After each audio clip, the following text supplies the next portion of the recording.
For justice.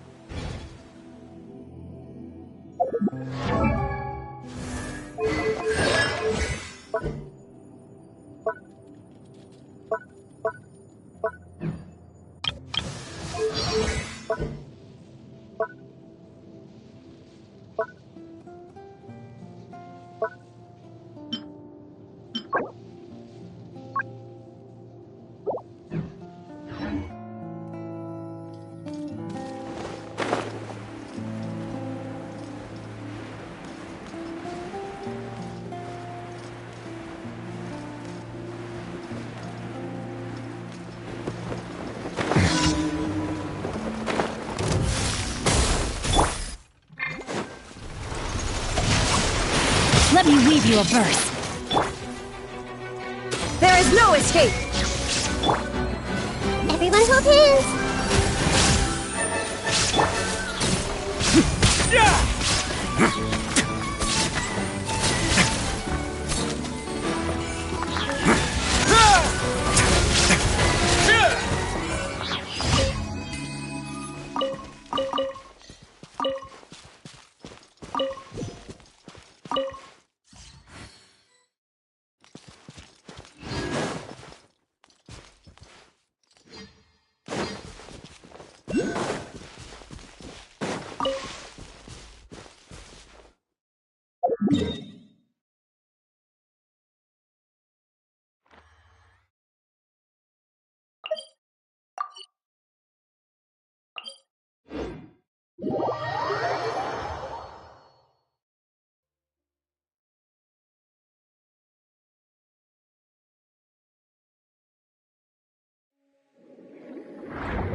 Rain outlines your fate. I see everything! A moment, please. Have a safe trip. The loneliness of death.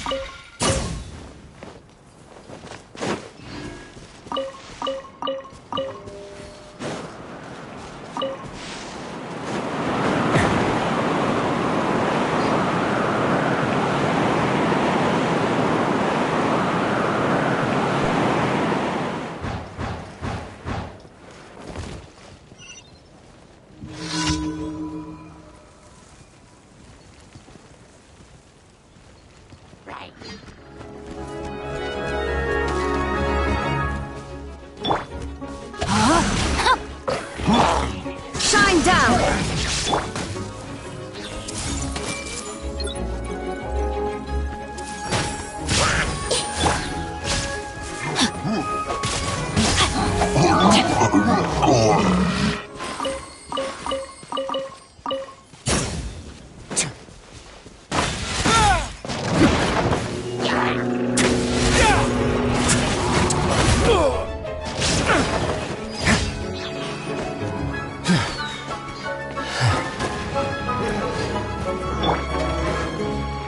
is no escape! Hey! I'm seeing stars.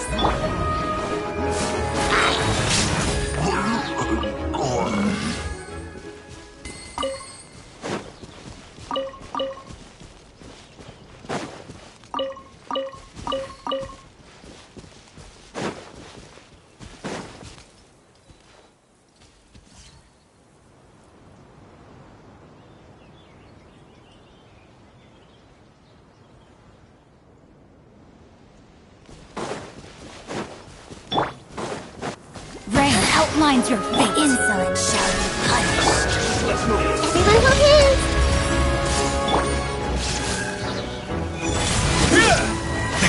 A moment, please. This body.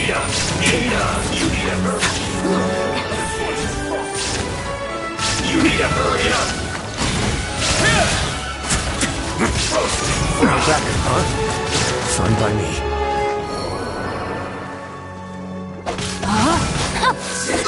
No, my soul!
A word of advice, Don't break the law. Huh. Is there anything else? Yeah, seriously.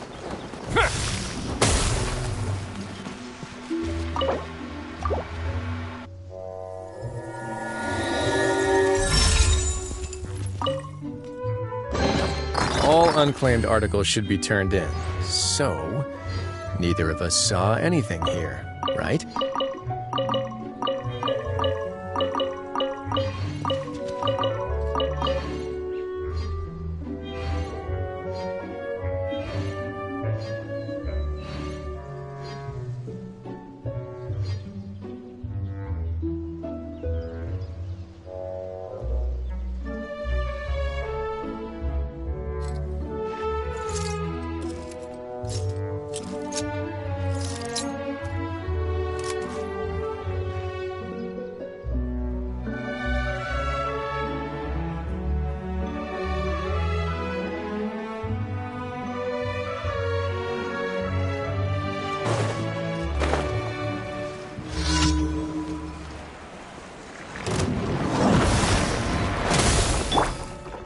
Witness the power of Guwai. Rain outlines your fate.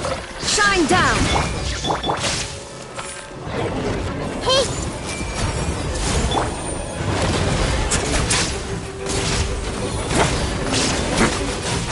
What now?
If you ever see any stickers on my back, do me a favor and take them off.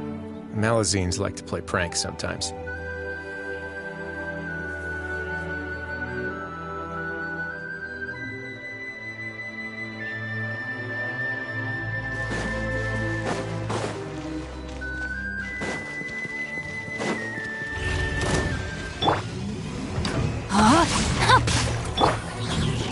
Illusion shattered!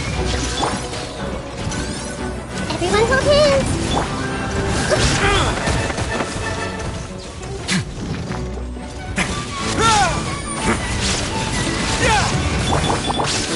Rain cutter.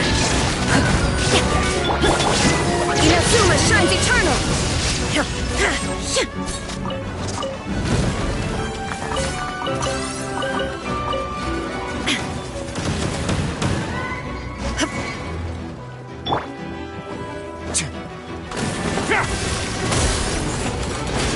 A moment, please. No, my sword.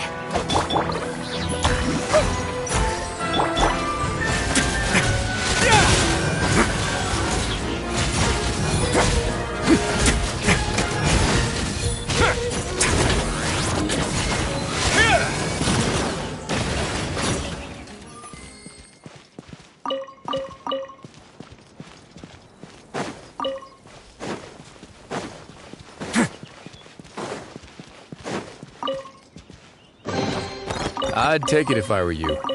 I'm sure it'll come in handy.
A word of advice, don't break the law. Is there anything else?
Ad Astra.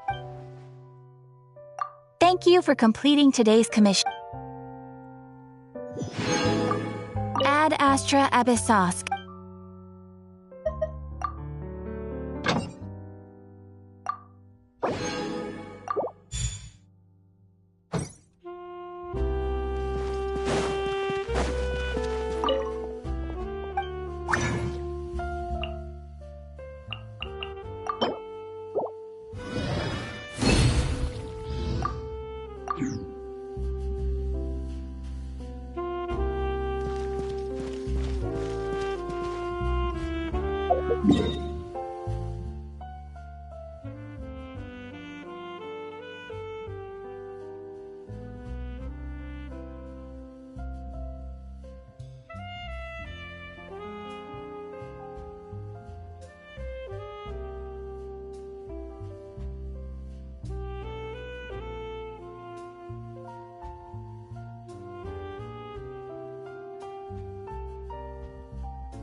If you ever see any stickers on my back, do me a favor and take them off.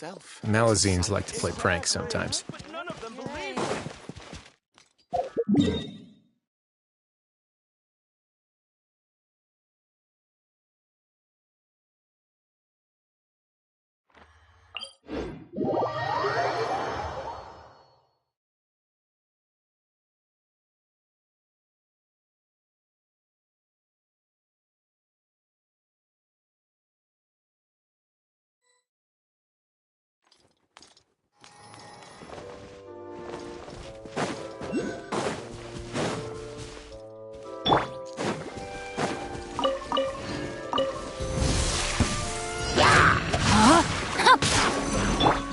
There is no escape!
now.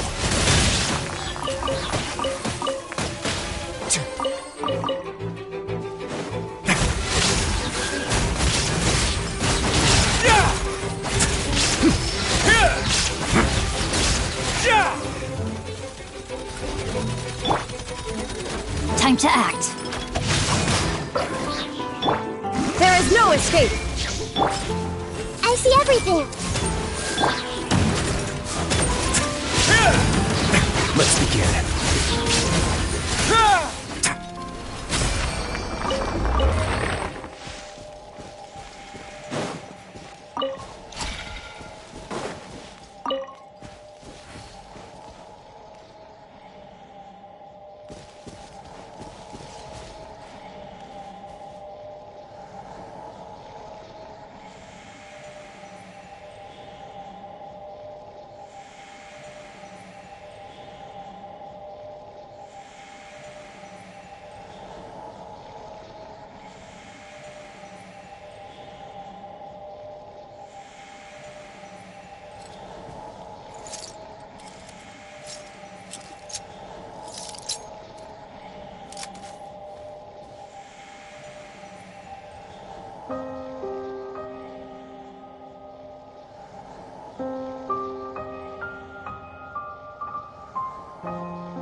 Word of advice, don't break the law.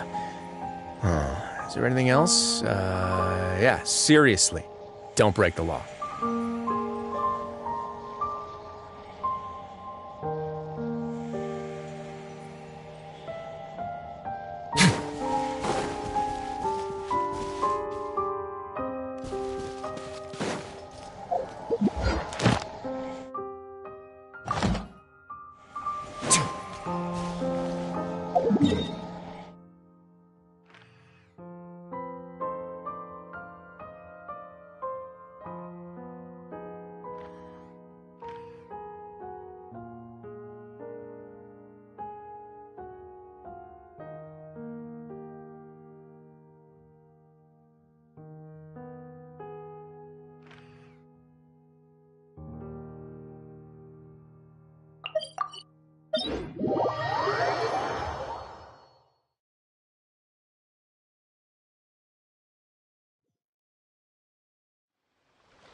Have you ever seen any stickers on my back? Do me a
body and rain outlines your fate. Let me weave.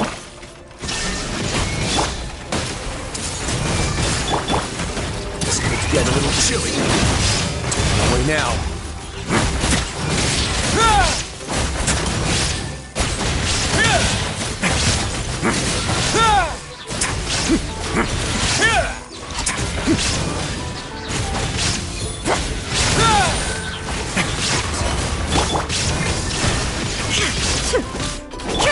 No, my sword!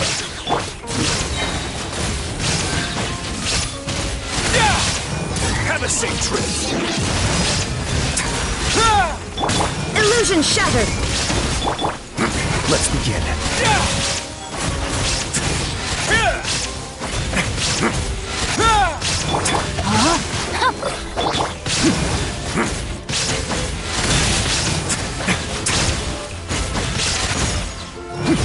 A moment, please.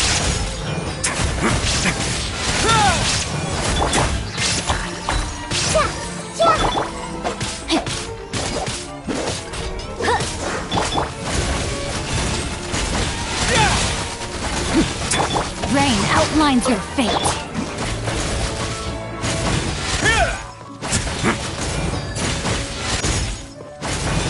Away now.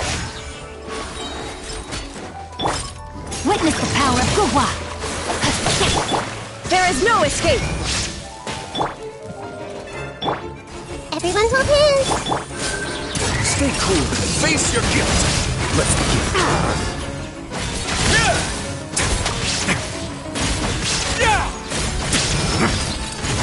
No backup, huh? Fine by me.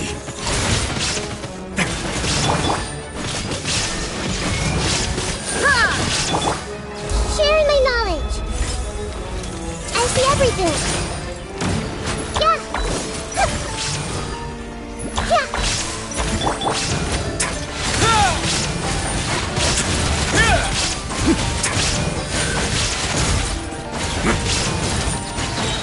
Yeah. Have a safe trip.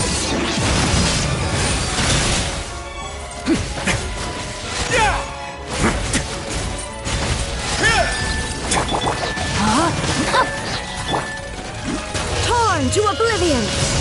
Illusion shattered.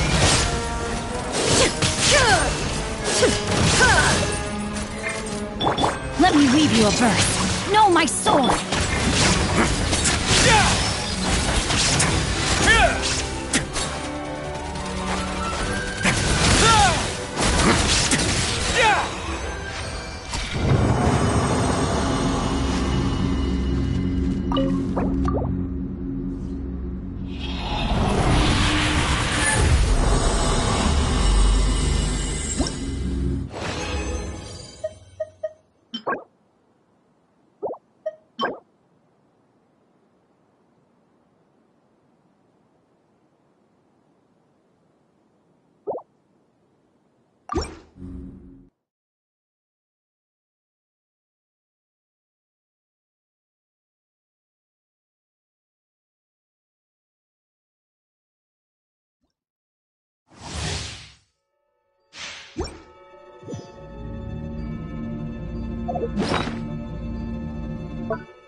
Time to act.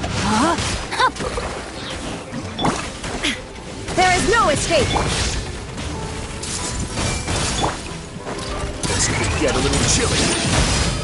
Away now.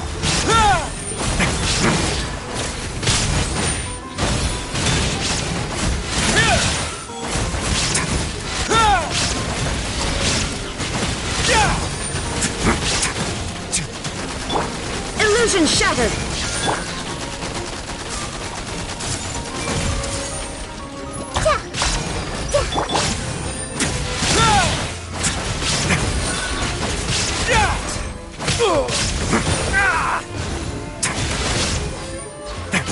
A moment, please. Rain outlines your fate. There is no escape!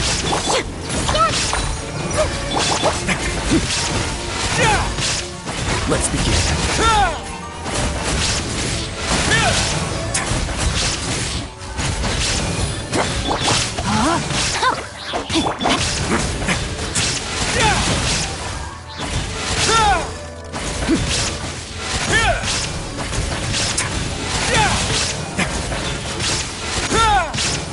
A moment, please.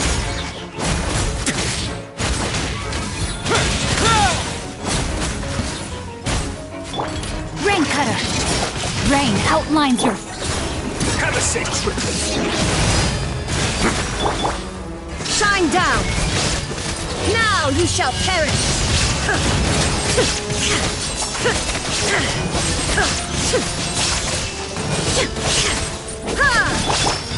Let's begin.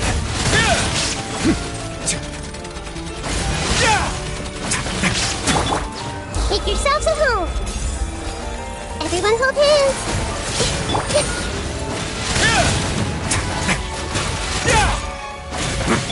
No, my sword!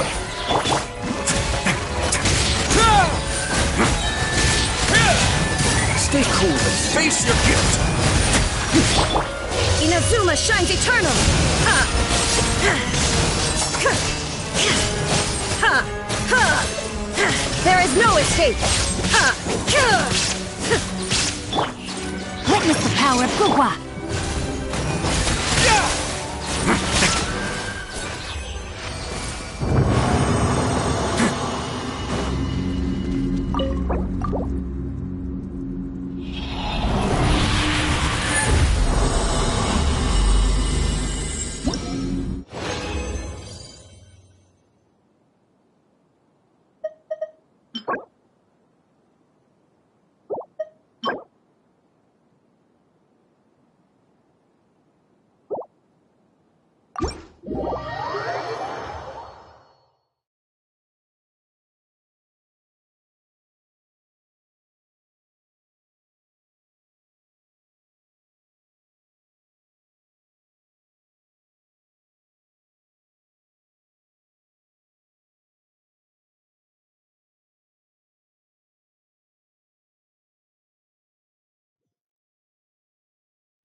Shine down!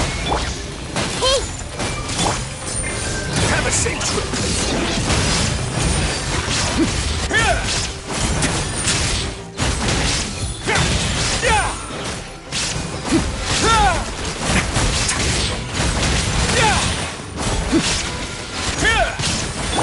Rain outlines your fate.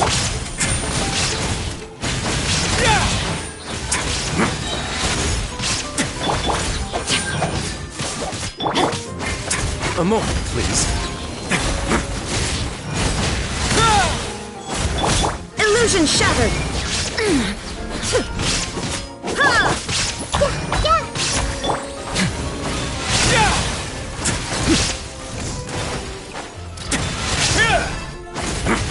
Away now.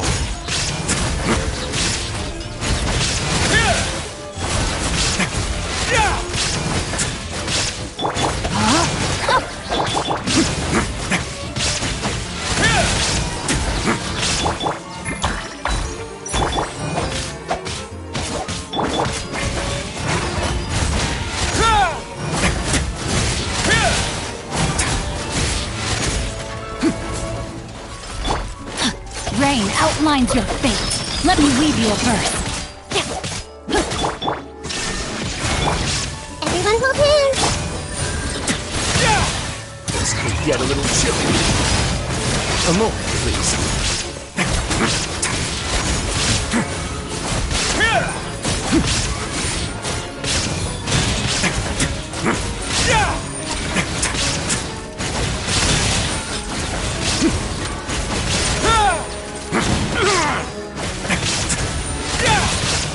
Away now. Shine down! I see everything! Have a safe trip.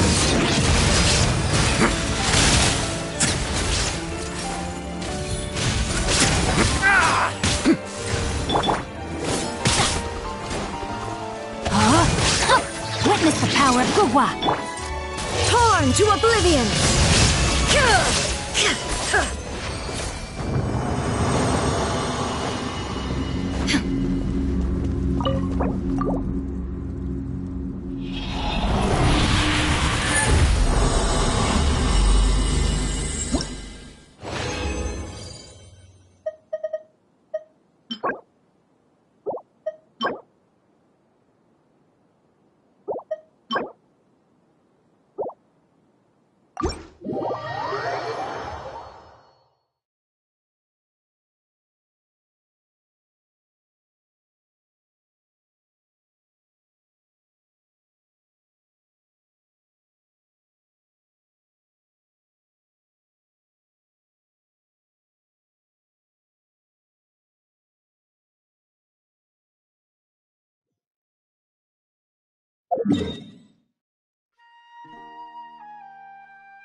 Body and mind. Rain outlines your fate.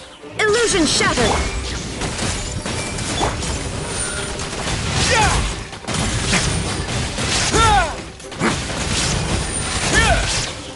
A moment, please.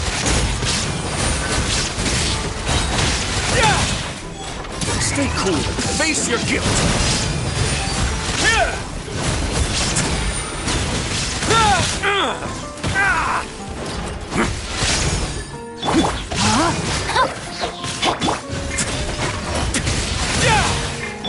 There is no escape. Everyone hold hands.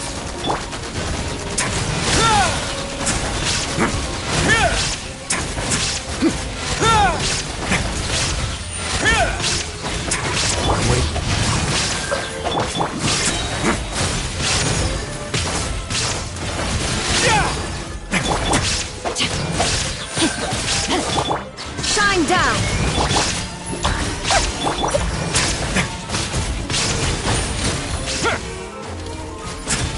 Let's begin. This could get a little chilly. No, my sword! Rain cutter! Illusion shattered. Hey!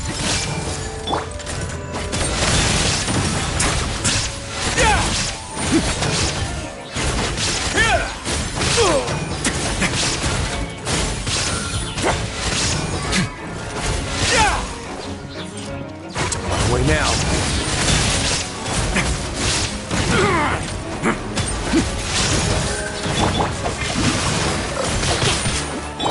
Shine down. Inazuma shines eternal.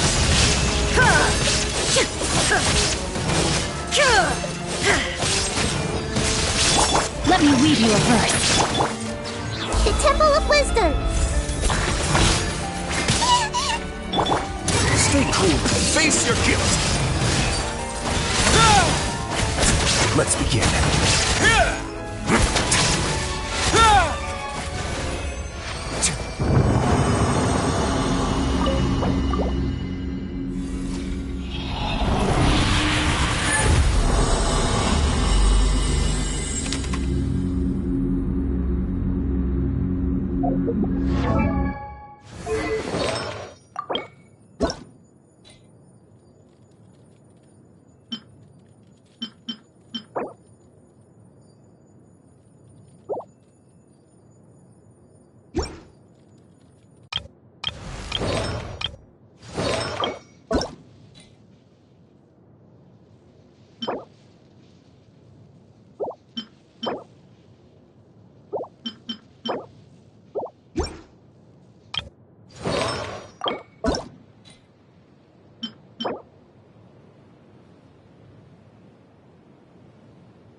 I created another universe and founded paradise. For I, Fischl, am the Prinzessin der Verirrt...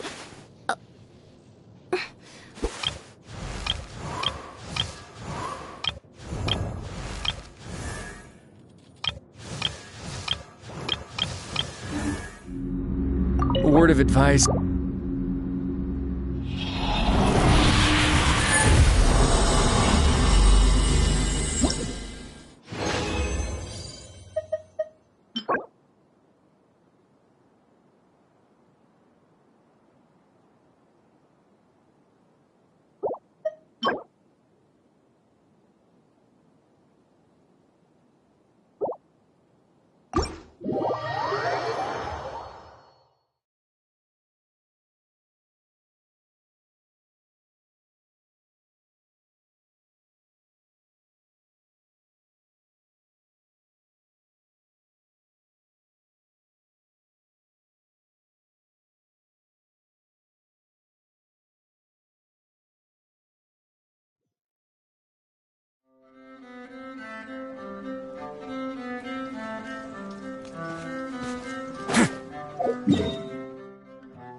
I once considered keeping some pets in my office, but soon gave up on the idea. It's just not...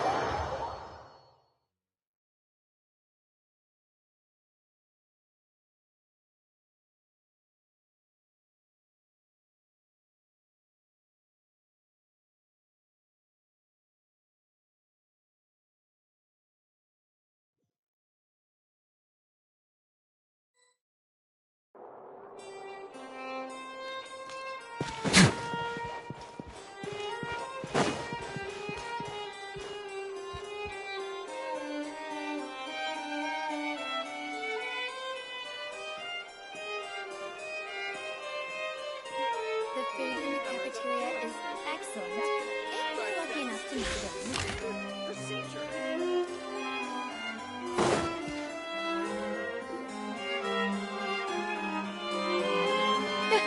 here! Finally!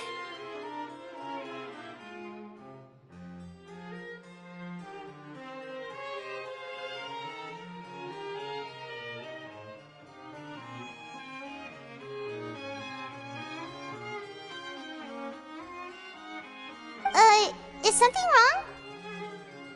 Monsieur Neurvalette and Lady Farina, they seem to have gotten into a dispute. Please go see for yourself.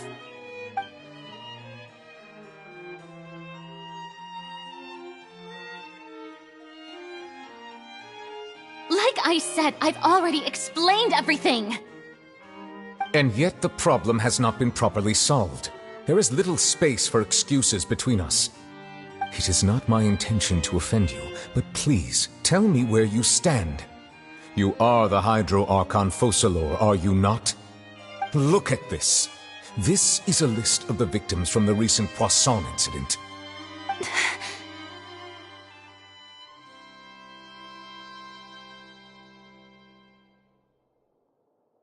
You mean... they're all... We did not arrive in time to avert this disaster, and I will not have it happen again. I will say this once more. You must tell me everything you know. Yesterday, I found 3 stone slates in some ancient ruins near Poisson. Do you know anything about those? Seriously? You're questioning me like this is a court case now. I don't know anything about that. But you found them in some ancient ruins, you say? That's correct, which is why I came to ask you some questions. There should have been 4 slates, but one of them was missing. The other 3 featured different images that seemed to correlate to the prophecy. The prophecy? The second of these slates depicts the previous Hydro Archon Egeria kneeling before a floating island in the sky, as if confessing something. Do you know nothing of this either? I don't. I've never seen such slates. I'll ask you again.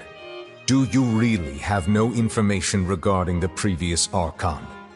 My deciphering of the slates indicates that the Hydro Archon Egeria once had to confess to, or apologize for, a certain sin. If anyone would know about it, it should be you. All gods don't have the same secrets, you know. She was herself and I'm me. Is it really so strange that I know nothing? I understand your concerns, but I'm sorry. I just don't have anything to tell you.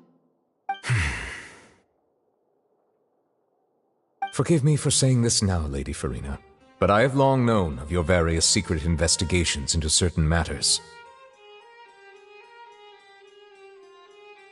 There are several indications that you have been investigating the prophecy on the sly.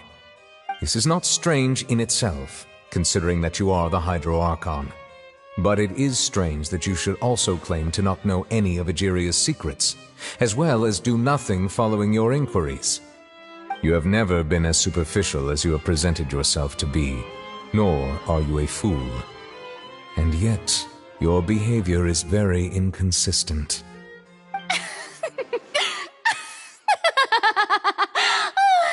So you've been watching me all this time, have you? I didn't think you were that type. You... Well, since you know about my secret investigations, then you should know I'm actually working to take care of it. There's no point questioning or suspecting me. You're the Eudix, but you're still my subordinate. You should be following my lead. Just trust in me, your Archon, and do as I say. Never mind whether you can truly convince yourself to or not. It'll all turn out fine. That's all I have to say. We do not discuss this matter again.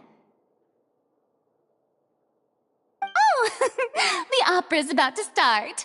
Toodles!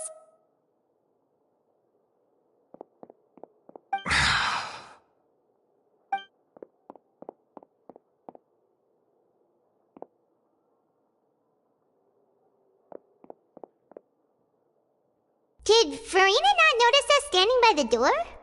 Wonder what's up with her. She was smiling. Huh. She didn't seem in the mood to care if we were listening in or not.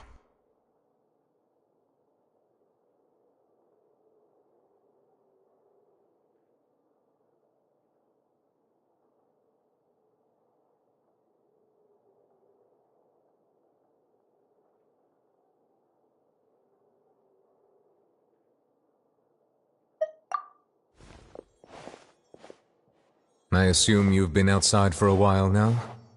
Oh! You noticed! Seems Farina didn't even realize we were here. She was in a great panic, though I cannot discern the reason. Our discussion reached impasses time and again, a state of affairs that we cannot allow to continue. Still, I do not understand. Dialogue is the basis for understanding, so why did she keep refusing to engage?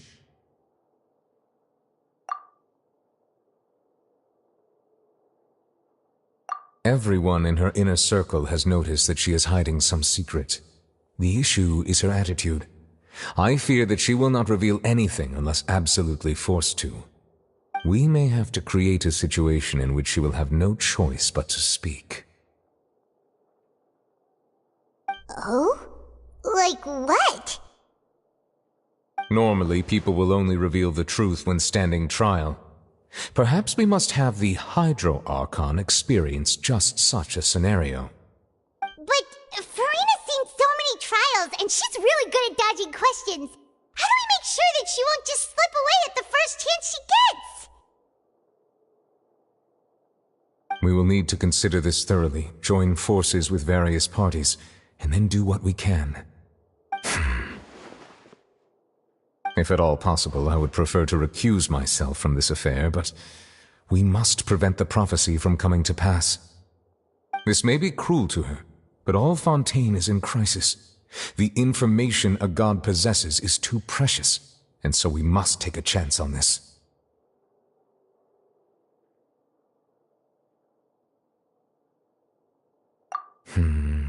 But who will lend us their aid to do such a thing?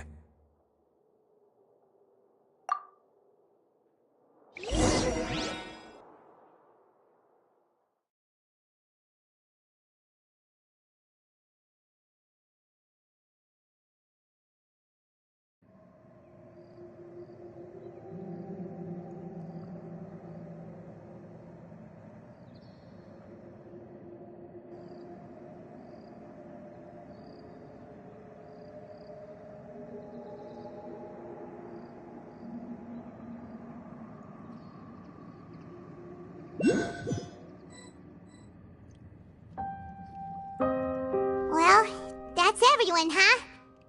Speaking of which, it was pretty smart of you to think of hiding here. Poisson was just involved in a disaster, so it's presently devoid of people. That naturally makes it the best choice. And here you are drinking tea like it's the most natural thing in the world, huh? That's what families should do. Sit and enjoy a leisurely time together. It's nice to enjoy tea here, you know? Care for a cup? Lend me your ears, everyone. Or perhaps one of you might like to start us off. How about you, friend? Me? No, I don't think I can. Then, how about you, good sir? I fear that I will cause the mood on this boat to become as somber as it is in court. Well then, I guess we're lucky we've got a local like me to organize things. Wonderful, the spotlight at last. I guess I'll be facilitating things from here. That was a little long-winded, don't you think? Oh, you might be right. Anyway, to cut to the chase, our friend here, the Traveler, has brought us together to discuss something. As for what that is, well, let's start by saying that we'll be pooling our efforts together to create a series of traps. Oh, how intriguing. Well, it's just an expression, really. One that I just learned from Chlorand, and use on the spot. So, let's invite her to explain in detail. A round of applause, please.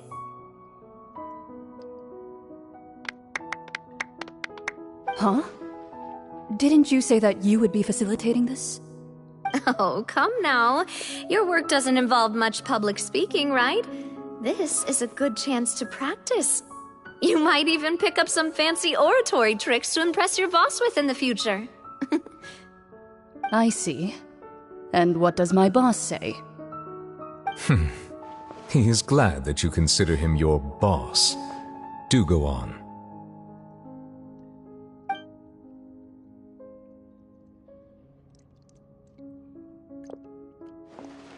In that case, do any of you have experience hunting? Not that I recall. Fremine and I once used a wooden stick and a basket to catch wild rabbits when we were younger. As for Lynette, oh, right. You were sick that day, weren't you? I've also gone diving to catch some fish before. Does that count? I'm afraid not. You may or may not have heard, but Fontaine once played host to a group known as the Marechaussee Hunters. Though that was their name, they did not hunt animals, but rather various monsters left behind by the ancient dynasty of King Remus. Today, Fontaine's monster population has already thinned greatly, so the hunters have blended back into society, taking up arms in other lines of work. They even left a unique methodology of hunting in their wake.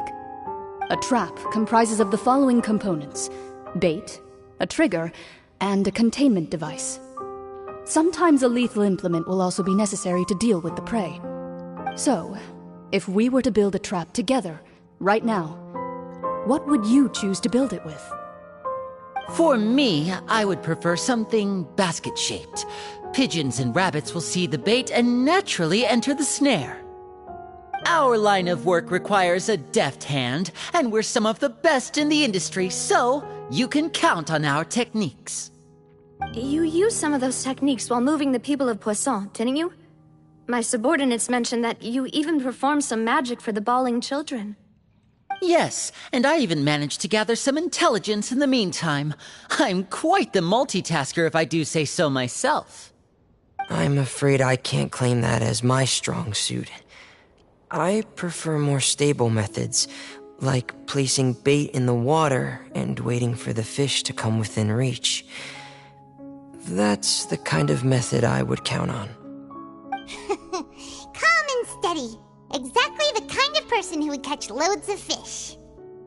And I can be their assistant. With discretion, I'm sure. I'd probably use some sort of mechanical animal. Papa once bought me some small clockwork squirrels, mice, and such. When placed in the forest, they can attract others of their kind. I remember that you liked those too, didn't you? I did. And that would be a good way to go about it. If they're realistic enough, animals of the same kind will follow them all the way to the trap.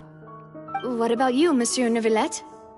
I fear I do not have any related experience. That makes sense. You usually solve problems directly, without the use of any such tricks. But I do have one more question for you, monsieur.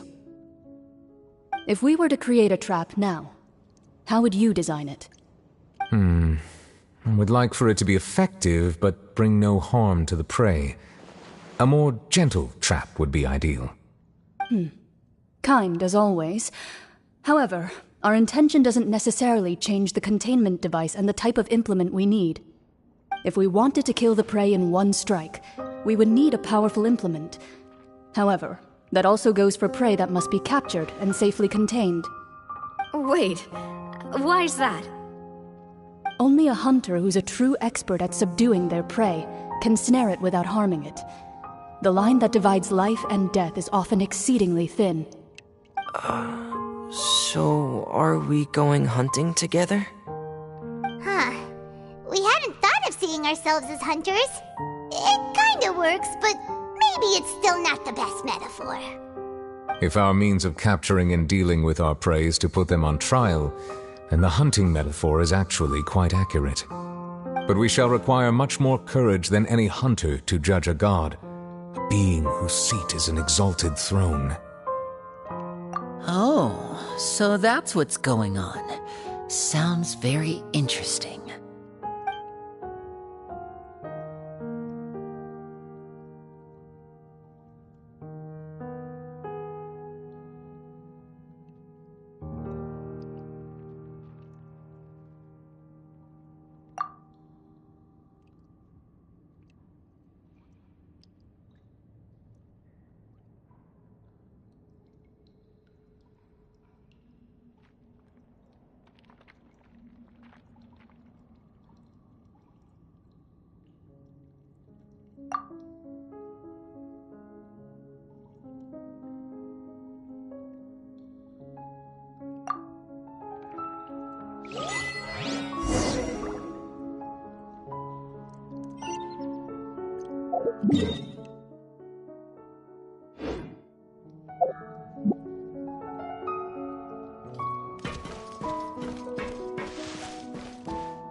It's been a tough few days, hasn't it? So much has been happening. Paimon didn't think the meetings would go on for so long, but everyone seemed pretty fired up, huh? Paimon thought they'd be at least a little frightened. Well, Fremine was, now that Paimon thinks about it, but everyone else just looked a little surprised. Well...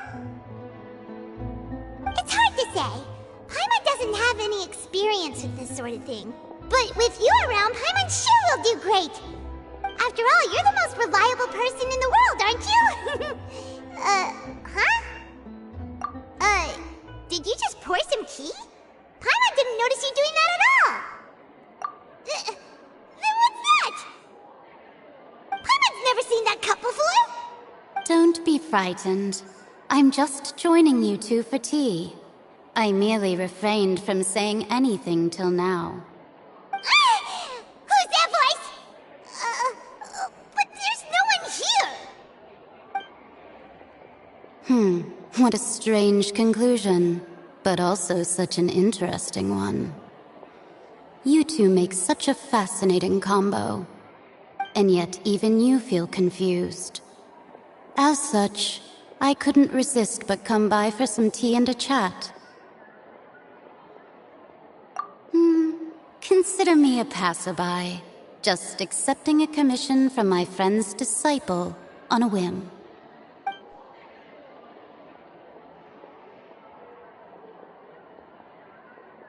Precisely.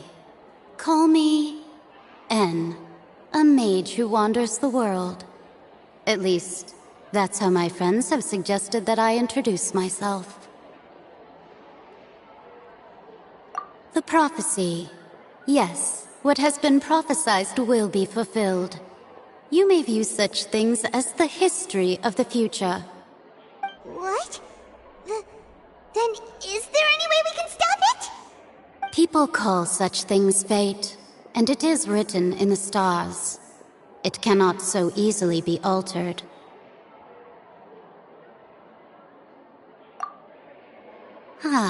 So you've caught on. Just as prophecies are usually only the future as seen from the perspectives of the gods, could things be happening in hidden corners where the gods' gaze does not fall? Are the things that you shall see different from the fate that the gods perceive?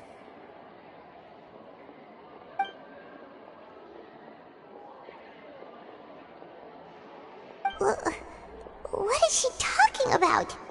It all sounds really impressive and important and stuff, but it also sounds kinda scary.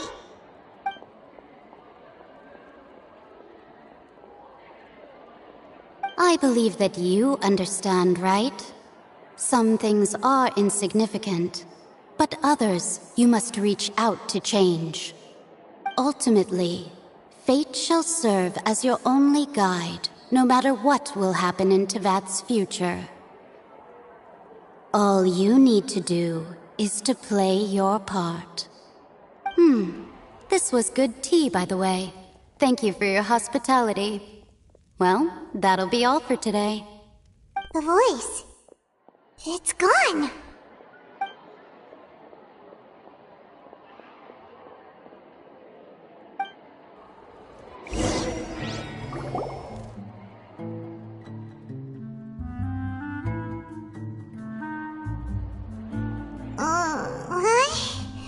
I want to hear someone talking. Alright, coming! Hey, it's you who's getting lazy, okay? Well, I see I've walked in on some lively banter. Luna! Fine, just fine. I went to take part in that Steambird panel. It turned out to be more interesting than I expected. Not all Fontainians are pessimistic about this. One journalist mentioned that sitting around and waiting for the end to come would be wrong, and that they should make their own rescue preparations. I agreed, so we had a brief chat with her. Did she have pink hair by any chance? Why, yes, it was Charlotte. I assume you've heard of her, no? That daredevil journalist? I'm in full support of her view. Prophecies are very important, but how can people allow their lives to be commandeered by just a few words? That's right! Paimon's glad to hear something sensible for once. Ah, yes. About what we had discussed before. I did try, but I'm afraid I couldn't reach the old hag. I'll try again tonight, but I wouldn't get your hopes up.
Huh?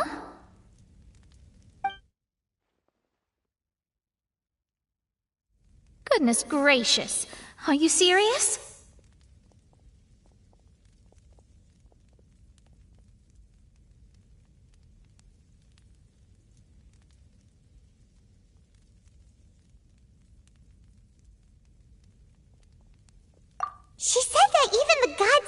has blind spots. Pretty bold if you ask Paimon. Most people would believe the gods to be all-knowing, right? The Hexen Circle members are certainly anything but ordinary. As for the mage named N, the old hag has mentioned her a few times. She said that N's sense of direction is incredible, and that she loves guiding those who are lost. But I've never met her, and if she were still alive, she'd be... well, suffice it to say that the hag's at least a few hundred now, and N's been around for longer than that. Whoa, the Hexen Circle sounds like a scary group. But they must really stay in shape to live so long. Their abilities alone are pretty terrifying. If she came to see you personally, then the problem you're facing must truly be of great importance. Well, it's not like Paimon could understand anything she said. Yes, she was quite cryptic, but I suspect she means that there is still a way to turn things around. She didn't say when or what that would be, though, so... perhaps it is something that you cannot know right now.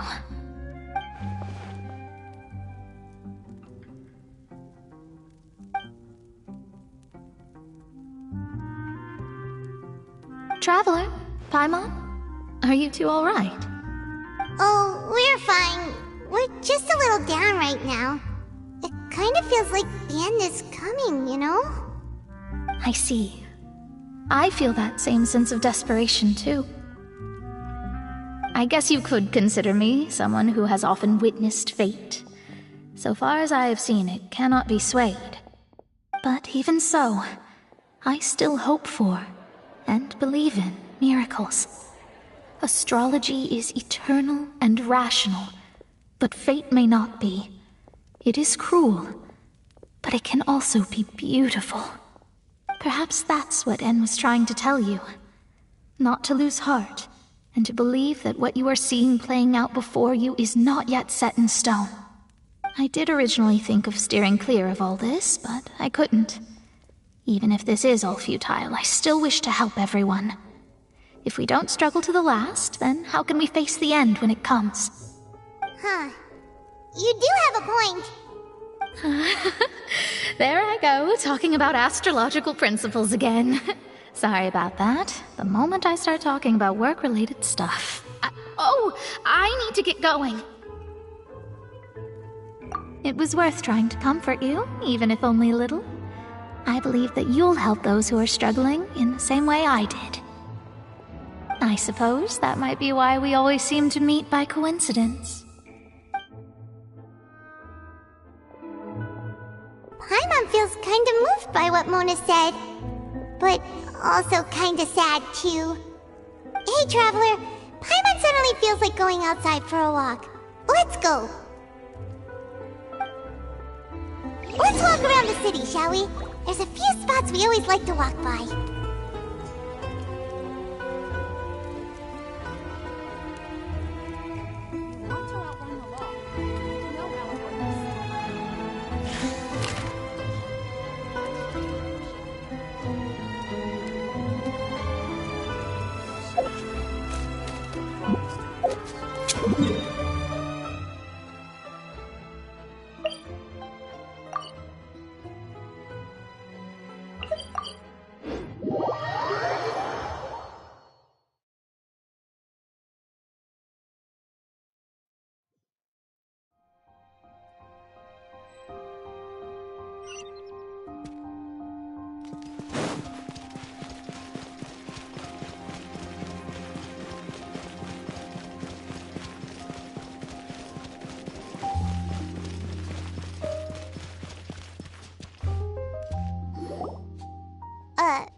Huh? Our names are written in this newspaper. What's going on? Let Paimon see!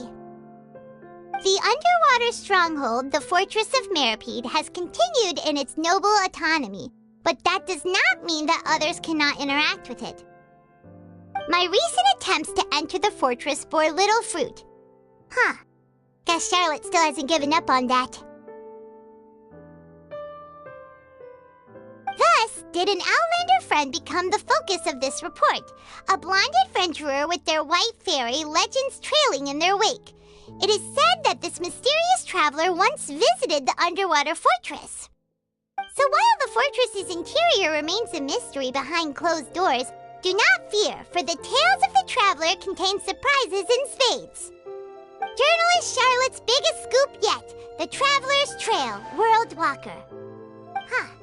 Charlotte took so many awesome photos of us and we never even noticed her.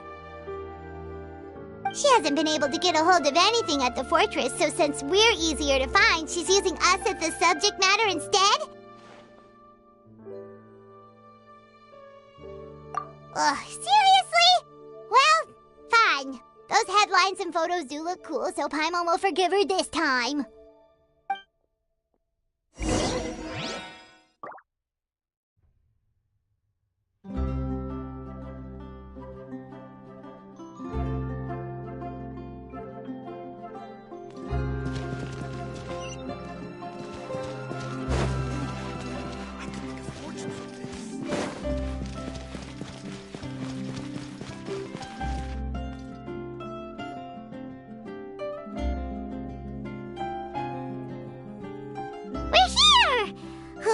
Paimon's hungry.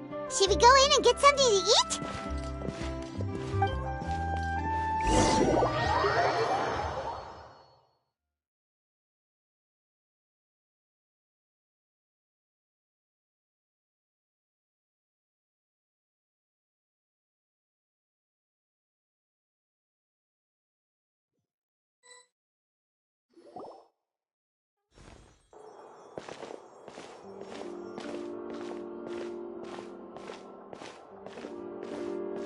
Hey, quick! Look! That's the limited edition only 16 slices a day cake!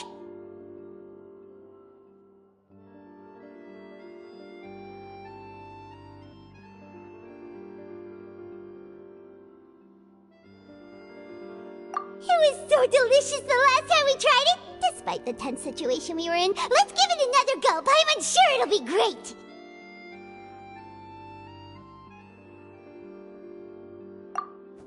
One slice of cake, please. Someone showed up after all! Oh, wait, you're the one from the Palais Mermonia. Oh, are you here to buy cake too? It seems Monsieur Nervalette was right. You really can eat. Wait, did he really say something like that? That's right. Even he has his own preferences when it comes to food. As for me, I love the cake and coffee here. Do you come here often? Usually every day. Every day? It's part of my daily schedule, apart from work. I shall have my cake and coffee. Then what if someone told you one day that this place would be closing soon, and you wouldn't get to eat cake here anymore? What would you think? But why would it close? Well, Paimon doesn't know either, but maybe the waters will rise tomorrow. You know, like in the prophecy. Oh, the prophecy. To be honest, I haven't paid much attention to that. No, still, even if there'd be no more cake tomorrow, that wouldn't keep me from having some today. No, it's the same for eating in general. You might not be able to eat tomorrow, but if you can do so today, then you should carry on. That's what people call living, you know. Huh. Don't be sad. Excuse me, could I have 2 more slices of cake to go? These 2 slices are for you. Sijuin said that this kind of expression you're making is what humans call being sad. Oh, you know Sijuin? I sure do. She was born before me, and she sometimes comes to the surface to teach us things about humans. She said that humans are creatures that are saddened easily, yes, and you can only lift their spirits by feeding them delicious food. So please try the cakes here. I've got something else to do, so I'll be going now. You two try to stay in a good mood after eating, all right? Bye! And there she goes! Alright, let's dig in. I'm unsure this cake will be delicious.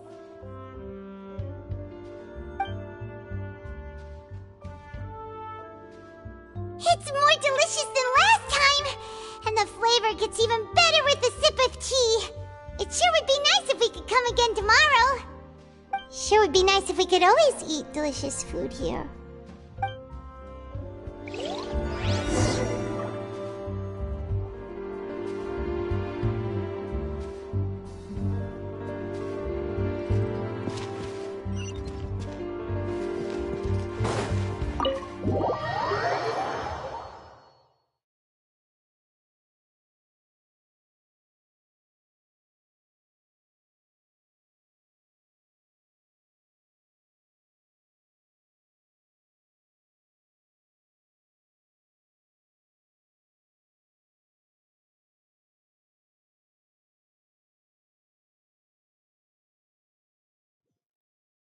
Oh, we're near the Seabird office.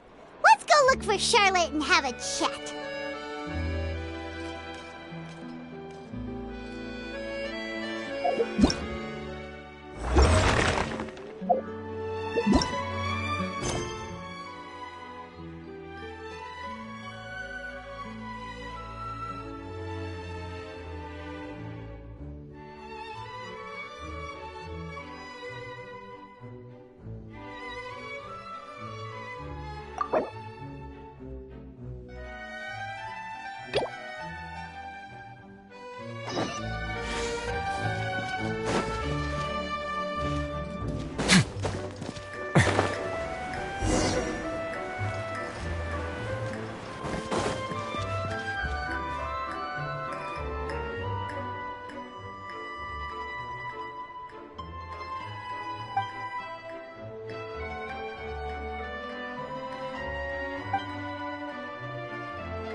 If you ever see any stickers on my back, do me a favor and take them off.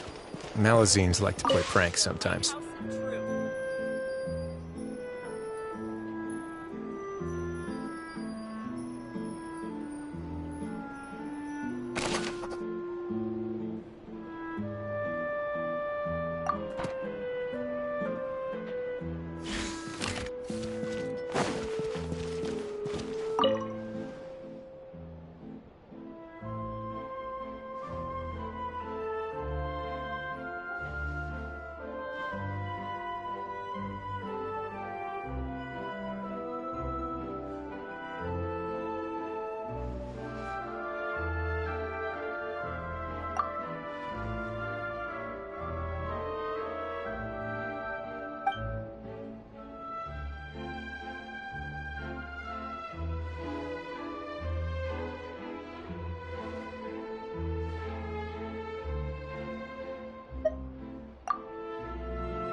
A good newspaper should be a lighthouse of truth.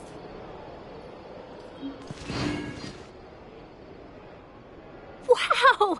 If it isn't the Traveler and Paimon! Oh, have you seen the article I wrote about you? Ha! You've got some nerve! You just used us to make some quick mora! Oh, you needn't worry about that. I heard that you were in Poisson some time back, so I sent you a letter to discuss just that. It appears you didn't receive it, though. It's all right, though. I've set aside the amount intended for you. I've even set the table with some food. Really? Oh, you're the best! You're almost a little too easy to win over, Paimon. If I were a journalist with ulterior motives, you'd be in trouble now, you know. Oh, Paimon knows you're not like that. Still, what brings you here all of a sudden? Were you looking for me?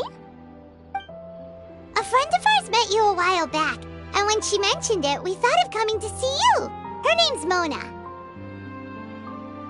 Ah, so you know Miss Mona as well. She's a guest columnist for our paper. Really good one, too. She's so young and already such a brilliant astrologist. So she mentioned me? What did she say? She said that you're a real daredevil of a journalist. Nice. In which case, can this daredevil journalist dare to request an exclusive interview with the legendary traveler and Paimon? Huh? So your article in the paper today doesn't count? Oh, of course it doesn't. That was more like live photography. What I'd like to do is dive deeper and ask you to talk about the things you've seen and experienced.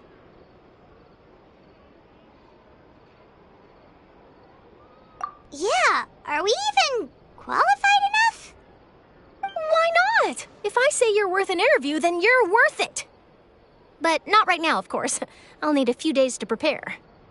Oh, in that case, we'll just chat when you have the time then? Oh, so that's a yes? Ooh, splendid! I'll tell the editor-in-chief immediately. I'll have to apply for lighting, a venue, some props, and... Whew, so much to get done now. Talk to you later. Wait, Charlotte, Paimon's still got a question for you. And what's that? If, just for example, Fontaine were to be flooded tomorrow, what would you do today? Huh, that's the prophecy you're talking about, isn't it? I mean, I do hear about it often, but I've never once thought that the day could be tomorrow. If you're seriously asking, then I might try and think of a way to leave Fontaine. Oh, but I'm still a journalist first and foremost. That means I have a duty to be reporting from the scene. And secondly, I wouldn't forsake my homeland that easily. From what I've seen, most people don't know what they'd do should the worst come to pass. In truth, it might be better just to behave like normal rather than worry over such an end. So in all likelihood, I'd probably still be prepping at the office for that interview of ours. I know what you're thinking. That sounds a bit sad, but I've always believed that it's best to do what you enjoy. Just think about it. If this nation really were to be suddenly destroyed tomorrow, but I still successfully finish an exclusive interview with a truly unique person, then the story I would wind up writing would truly be timeless. And then do you know what I'd do? Well, I'd write that story, send it for printing, and use messenger pigeons to get copies out to the various nations as soon as possible. I'm not a dreamer, nor am I a workaholic, but I do love my job, and I'd be proud of leaving such an article behind. I guess you could say that I was born to be a journalist. But anyway, that's my answer. And on that note, I'll get back to my preparations. That's so nice. All of a sudden, Paimon actually kinda envies her. Anyway, let's go and take a look at the sea, shall we?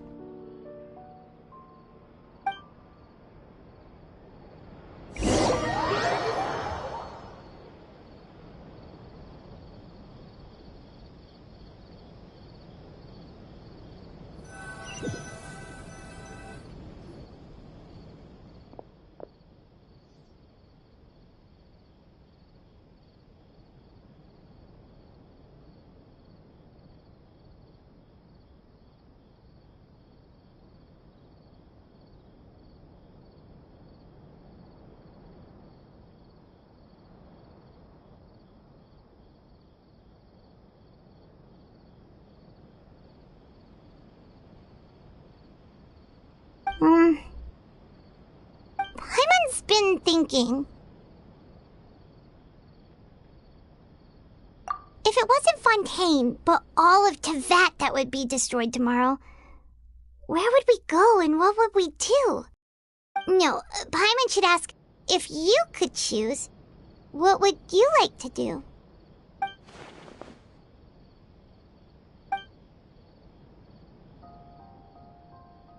We've always been moving to the next destination, so we haven't spent much time thinking about these kinds of things. We didn't have to either, with us always being on the road and whatnot.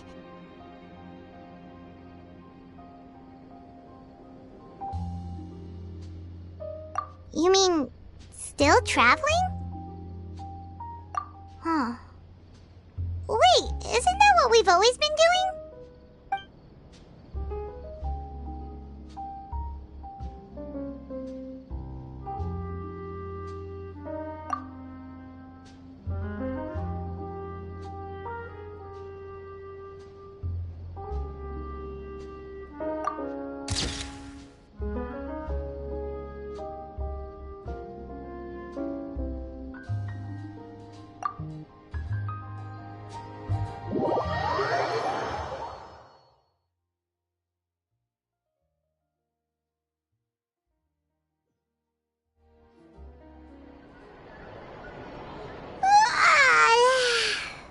like you'll grow mold if you stay here long enough. But it's still better than the Fortress of Meropide, that's for sure. It's not only damp there, but salty too. Ah, so the two of you are still here. Wonderful. Oh, you're from the Palais Mermonia, aren't you? Yes, I'm Isadora. Monsieur Nervillet sent me to look for you two before. I heard that afterward you went to the Fortress of Meropide. Not at all. I'm well aware that you're friends of his. Actually, I'm here to pass along a message from him. Yes, inside the Opera House. The Maréchaussée Phantom has declared the incident a small-scale riot. A riot? Well, that said, I don't personally think it was that serious. Lady Farina was watching a performance at the Opera House, and while she was resting during an intermission, some other audience members suddenly started harassing her, loudly accusing her of doing nothing about the prophecy crisis. And before she could respond, others started to join in. The crowd continued to grow, and protests against the Hydro Archon started to break out. So people have started to put the blame on Farina. Guess they finally found an outlet for the pressure they've been under due to the prophecy. I agree. People will naturally rely on gods, as is customary. But the moment people feel threatened, gods are also the first to be blamed. So what happened after that? Is Farina okay? Seeing that the situation was spiraling out of control and that further argument was pointless, she claimed that she'd gotten tired of this and left in a hurry. The Maréchaussée Phantom had their hands full maintaining order and did not catch where Lady Farina had gone. Only when things had stabilized did we realize that she had gone missing. So, you mean she's still missing? That's right. The Maréchaussée has dispatched many people to search for her, but we don't have any leads yet. That said, I don't think there's much to worry about. She is a god after all. Even if she were to fall into the hands of rioters, what could ordinary people do to her? Good. Monsieur Nervillet sent me to tell you about the situation, but he didn't say anything else. Don't worry, this is more than enough to go on. Thanks for keeping us informed.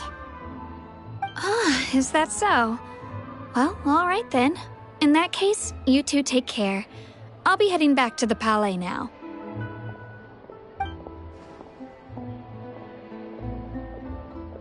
Well, sounds like we should hurry over to Poisson then. If we know Farina, she won't try to fix things in this situation. Instead, she'll look for a place to wait out the heat. And, as we also know, she may be loud and dramatic, but she doesn't have a heart of stone. When Nervillet was talking to her in the Palais Mermonia, and she heard about Poisson, she couldn't hide her sadness and remorse. It would be hard for her to ignore being accused by the public today. Paimon thinks Farina's probably taken the opportunity to slip away to Poisson and try to relieve the sense of guilt that she's feeling. Huh! Well, what do you think? Paimon knows the answer, of course, but Paimon can do the analysis to back it up, too. Cool, huh?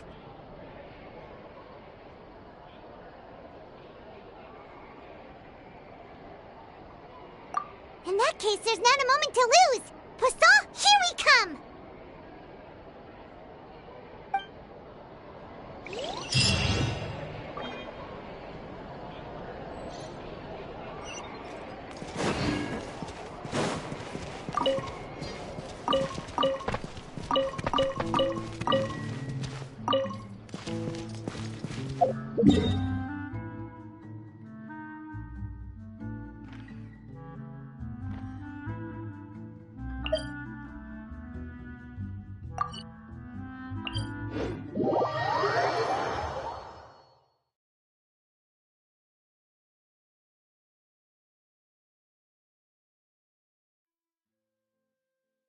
This place looks deserted.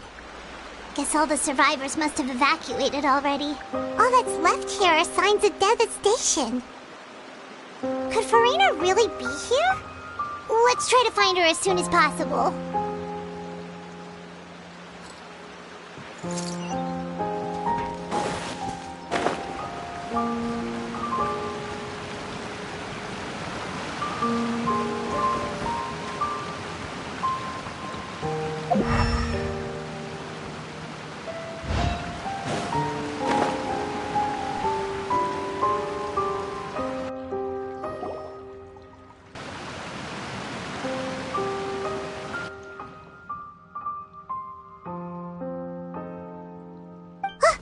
That's Farina, right over there. She really is here all on her own.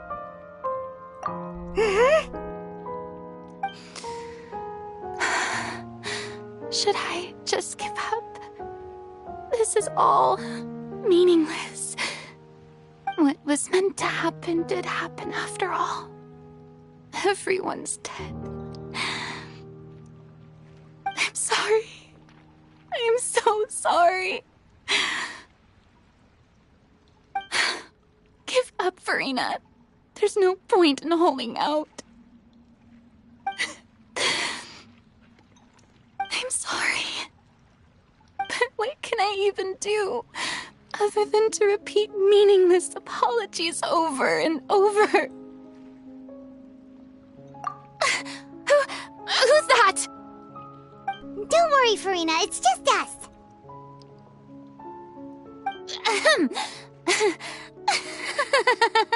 So it is you, blonde traveler from another land. Why, I almost thought you were someone from that mob of my ignorant subjects, come to kneel and beg for my forgiveness. Farina, you were crying just now, weren't you? The tear stains on your face are obvious. What do you mean, tear stains? Oh, I remember. The show at the Opera House earlier this morning was so moving. I'm still trying to process it. Who did that uncivilized rabble think they were, disturbing my enjoyment of the arts? They even dare to tout their Archon. I must teach them a lesson. I can just imagine their twisted and frustrated faces once they realize that I'm nowhere to be found. Oh, and I'm sure Nouvellette and those people from the Maréchaussée Phantom are freaking out right next to them, too.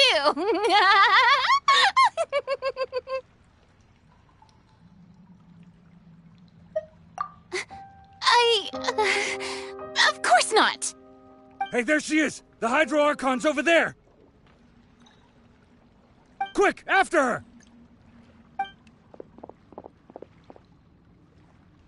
Farina, those people seem to be after you. They are? They're just some rabid fans who want to cut the line because they haven't been able to meet me in person, aren't they? That's against the rules. I can't let them get their way.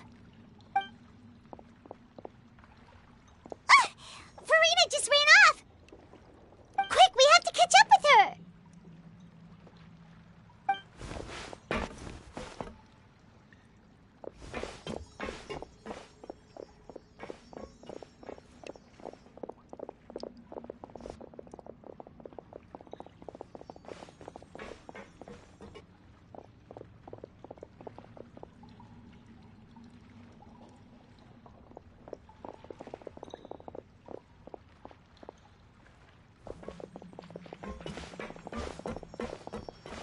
This should be the place, right? Hey, Farina! There's a good hiding spot over here. Quick, come to Paimon before the rest of them catch up to you. What is this place? Hurry, they're almost here! Fine. I suppose haste is warranted. Lead the way.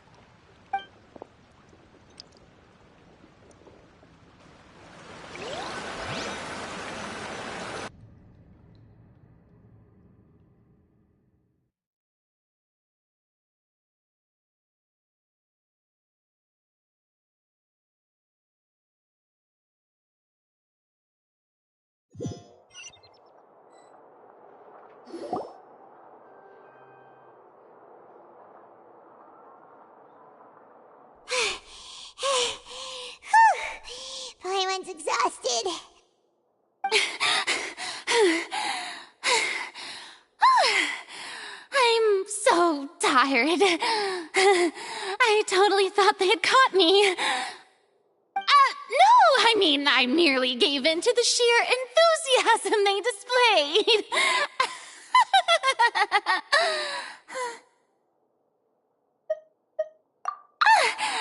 You're right. Yep, that's a good girl.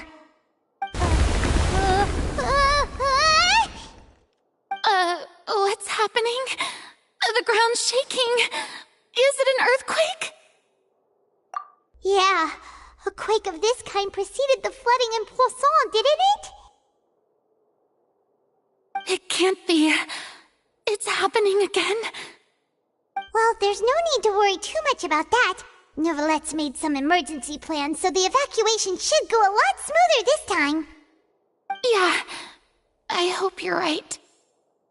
But the people of Poisson, they've already...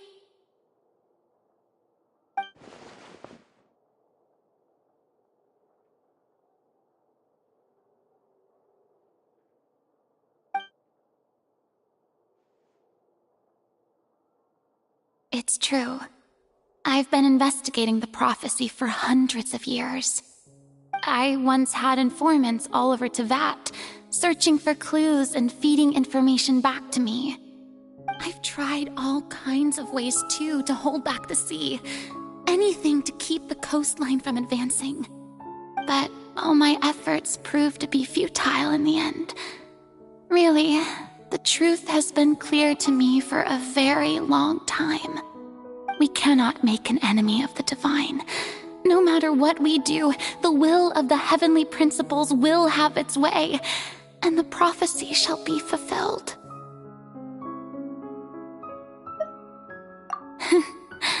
Give up. I do love the sound of that phrase. It would mean finally coming to terms with fate, but also for me to finally be free. Indeed, I've thought about giving up so many times, especially after we almost lost Poisson. Fate is really unreasonable, isn't it? It has no heart and obeys no rules. The prophecy has only just started to come true, and so many people have already lost their lives. But just now, it all became clear to me. I still don't have the right to come to terms with fate on behalf of everyone else. As long as the final moment hasn't come, it's still not too late. Don't worry.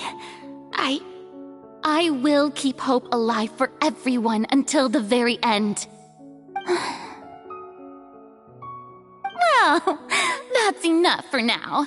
I got the impulse to play the stricken maiden, but honestly, considering my rank and station, that wasn't a good fit at all.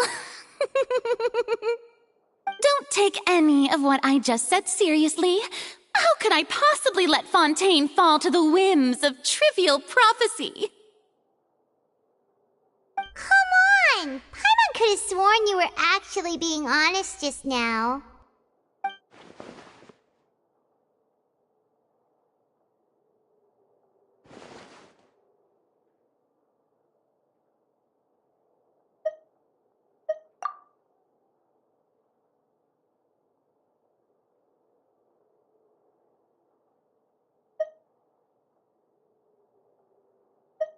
Share my burden. That's impossible. It was fated right from the start that this would be my duty alone.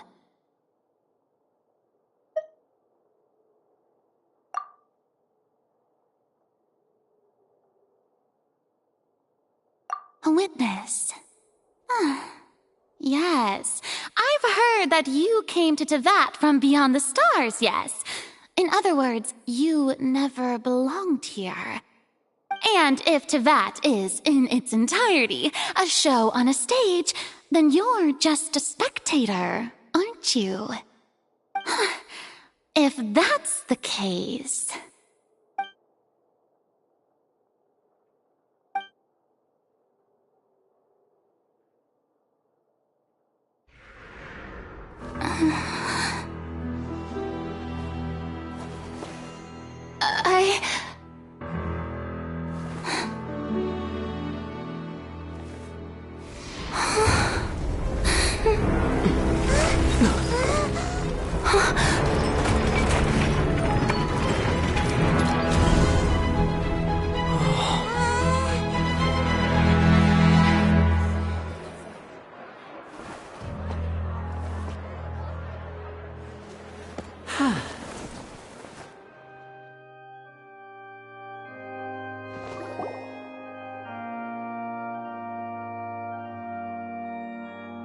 Ladies and gentlemen, this concludes my opening performance. Now, without further ado, we may proceed to the trial of our god. So this is what it is. Yes, you deserve praise for the effort you took to raise the dramatic stakes. Do not forget, however, that I am FolkLore, the god of justice, the embodiment of justice itself. Does it not strike you as even the least bit absurd to bring the very concept of justice to trial? May I interpret these words as your refusal to stand trial? In that case, you will have the opportunity to defend your honor through a duel. You would draw your blade against a god?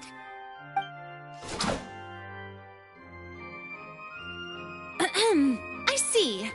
It seems like you have made up your mind.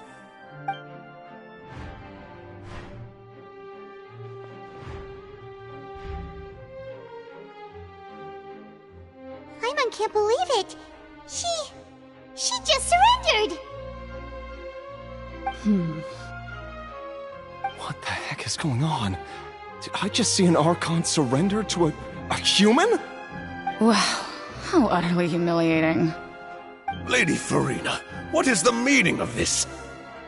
Shh! It would seem that there has been a misunderstanding. To be clear, the raising of both hands is not always an indication of surrender. Looking for excuses again, huh? I raised my hands just now to indicate my acceptance of the trial. No duel shall be necessary. I will admit that I've been running away for a long time. I'm sorry, everyone. I was unable to protect the people of Poisson. It is my duty to stand trial for my crimes. You are not the only ones to be disappointed in me. I, too, am exceedingly disappointed in myself. But now, it is time for the Hydro Archon to show you her courage and resolve. I, Farina, will use this trial to show the world the true meaning of justice! This time, I will protect you. Applaud and rejoice! One of the most outrageous and fantastical arcs known to the opera epiclese is now unfolding before your eyes. Mark my words, this shall be one of the most exhilarating and brilliant shows ever to grace the stage of Fontaine!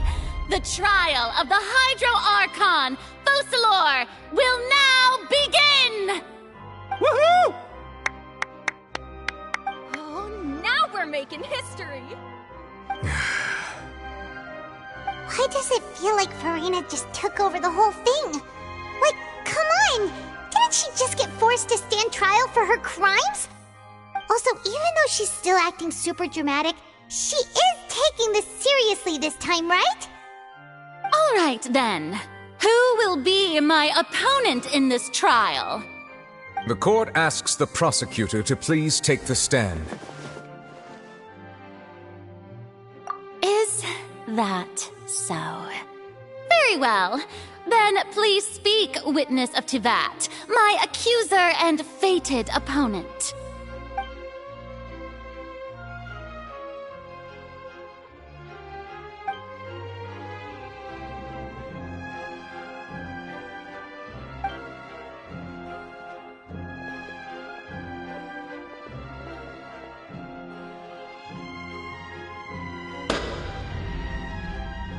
Also, please allow me to ask, as a final question before the trial begins. Just how much work did you do to force me onto this stage? Well, we did do a lot of prep after the meeting that day.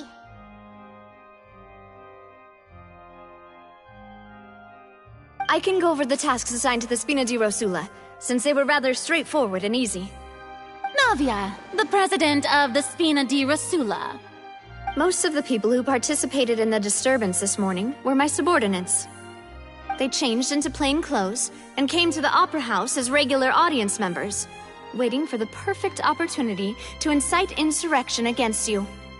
The people's resentment against their Archon has been building as more and more of the prophecy is fulfilled. A spark was all we needed to turn smoldering anger into a flame. Moreover, according to our understanding and analysis of you, when something like that occurred, you would likely flee the scene and head to Poisson by yourself. So, we arranged for a second group to lie in wait there. So, you mean, the ones who scoured the settlement for me were also from the Spina? And their goal was to force you to step into the giant magic box so you may personally participate in the greatest magic performance in all of Fontanian history. That's right. That house was a magic box, rather than someone's residence. As the super ultimate version of the setup that I used when I first performed at the Opera Epiclese, the volume of the box was increased by a whole order of magnitude, and the distance it traversed was the entire gap between Poisson and Araneas. Its cargo, of course, was an Archon instead of a human. My thanks, Farina. Without your help, we could never have pulled off such an extraordinary performance. You're welcome? Of course, this performance was only made possible with Father's support. The House of the Hearth spent a massive amount of labor in Mora to pull this off. We had to select a location, construct the giant magic box, dig a tunnel, and open up a path through the water. It was a lot of work for all of us. So, in other words, the earthquake that we felt within the giant magic box was just a normal tremor from the transportation of the whole house? That's right. It wasn't a sign of another disaster to come. Then, I can guess Nervilette and Cloran's parts. You gathered a crowd, prepared a stage, and made sure that the champion duelist would be immediately ready for a fight. Also that as soon as I appeared on the stage, the trial may commence without a hitch. Am I right? Yes, that is correct. Well, Clorand, I must commend you for your courage. Only the most outstanding champion duelist in all of Fontaine would accept a duel with an Archon without flinching. Thank you. As for you, Traveler, I suppose your role was to keep me distracted with conversation once you found me in Poisson. You'd make sure that I didn't notice anything amiss before revealing yourself as my prosecutor once we'd arrived onto the stage. Oh?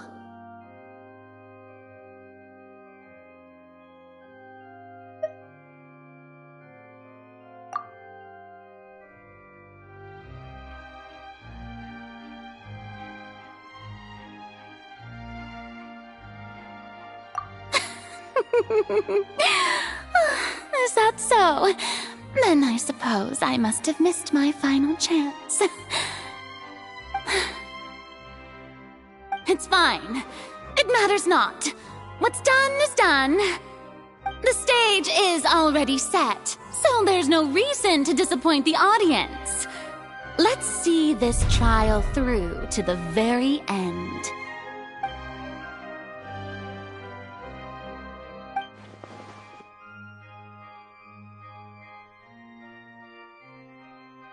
Sir Prosecutor, please allow me to pass this along. This is a document that Miss Charlotte applied for and received permission to share with you during the trial. According to her, it should speed up the proceedings. Huh? Charlotte wanted to give us something? Oh, so she's here too! Hey, Charlotte! Oh, Lev Hymansi. Isn't this the exclusive interview that she did with us before? So she's already finished it, huh? Wait, then that means this document is a perfect timeline of everything that's happened ever since we stepped foot in Fontaine! So in other words, we can refer to this anthology of evidence every time we want to use something from our journey as evidence for an argument! Let's quickly confirm the information in it. Just think of it as a refresher, alright? You defeated the Hydro Archon in the very first duel you took part in at the Opera House. That's one for the history books, all right. I didn't think that you'd wind up getting to the bottom of the case I'd been following all this time. I guess you could also see this as a happy coincidence. This is the first time Monsieur Nervillette had a difference of opinion with the Oratrice. Even the Hydro Archon can't figure it out. A Fatui Harbinger. She's an extraordinary person. Her instinct must mean something. The fortress of Meripede was almost destroyed in a single day. That I didn't witness that scene personally will always be a source of professional regret, I think. According to Monsieur Nervillette, both Child and that whale should have been in the primordial sea at that time. I nearly lost my awesome friend Navia. To be honest, that still gives me shivers. The words of someone as extraordinary as a witch can probably only be truly understood when something surreal happens to you.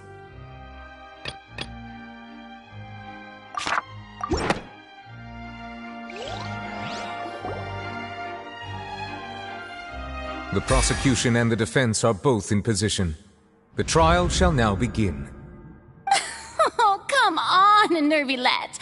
There's no need to repeat all the unimportant legalese. Just fast forward to the part where the prosecution lays out my offenses. As the defendant and the lead actress of this performance, I still haven't even been informed of my supposed guilt in all of this. Of course, it is only natural for humans to struggle to understand the actions of a god. However, you will need more than that to convict me of a crime. That's true. But my charge here is unrelated to your conduct as an Archon. Instead, I would like to charge you as a fraud who's never been the Archon in the first place. Wait, what was that? Lady Farina's a fraud? Hey, I came here thinking that we were going to try the Hydro Archon for forsaking her duty, but did I hear that right? She's not our Archon at all? Charge accepted. Lady Farina, do you plead guilty to the charge?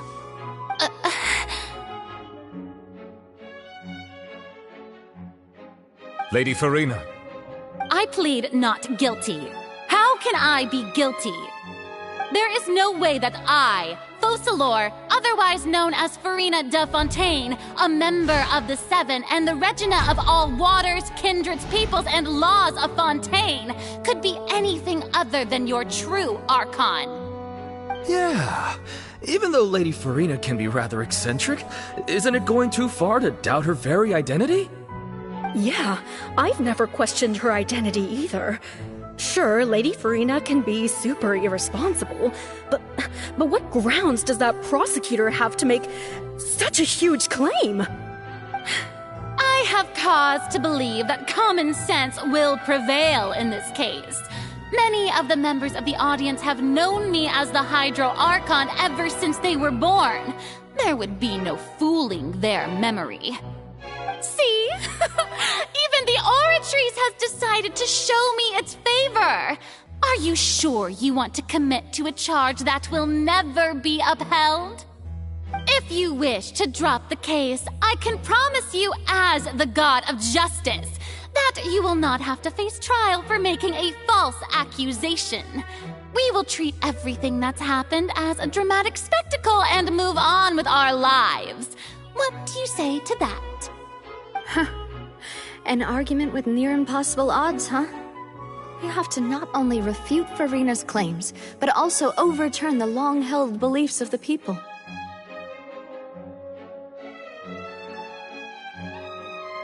Well, I tried to give you the chance to surrender. If you must persist, then let me ask.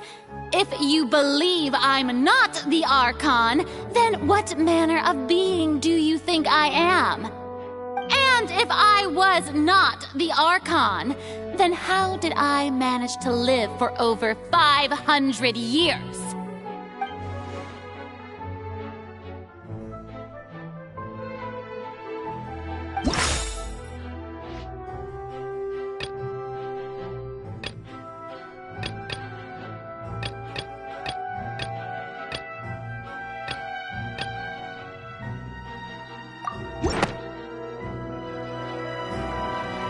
First of all, you may be a member of another long-lived race, which would allow you to naturally possess an extended lifespan. And second of all, even if that wasn't the case, there could be other ways to extend your life. Who gave you that idea? Was it the knave? You'd sink so low as to use a harbinger's words against me. A curse? I once thought it possible that the aura of an Archon might naturally resemble a type of curse. But in light of this claim, perhaps what I sensed was not your divinity, but a curse after all. Neverlet sensed it too, huh? Lady Farina is actually a human? Well, it is true that it's extremely difficult to tell humans and gods apart just by looking at them. It's not impossible.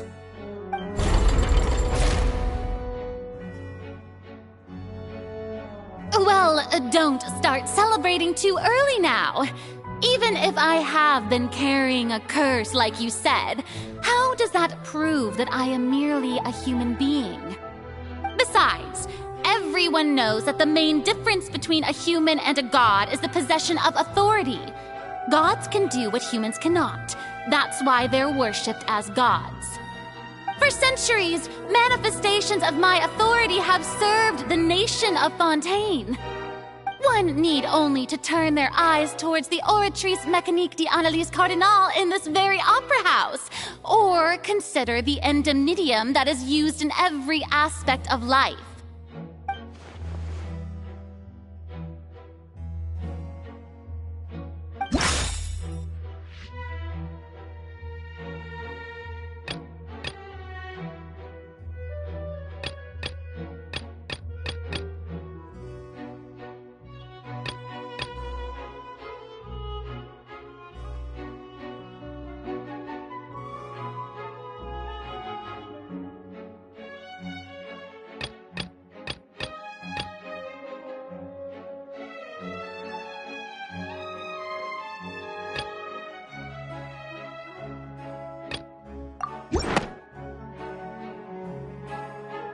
You tried to reference the Oratrice, but weren't you as confused as all the rest of us when the Oratrice declared Child to be guilty without any proof? Otherwise, you should have come up with a good explanation for that by now. Didn't I make myself clear at the time? The decisions of the gods are naturally difficult for humans to comprehend. There is no need to provide an explanation. Lady Farina, I believe a reminder of your current circumstances is in order. While the court is in session, the principles of justice and the law must come before all else. While you are an Archon, you are also first and foremost the defendant in this trial. You will prove yourself unable to defend against the prosecution's charges if you continue to withhold vital information against the rules of the court. I never thought you'd use that kind of rhetoric against me. That was no trick of rhetoric, Lady Farina. I've merely reiterated the rules of the court. Rules that all should respect and follow. So, you neither knew why Child was declared guilty, nor did you understand the structure and operations of the Oratrice. Instead of having been created by you, the manifestations of authority you mentioned have been made by the real Hydro Archon, haven't they? The real Hydro Archon? Well, now you're really losing me. It is true that I did not know why the Oratrice gave out a guilty verdict that day. But the Oratrice handed out that verdict unilaterally, and it has been operating independently ever since it was first created. You can't argue that just because a divine creation is flawed, that the god behind it must also be no god at all. She's still throwing out all kinds of excuses.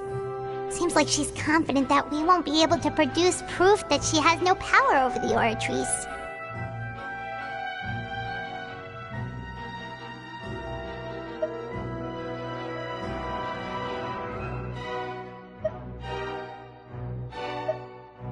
My power as an Archon. There are many ordinary citizens in the audience. How can I just carelessly demonstrate the formidable power of an Archon?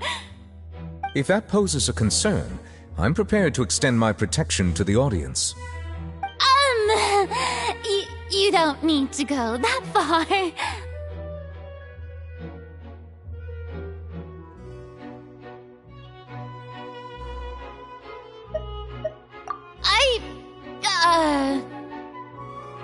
Aren't you the Hydro Archon? Or is it that you can't even wield the power of Hydro, much less the authority of a god? Indemnitium! Yes! It's all because of Indemnitium! All Archons derive their power from the faith of the people, and I've converted the people's faith in justice into Indemnitium! Thus did I give up all of my divine power to provide everyone with energy for their daily lives.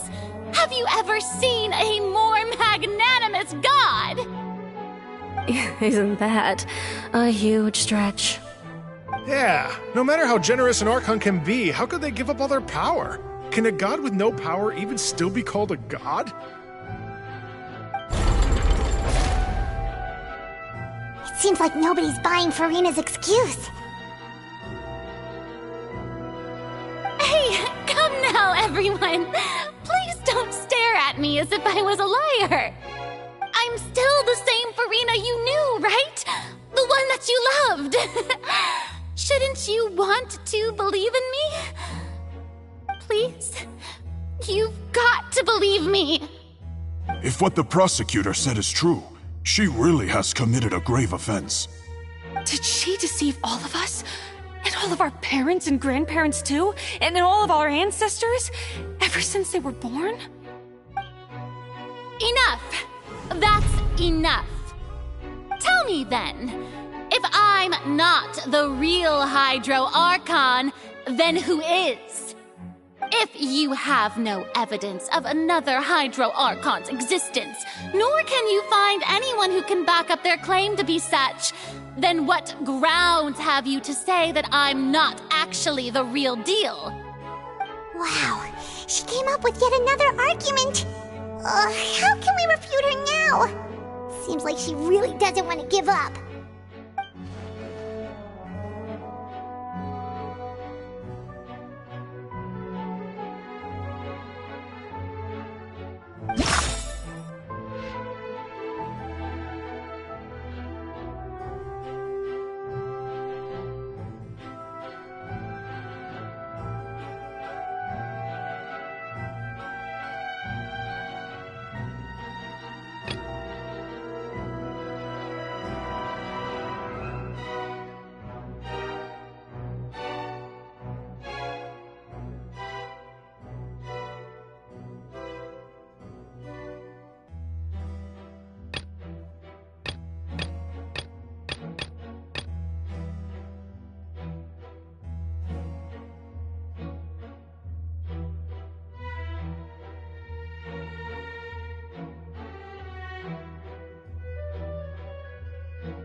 That doesn't sound right.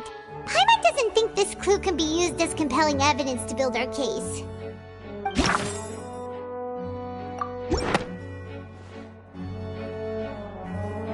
It has been established that all Fontanians can dissolve in water from the primordial sea.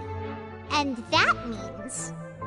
Since you insist on claiming to be a god and not a human, then there's a method that you can use right here and now to eliminate all suspicions of you being the latter. Miss Navia, please apply to serve as a temporary attorney for the prosecution before addressing the court. Though you act in partnership with the prosecutor, you must still adhere to proper procedure. Super sorry, Monsieur Chief Justice. I swear this really will be the last time that I'll speak out of turn. Now, I've brought some seawater from Poisson. As everyone knows, a massive flood struck the area not long ago, taking many lives, including those of some of my closest friends. So, Miss Farina, would you dare to touch some of this seawater? If we are to believe that you are indeed the real Hydro Archon, touching this seawater would have no effect on you. All it should do is strengthen your case. But if you don't dare to touch it, then we would have basically proved the reverse. Oh, and I must remind you that after the disaster at Poisson, nobody wants to see any more people dissolve. I do hope you'll act prudently and choose the simpler path of admitting guilt. Navia from the Spina di Rasula. The Spina has governed Poisson for many years. I guess her suggestion is valid. If Lady Farina is indeed just a human, she's probably Fontanian like all the rest of us. Would she really dare to try?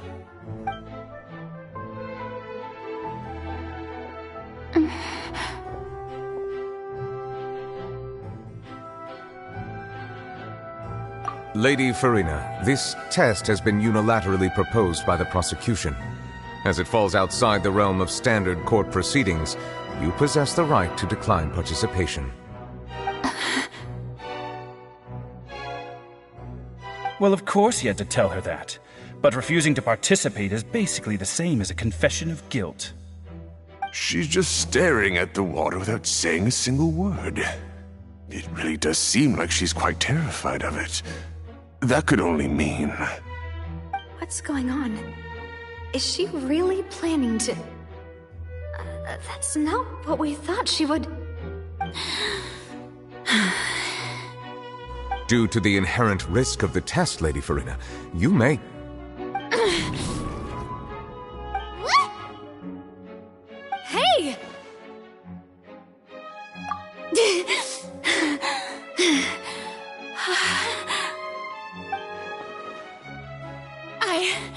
I'm fine! Look at me, everyone! My hand is still here! I haven't been dissolved! Will you believe me now? I really am your Archon! I'm nothing like a normal human who would fall apart as soon as they touch this water! Really, was this not the most obvious thing in the world? Miss Siegewin? If you're present, Miss Siegewin, please come forward and attend to the defendant. Siegewin? Don't be nervous. It'll just take a few seconds. Let me see. That should be enough. Please announce the results of your evaluation to the court, Miss Siegewin. As everyone doubtlessly saw, Miss Farina was displaying symptoms of hyperventilation and flushed skin. These indicate that she was experiencing the adverse effects of exposure to primordial seawater. The extent to which she was affected is the same as other humans when exposed to primordial seawater of a similar concentration. Thank you, Miss Siegewin. Lady Farina, you may return to the defendant's stand. Oh, wait. What did she just say? I didn't get dissolved. Shouldn't that be enough to prove my innocence?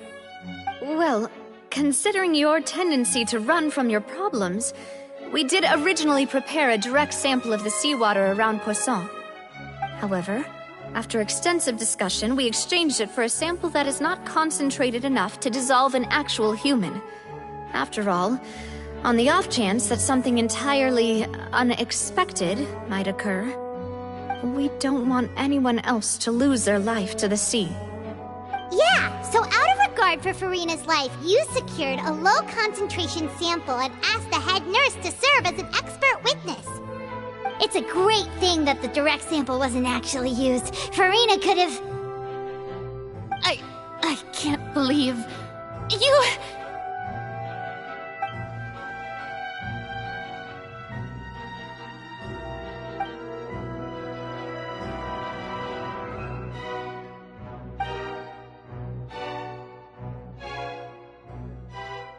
Listen to me, everyone!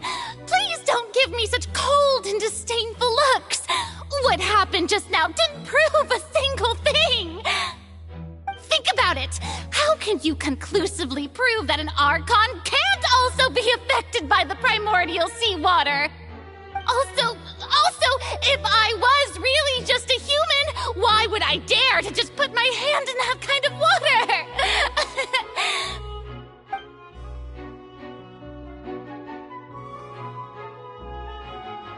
Please, everyone, anyone, just listen to me! I swear, I really am your Archon!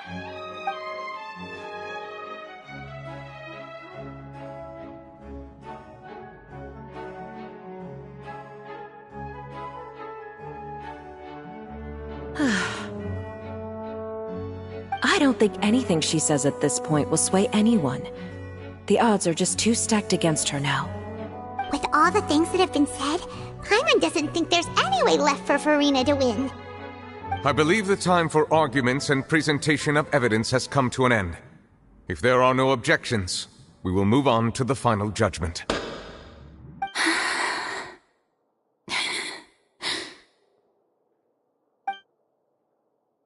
I don't think anything she says at this point will sway her. She's too stacked against her now.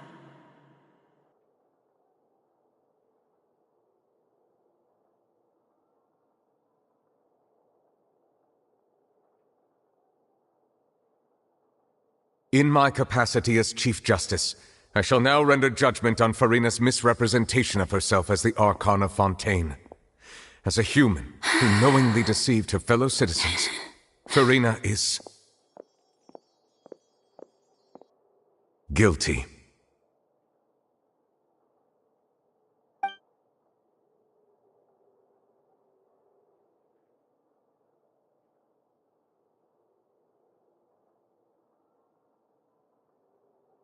We shall now turn to the Oratrice Mécanique d'Analyse Cardinale to render the final verdict on the charges.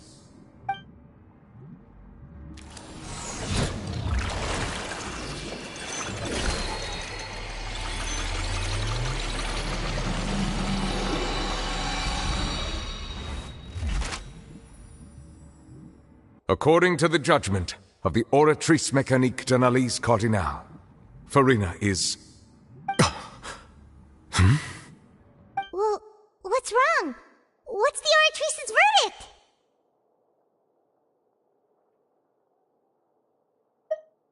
No, the Oratrice also displays a guilty verdict. Isn't that correct, then? However, the exact wording of the verdict is thus. The Hydro Archon, guilty, to be punished via the death sentence. The death sentence? That's actually one of the available sentences? I've always thought that it was just a myth. The one and only time the death sentence has been handed out at the court, and it's been given to the very person we've worshipped as the god of justice? What an unexpected twist. Farina's been sentenced to death by the Oratrice? We just wanted to use the trial to show her the seriousness of things so she'd tell us the truth. How did things escalate this quickly? This outcome is indeed quite strange. According to Fontaine's current definitions of justice, as well as its recommendations for criminal sentences, is this sentence really appropriate for the crimes that have been committed? Yeah! Even Vacher wasn't sentenced to death by the Oratrice. You know, the real evil mastermind behind the serial disappearances case. Indeed. Not only is Furina's sentence overly excessive, the very point of our trial today was also to prove that Furina has never been the Hydro Archon in the first place. But now, the Oratrix seems to have deliberately invoked the title of the Hydro Archon. What does this mean?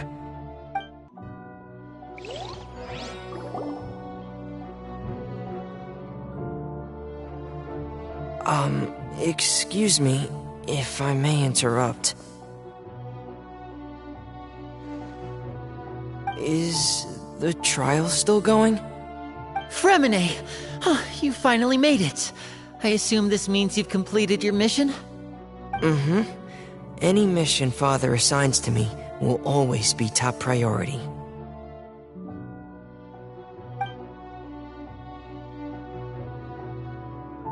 Is that the first prophecy slate? Huh. So the knave privately arranged for Fremine to try and find the missing slate.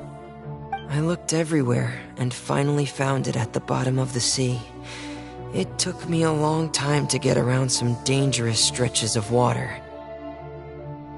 But has the trial already concluded?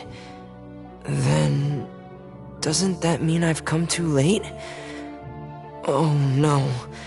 Father will be disappointed in me.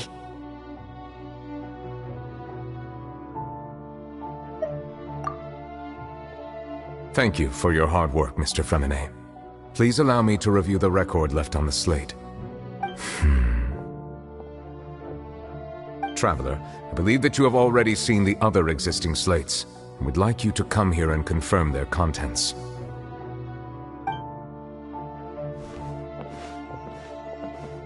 Huh? So what do you see? What is it?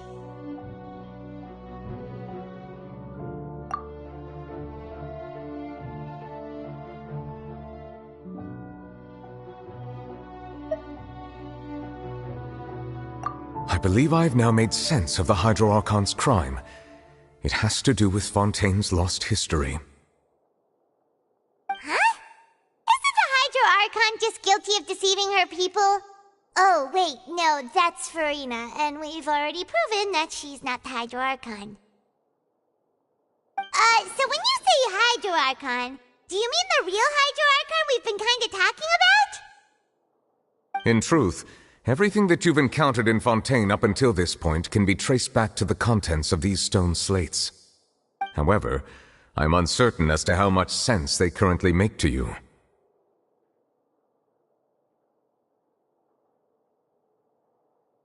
Okay, let's try to recall the contents of the other 3 stone slates. Paimon will do her best to help you remember.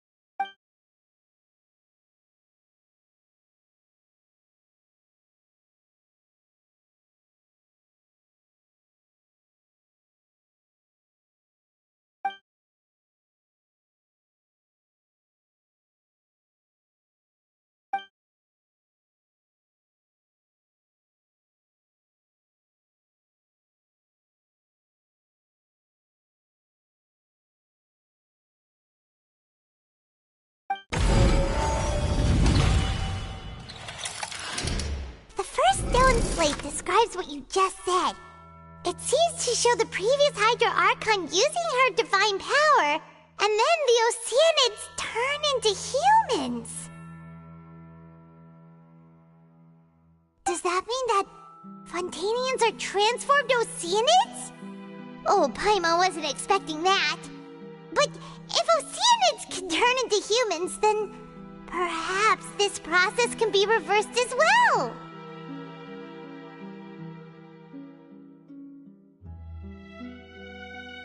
The second stone slate shows Celestia floating in the sky, and the Hydro Archon and her people worshipping it together. But the heavens still brought judgment down upon them. This must be the point when the Hydro Archon and the Fontanians were branded with their original sin. Does this mean that the original sin and the Hydro Archon sin are the same thing? The third slate shows the Hydro Archon sinking into the sea surrounded by many people.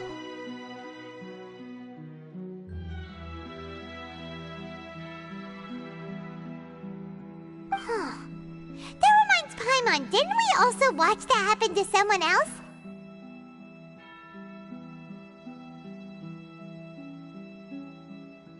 Well, the fourth slate is the prophecy the Fontanians have been talking about. People dissolving into the sea, the Hydro Archon crying on her throne, and so on. We didn't believe that such a crazy disaster could happen at first, did we? But after that incident, it was just a question of when and not if.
We know from the case of the serial disappearances of young women that Fontanians can be dissolved in primordial seawater, and the first stone slate tells us that long ago, the Hydro Archon used her power to turn Oceanids into humans. This might be the reason that Fontanians can dissolve.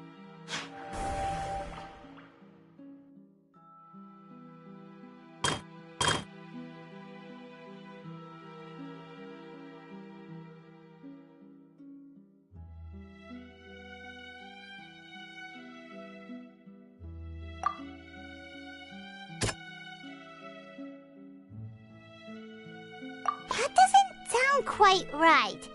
Let's think about this some more.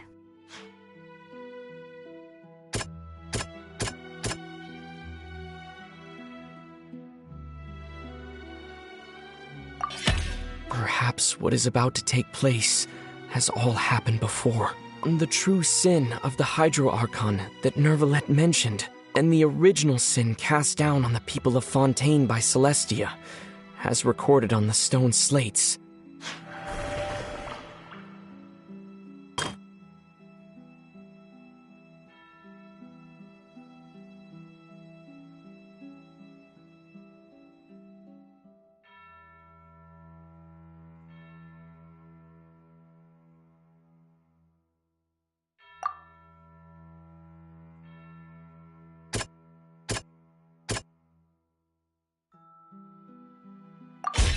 It's not as simple as falling into the sea. When Navia fell into the sea, her consciousness was subjected to judgment. The stone slates show the people gathered around the Hydro Archon in the sea.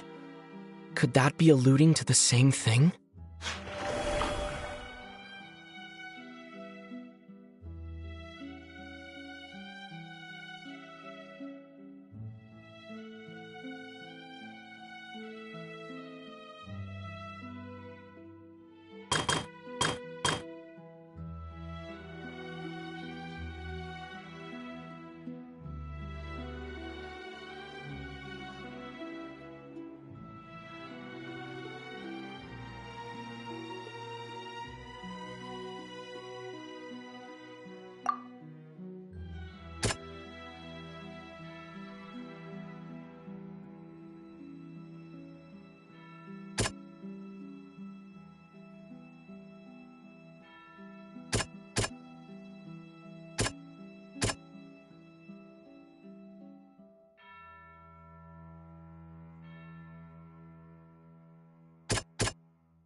The prophecy from the stone slates found its way into society, but not many people believed it at first. The fortress of Meropide was nearly flooded with primordial seawater, which we know can cause Fontanians to dissolve.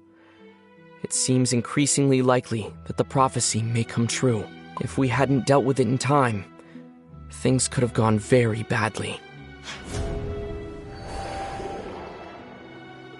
They'll dissolve into the primordial sea but won't cease to exist. Their essence will flow in the seawater, converge, and take the form of an Oceanid.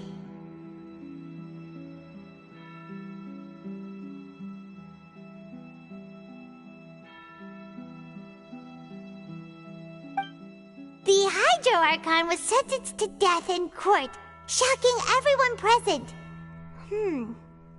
Perhaps this means that her sin was actually Fontaine's original sin. Navia fell into the water inside those ruins, and she nearly dissolved. She was surrounded by the people of Poisson in a court within her consciousness, and was forced to take part in a trial meant to make her stay. The eruption of the primordial sea at the fortress of Meropide was the surest sign that the prophecy was about to come to pass no matter what. The stone slate's contents can all be verified by recent events. If we combine what we know together, loads of truths should come to light.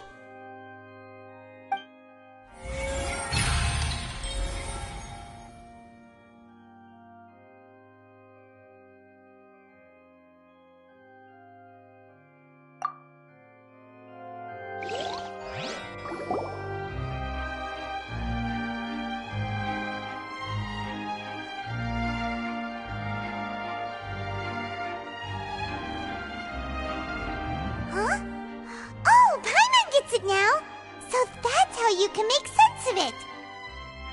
But then it feels like we're going to have to share some truly shocking revelations.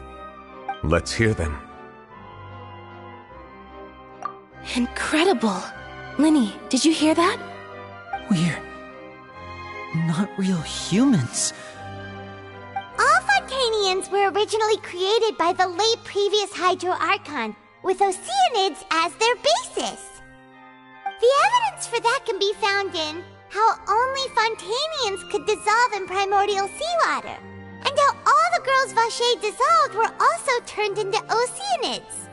Oh, and according to Navia, when she was about to get dissolved, she also saw everyone gathered around for a trial, all of them in the shape of Oceanids. Indeed. Yeah, and it follows from the content of the first slate that she probably angered Celestia by creating humans without prior permission. That could also explain why the Oratrice judged the Hydro Archon to be guilty. It's to account for that ancient sin. The Hydro Archon's true sin was creating us? And yet, after many hundreds of years, the Hydro Archon's creations have turned around to try to judge the Archon within the Opera Epiclese. The twists of history are often the most unexpected of all. Yeah! Isn't the image here just like when Navia fell into the sea? So wouldn't it be trying to show the image of the Hydro Archon also falling into the sea once the prophecy has been fulfilled in the fourth slate?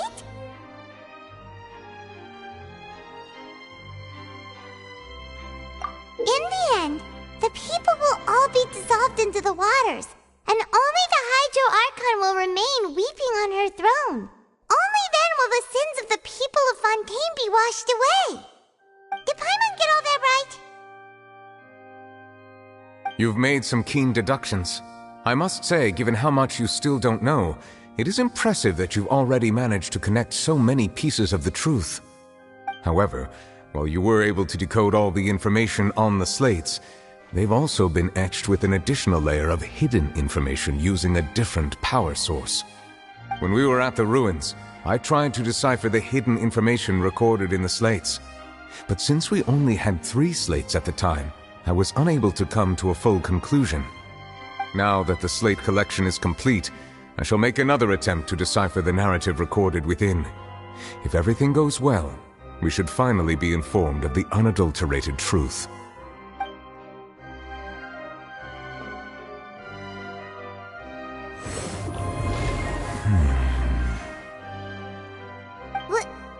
Well? Did you get it?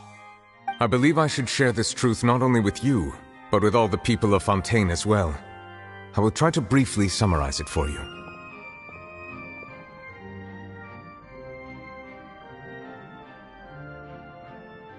Your hypotheses regarding the origin of Fontainians and the sin of the Hydro Archon were both correct.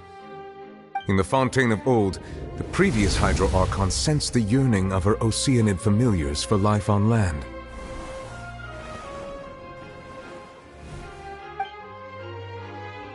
The Oceanids were enamored with the beauty and romanticism of human beings, and wishing to have those experiences for themselves, expressed to the Hydro Archon their desire to become of a similar kind.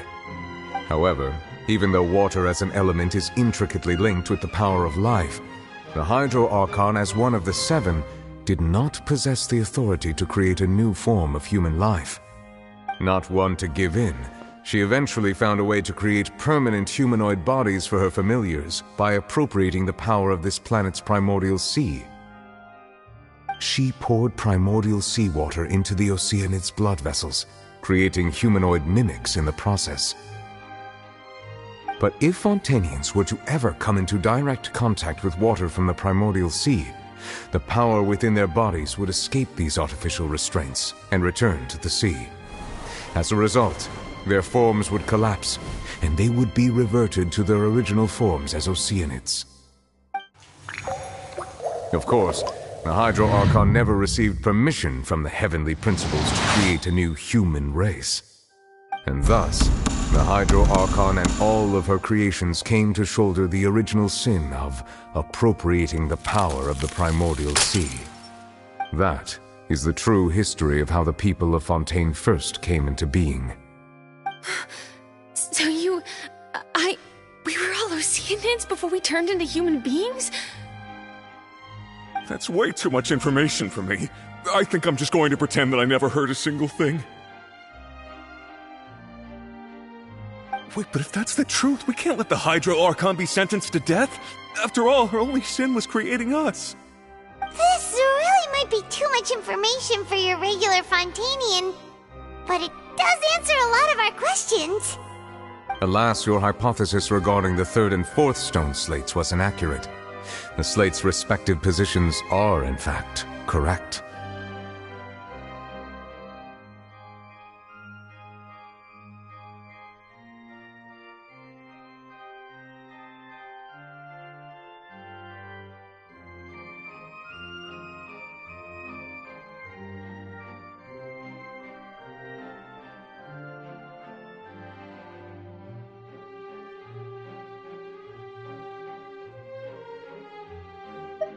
A key point of the visual on the third slate is how all the individuals depicted in the water are humans rather than Oceanids.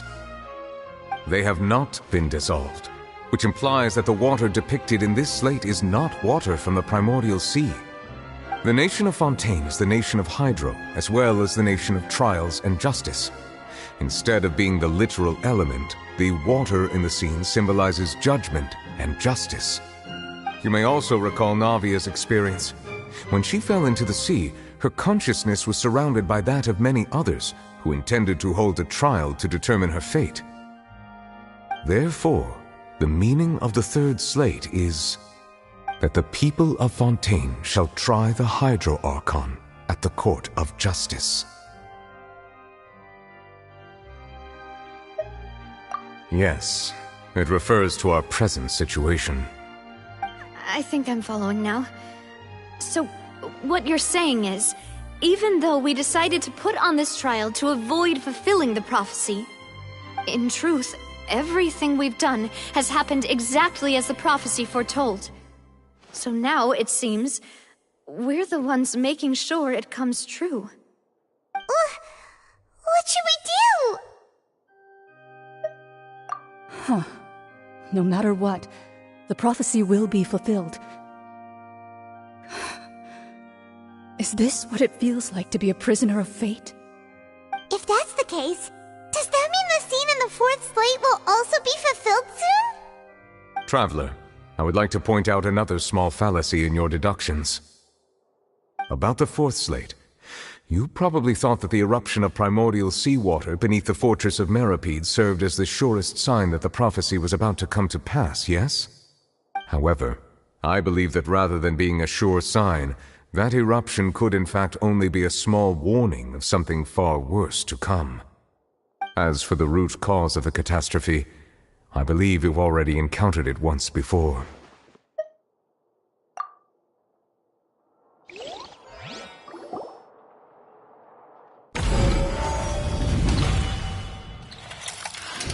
This eruption was just a small warning of the things to come.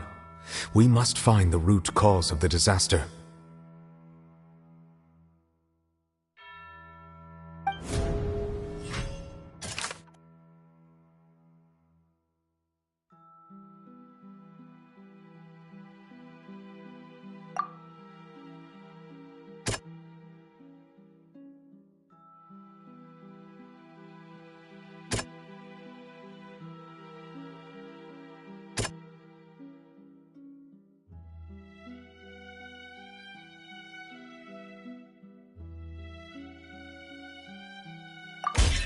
It was both dream and reality. If we're talking about a true culprit, that could only be that thing inside the primordial sea, right?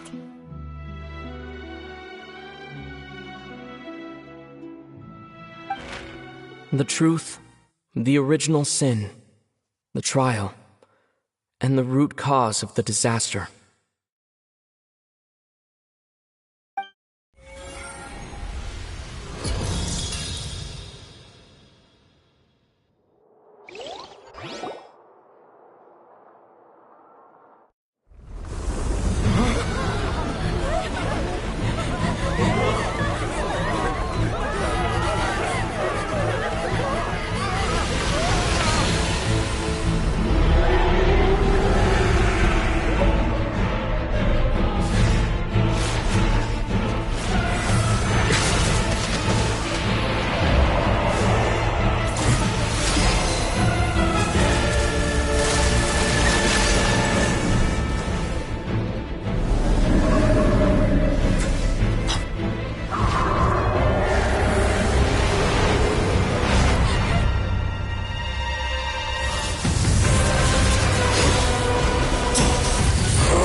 That was way too close!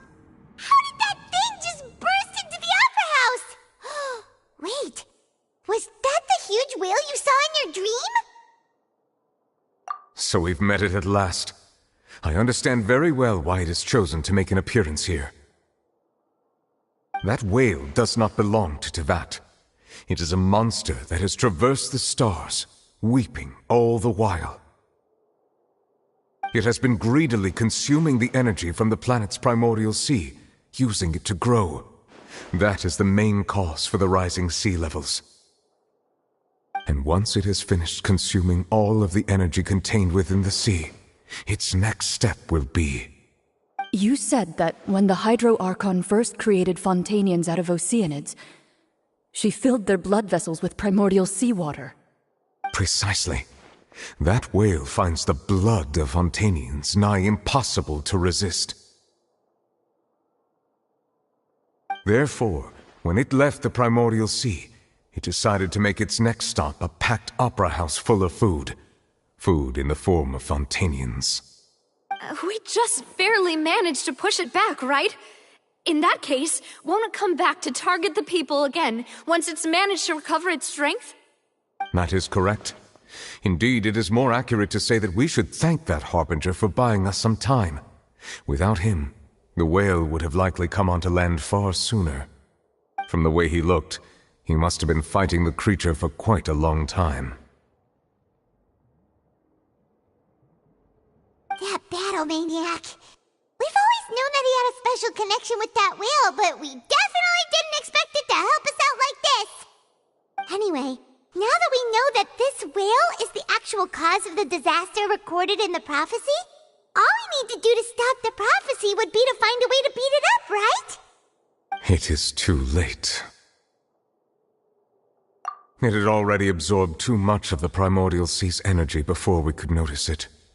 At this point, it has become practically integrated with the sea itself.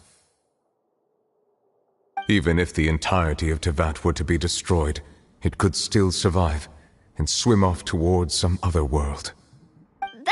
That's not something I will accept. We've already done everything we can, and we even found the true culprit. We've come so far. You can't just tell me that the last hurdle is some impossible foe. That's just not fair. Indeed, that's not how a grand performance should end. I'll fight it to the end, no matter what. So the prophecy will be fulfilled no matter what, huh?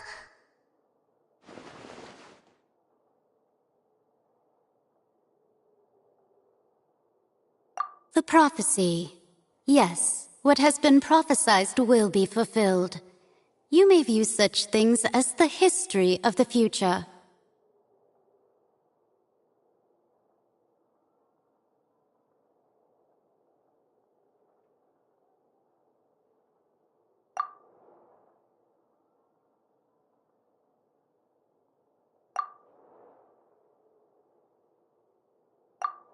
Just as prophecies are usually only the future as seen from the perspectives of the gods, could things be happening in hidden corners where the gods' gaze does not fall?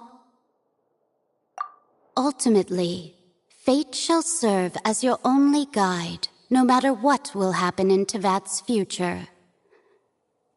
All you need to do is to play your part.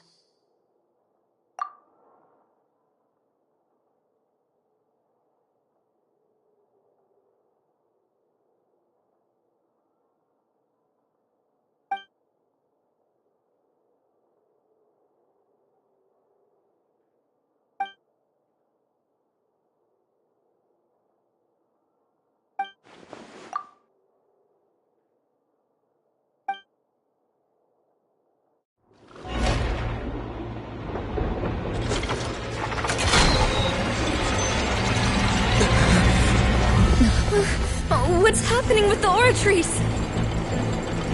I believe it is preparing to carry out the death sentence.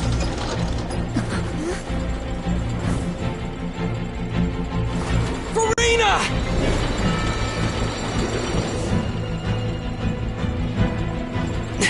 No, I still need answers.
You...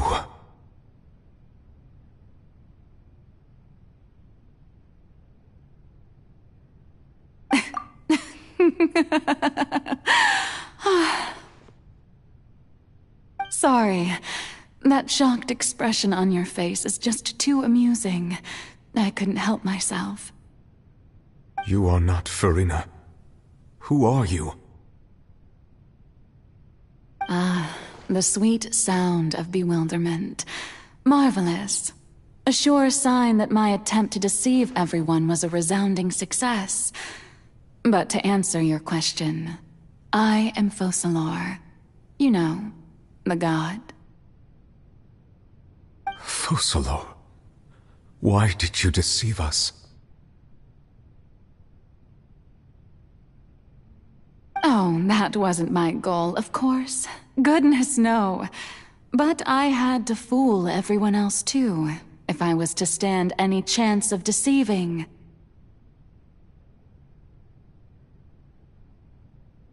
The heavenly principles.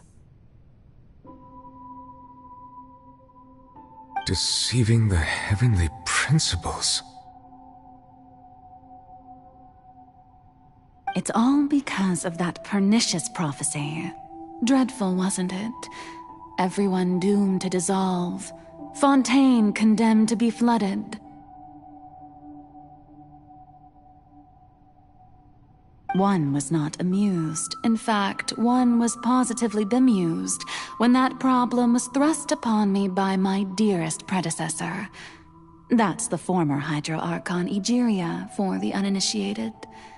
It hardly gets more disastrous than a preordained national catastrophe, now does it?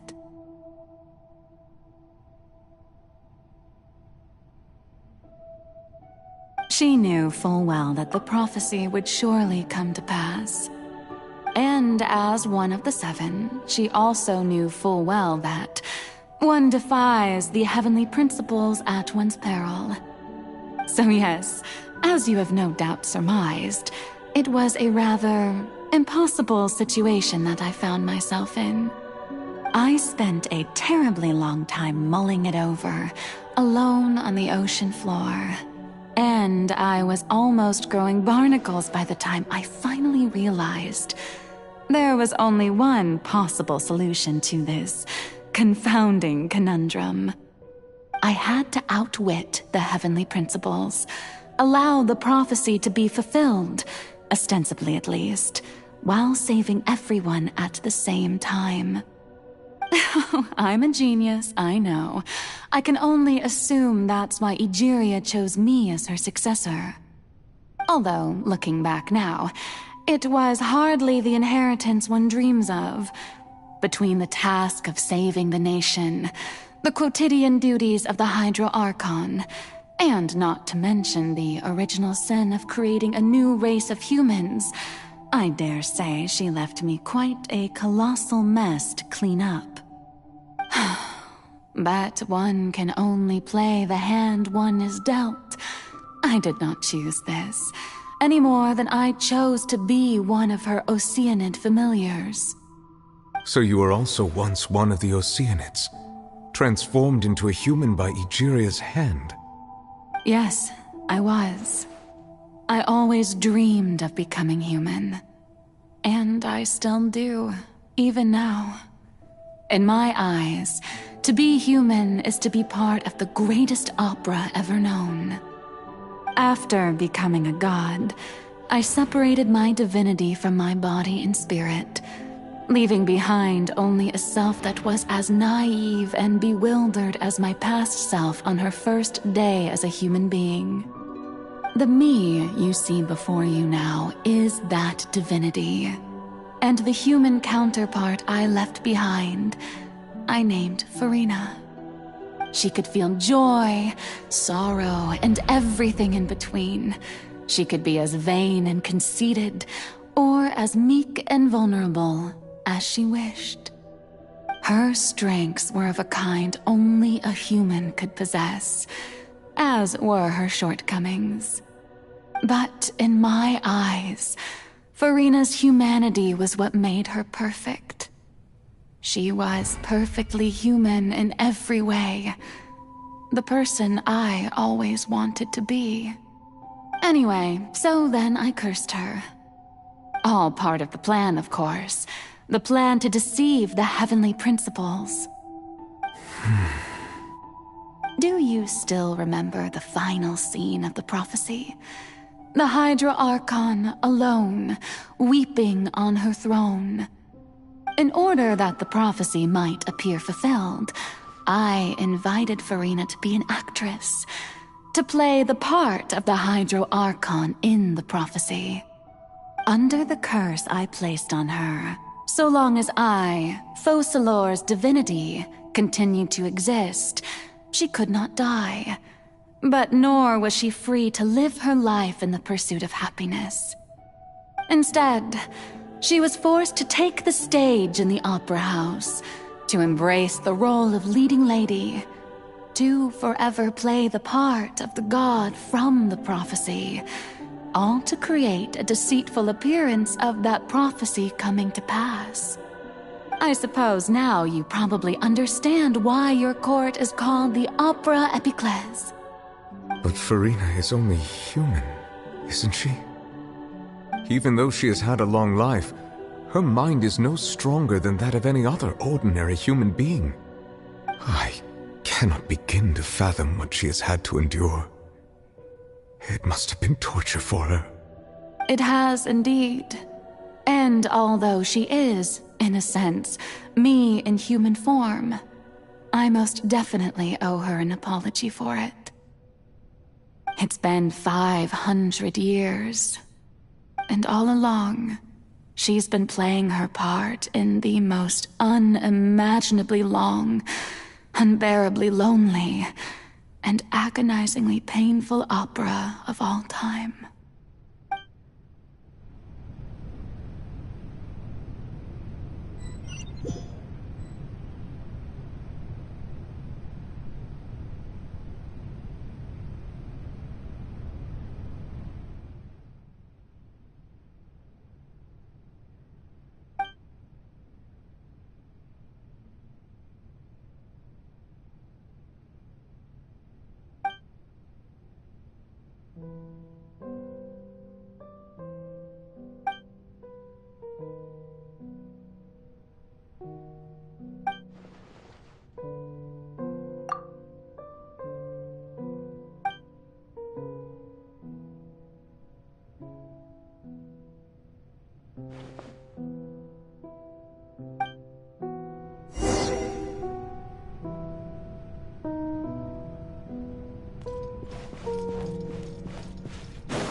Oh, who permitted you to come onto the stage? Now, I understand your admiration for my august self, but I must ask you to keep to the rules.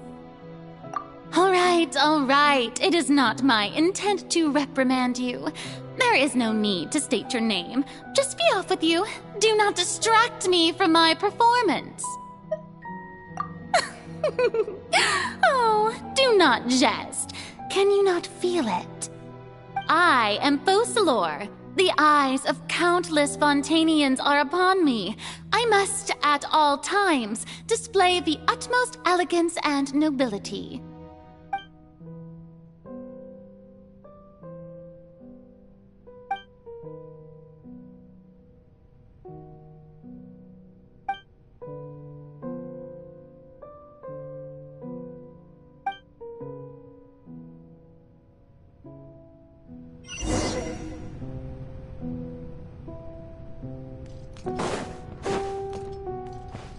Dear audience, the performance is experiencing a technical difficulty, but worry not. The guards shall resolve it soon enough.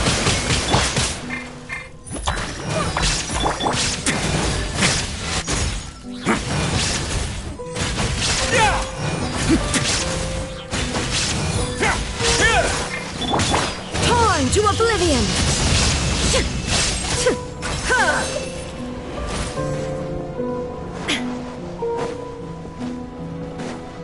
Hey, what gives? The audience is still watching me, you know. Guards! Wait, where are the guards? Guards!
Farina. Huh? Who's that? Who's calling me? Where are you? Be not nervous. Be not afraid. I am before you. Wait a moment. You're mirror me? How can this be?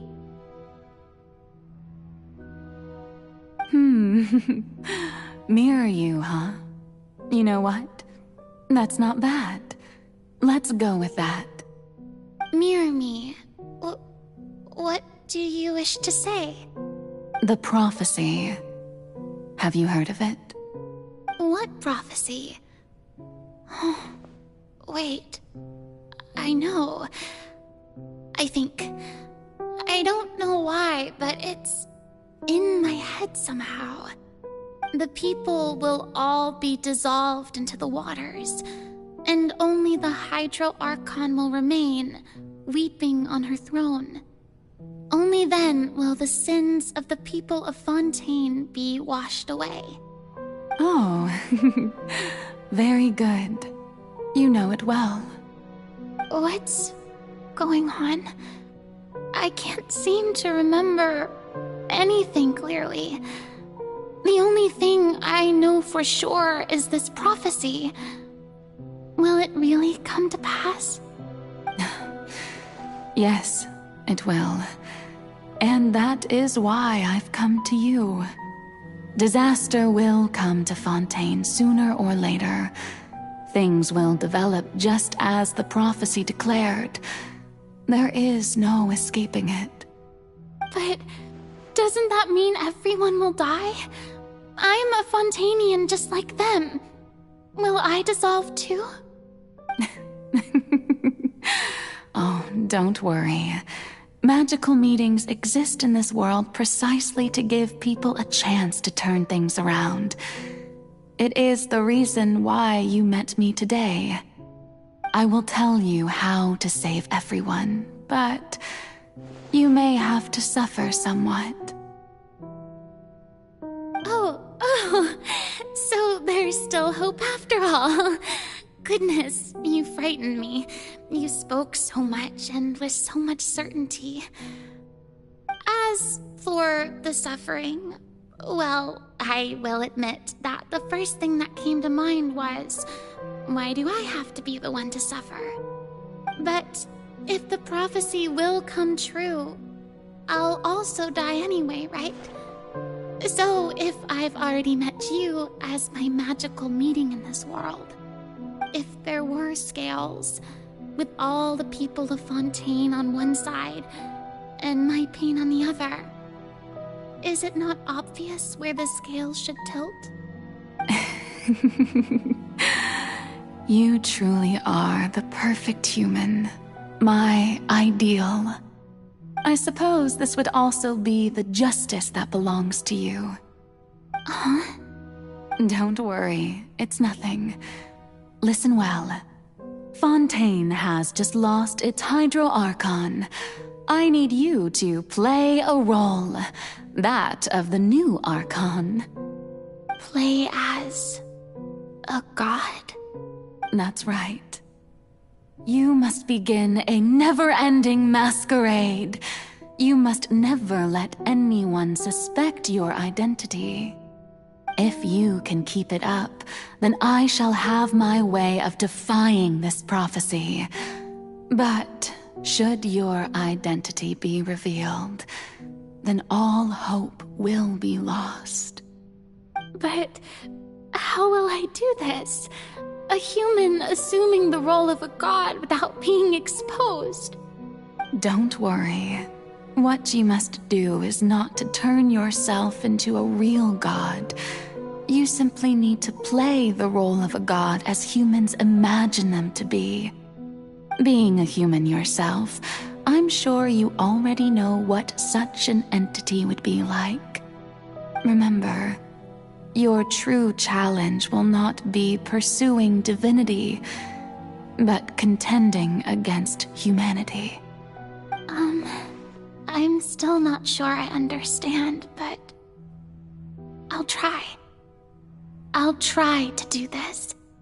So, how long am I going to have to play this role? To accomplish this mission, you will have to stay on the stage for many, many years. You will endure and not grow old until your task ends. But I promise you, all will eventually end in a magnificent and dramatic trial, and everyone will be saved. A trial? Huh. How exciting. I'll be looking forward to it.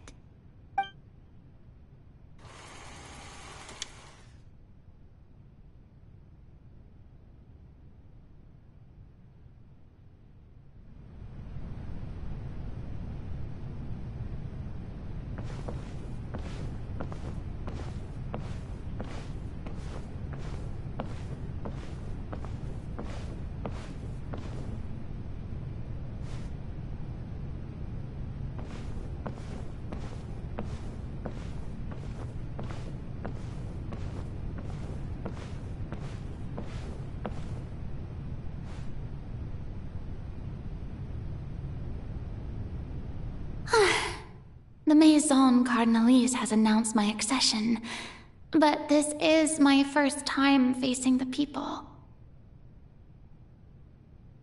What should I say to most appear like a god? To be honest, I still don't know. Perhaps I should first try to act natural.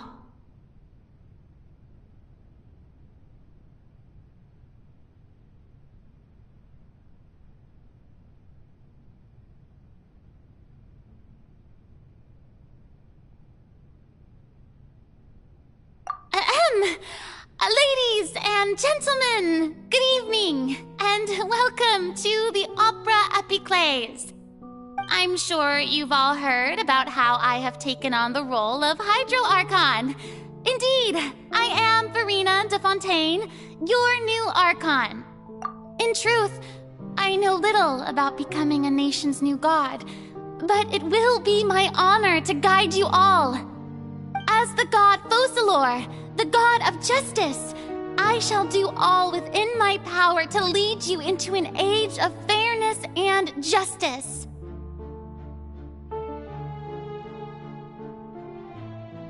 Once again, thank you all for coming. If you should have any questions or suggestions, please send them to the Maison Cardinalise. The future of Fontaine will require us to work together, after all. This should do it. I thought I might stammer, but thankfully, I was able to convey my thoughts just fine. Okay, and next. That's the new Hydro Archon. Is this some kind of joke by the Maison? I would have thought that a being that surpasses humanity would be a bit more assertive. Hey, did you hear that? She even told us to send her suggestions there at the end. Shouldn't gods be all-powerful? She's being so modest. What's the difference between her and an ordinary person, then? If you ask me, perhaps the succession didn't actually happen. She might just be a maison-back puppet. Wait, what's going on? Why is everyone suspecting me of being a fake? Oh, this is bad. If I get exposed here, there'll be no saving the people from the prophecy. Right. Mirmi said that I just need to play the role of a god as humans imagine them to be. Calm down, Furina. Think. What do the people want? How would they imagine a god to speak and act? Assertive, with a strong sense of presence. One who can dispel all doubt. That is the character I'm fated to play.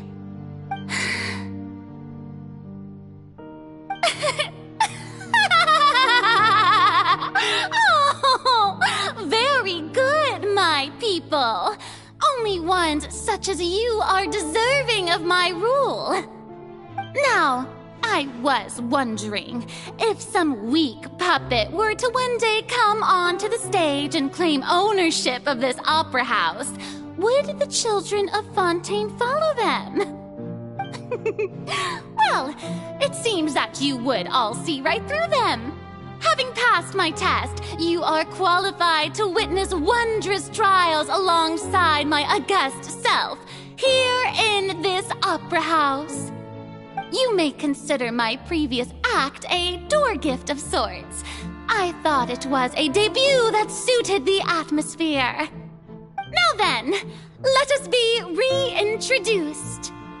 Ah, so that was just a performance. How could I have forgotten that we were inside an opera house? Her personality. It's quite shocking, to be honest, but I suppose it's a better look than before.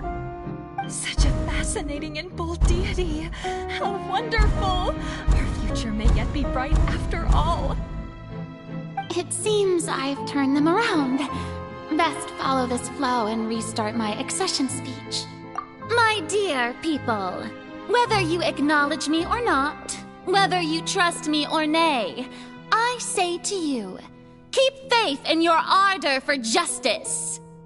We have heard it said that this nation's sins can no longer be washed away. Well, I say that justice is most fragrant when it blooms amid sin.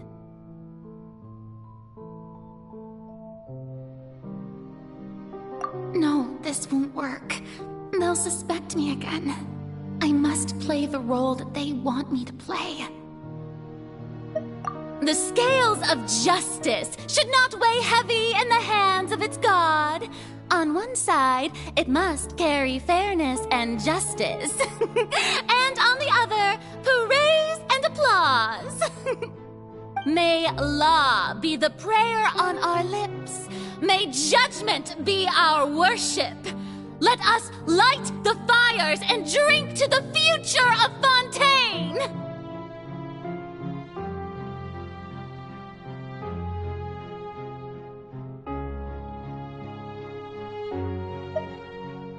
There is no trouble in this world that justice cannot solve. All that is needed is for you, my people, to believe in it, heart and soul. So long as I, the Archon FolkLore, stand within the Opera Epiclese, so long as I stand before the Oratrice, I shall even judge the gods of this world!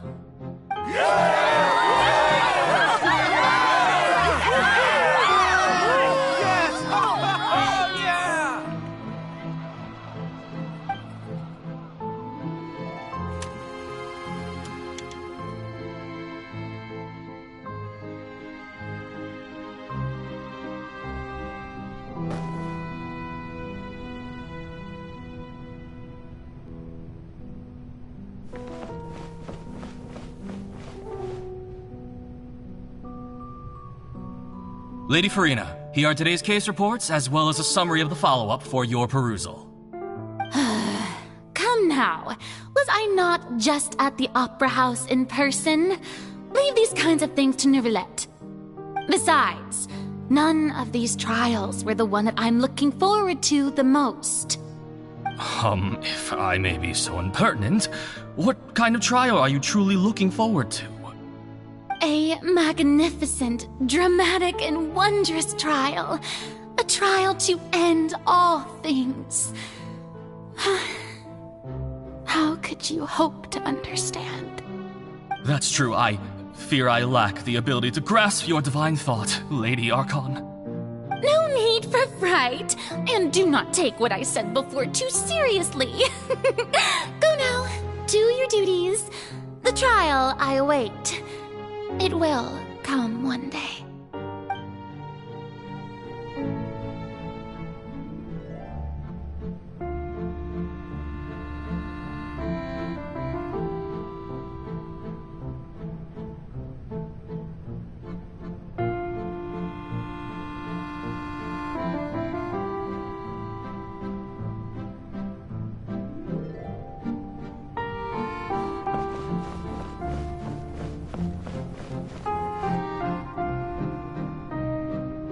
Lady Farina, I don't know what to say.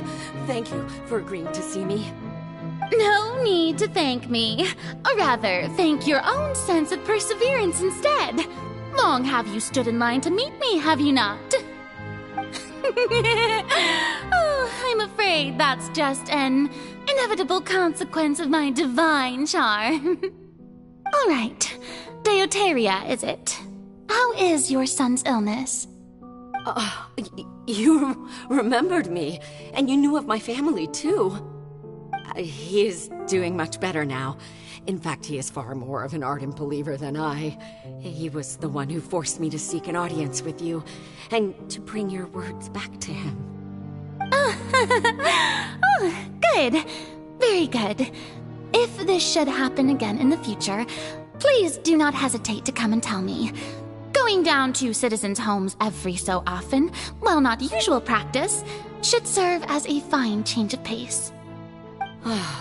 You're such a gentle and wise god. Thank you once again, on behalf of my son.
Lady Farina, here are the latest hydrological reports.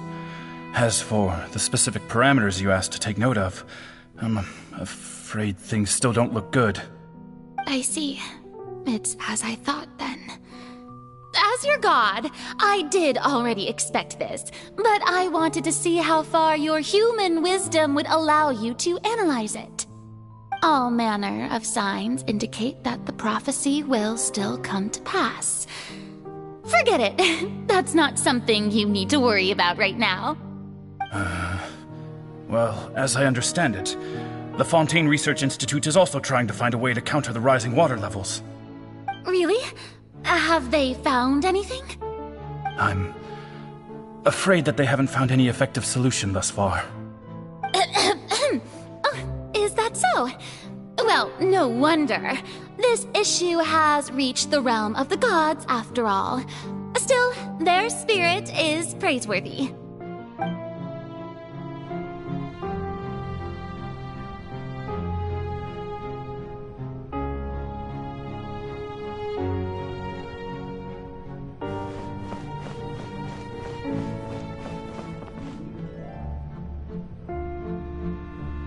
The day is finally over.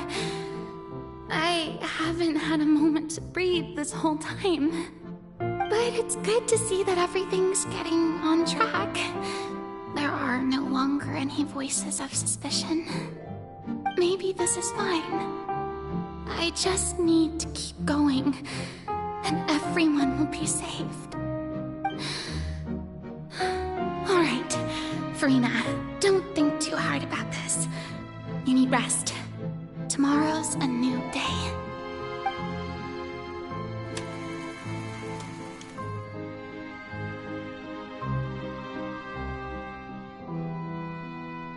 Lady Furina, here are the new trial reports for the latest cases, as well as a summary of the follow-up.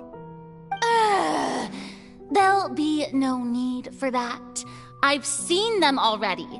There's no need to go back over scenes I've witnessed in person before. Lady Furina, I've waited so long for this chance to see you in this manner. Indeed, my dear, loyal citizen. This joyous moment is an honor for us both. Lady Furina, we're detecting significant hydrological anomalies near Poisson. Understood. Keep monitoring. Keep me informed should anything come up at the Institute.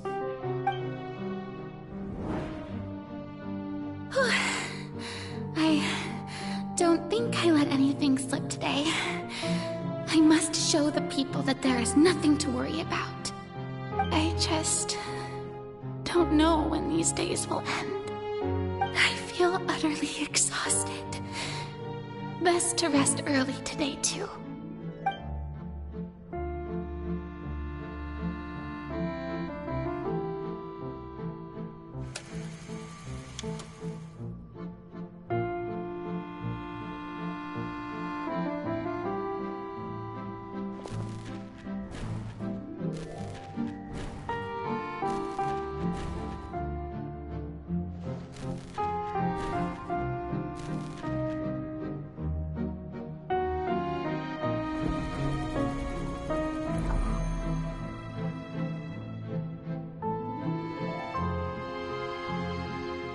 Lady Furina, it's like a dream being able to speak with you up close like this. I've heard that the first member of our family who was honored to receive an audience with you was Madame Deoteria, almost 20 generations ago. And what a fine family yours is indeed. It brings me great joy to meet such a faithful believer. A descendant of a line most ardent. Surely you exaggerate, Lady Furina. My lady? What is it, good citizen? Oh, are you crying? Oh, really now? I didn't even notice. This must be the overflow of hydro from my person. Well, can't quite help being the god whose dominion is the waters, can I? No wonder. No wonder. A manifestation of your power, then. Oh, Archon, I am honored to have witnessed it. Honored indeed.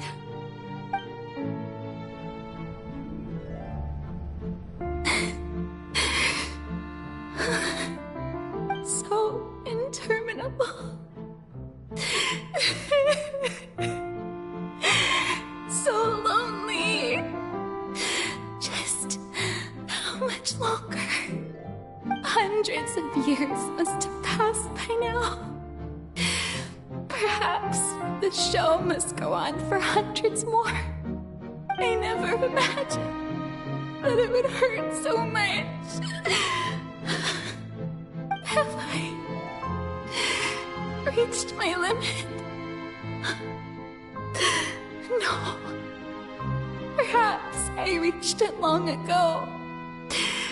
Today I didn't even notice my own tears. I want to tell someone, anyone, about this. But would that not destroy all I've done so far. I've conducted so many investigations across the centuries, but there's not even a sliver of hope that we might break the prophecy. All I can do is keep heart. I must maintain this act. It is the only way to save Fontaine. Please, mirror me. You have to succeed.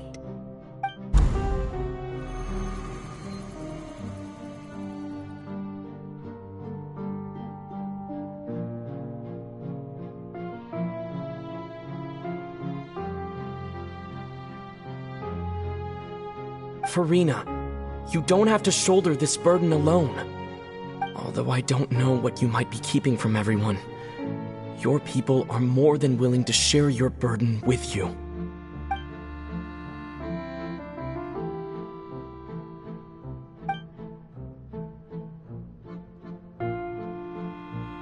Share my burden.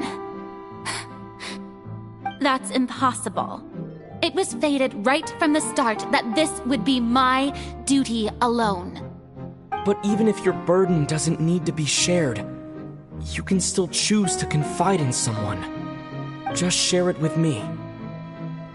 I'm what you'd call a witness. A witness?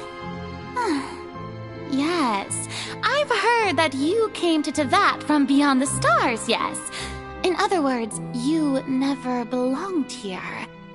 And if Tevat is, in its entirety, a show on a stage, then you're just a spectator, aren't you? If that's the case... He's right. I could confide in him, couldn't I? But if things don't play out as expected, the people of Fontaine will be the ones to pay the price. No, Farina. You shouldn't be selfish. But what if it's really alright? Farina, you've worked so hard for so long. Surely it would be okay to put yourself first for once. Just this once. Is it such an outrageous thing to do anyway? To find someone in whom you can confide your frustrations and sorrows? Surely it could not hurt. If you let this opportunity slip through your fingers, it might never come by again. Think about it long and hard.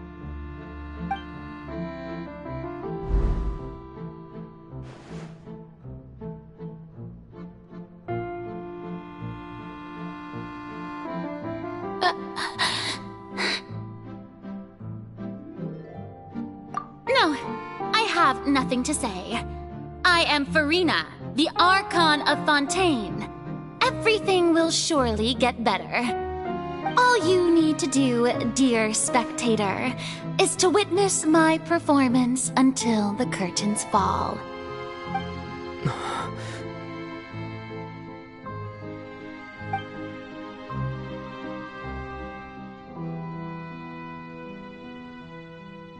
Fine.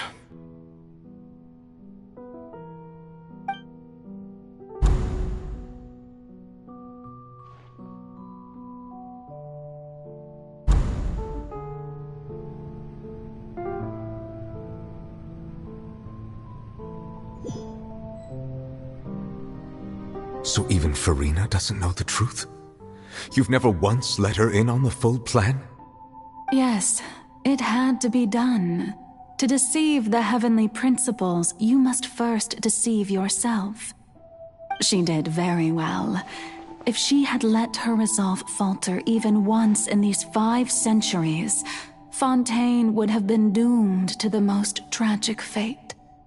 It seems that trusting humanity was the right decision after all.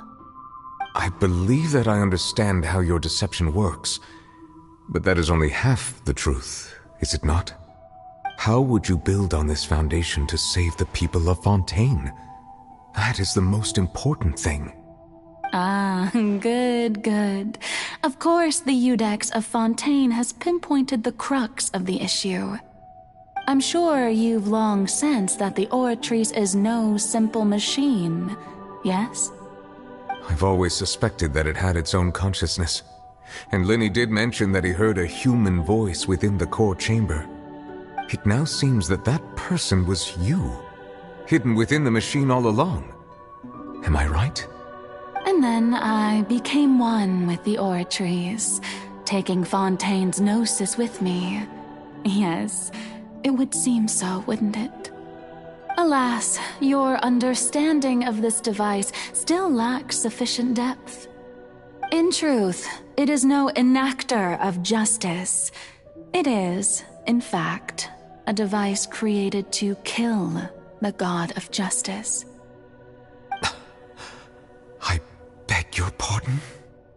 Oh, you have it.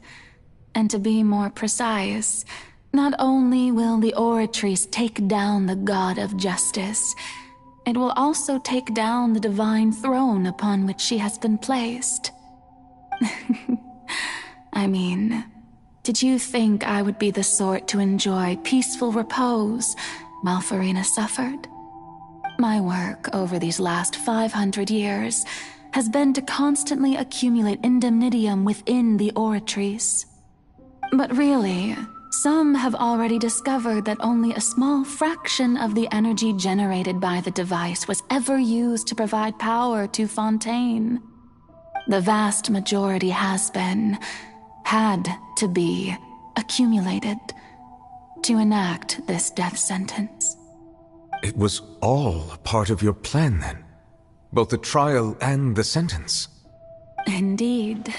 This power, accrued over 5 centuries, could have sustained Fontainians for millennia had it only been used for that purpose. Almost all of it has now been stored within the Oratrice. But only power of this magnitude could hope to destroy the Hydro Archon's divine throne, shaking the rules established by Celestia, and breaking through the institution that is the Seven. So the Oratrice's call for death was for neither Furina nor FolkLore, but for the Hydro Archon. The destruction of that divine throne. If I do not misunderstand your intent, you must be... returning what's rightfully yours to you, of course. In other words, this was all done to return the authority of the Hydro Archon to the Hydro Dragon of this planet. But...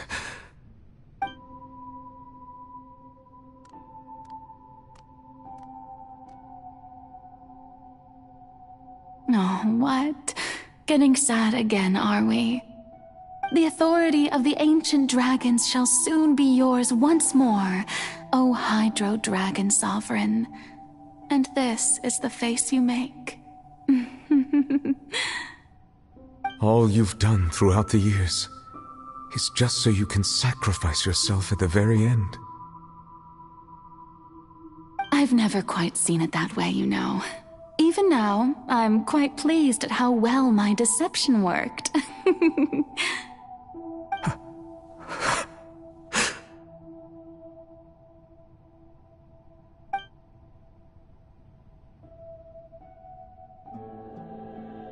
Hydro Dragon, don't cry. I must say, had it been within my rights, I would have loved to judge the heavenly principles themselves. Were they not guilty of essentially the same crime? Egeria stole the power of the primordial sea, and the heavenly principles stole the power you ancient dragons possessed. I, for my part, am the god of justice. And is it not just that your original powers should be returned to you? Speaking of justice, I have always believed that justice lies in the process of pursuing human existence itself. So, if the theft of the primordial sea's might was Fontaine's original sin, then, leaving matters of procedural right and wrong aside, the descent of the Fontanians as humans and their right to exist in this world would be Fontaine's original justice. In other words, existence was Egeria's justice, and to me, justice is the continuation of that existence. Defying the prophecy and ensuring that Fontaine's people shall live on, that should be the justice enthroned over all others. At this point, we, whether it be myself or all other Fontanians, have shouldered the burden of this sin for far too long. Iudex Neuvillette, the highest judge in our land, when you regain your full power as an elemental sovereign, what verdict shall you pass upon us? So when I was invited to the court of Fontaine to serve as Iudex, I see now that that was your idea too. At last, I now understand the true purpose behind this position. In the beginning, I was uninterested in human existence. But these 5 centuries of living alongside them have gradually brought about mutual understanding between us. And I have even attempted to feel as they feel. You are a devious one, FolkLore. Things being as they are, surely you know that I could never declare them to be guilty.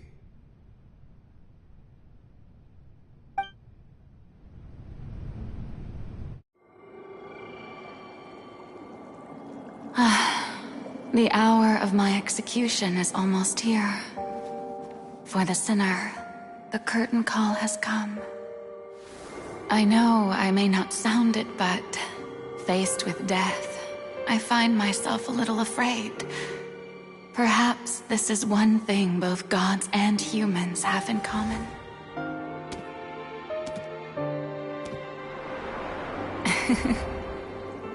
Farewell, Neuvillette. I hope you've enjoyed the part you played these 500 years.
Iudex Neuvillette, hereby declare, people of Fontaine, your sins are forgiven.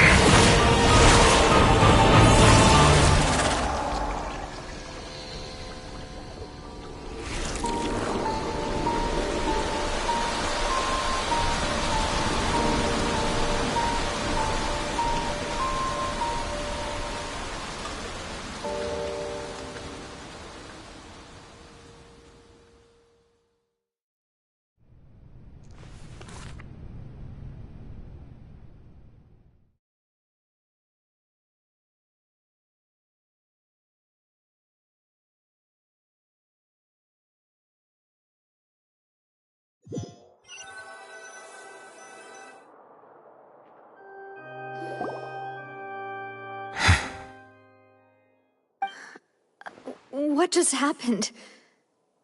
Has the death sentence been carried out? Was that bright light some sort of misdirection? I have a feeling that something huge just happened. But since we're all still alive and haven't been dissolved, I assume whatever happened was good for us. It's time to end this. We must mete out punishment to that beast. But didn't you say just a moment ago that it can't be defeated? I have gained the strength sufficient to deal with it. Through certain means, I now have the ability to separate the power of the Primordial Sea from that creature. We should seize the opportunity to pursue our quarry.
Traveler, now that the oratories can no longer function, I require an executor to help me mete out justice. The root of the calamities befalling Fontaine, the beast that enacts the prophecy. Its name is the all-devouring narwhal. Come with me, traveler. The hour of execution has come.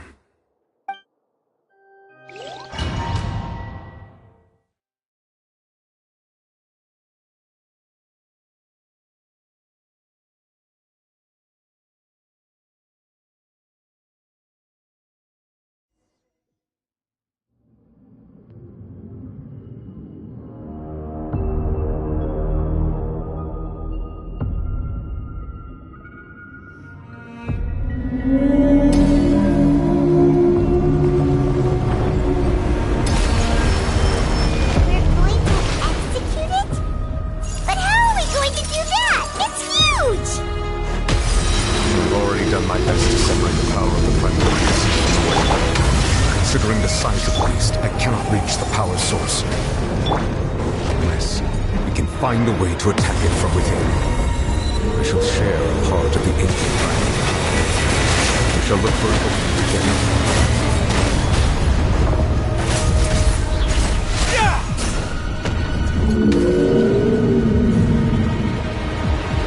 I can feel its sorrow turning into hostility.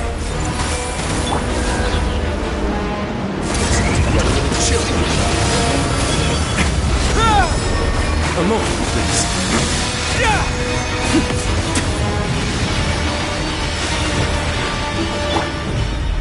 Shine down! Hey! The all-devouring narwhal cannot resist its instinct to devour. Continue to trigger its hostility. Chance will present itself.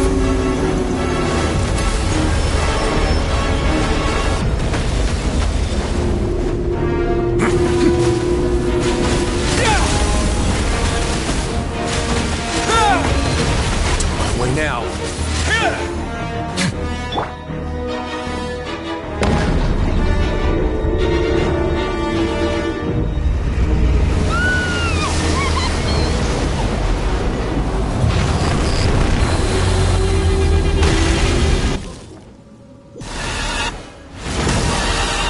What the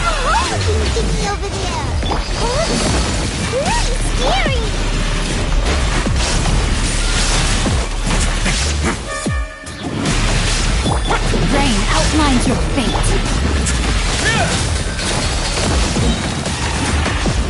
Stay cool. Face your gift. I have granted you my protection. Do not fear. Seize the moment. Use my power to suppress its root from within.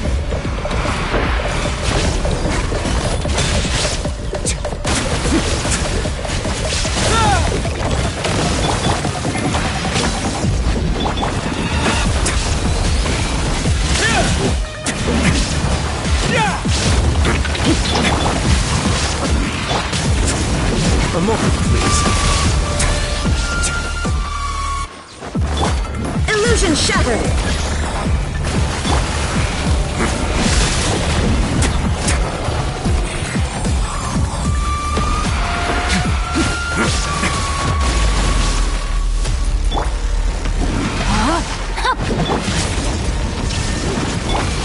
Everyone hold hands!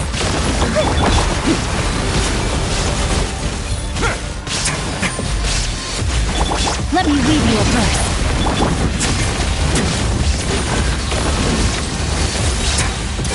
Get a little chilly.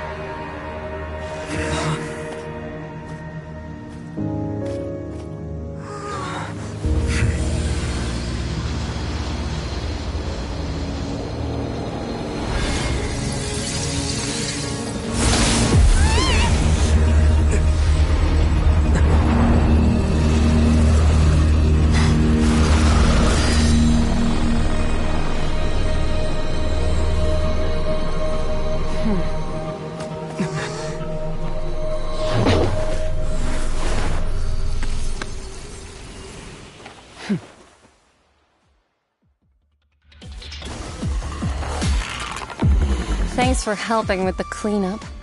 It should have been my job, but... oh well. It was just supposed to be a short private training session for me. I didn't think that my disciple and my master's pet would start brawling in the meantime. Well, actually, I had a feeling that it would happen at some point, but they bumped into one another earlier than I thought. What a blunder.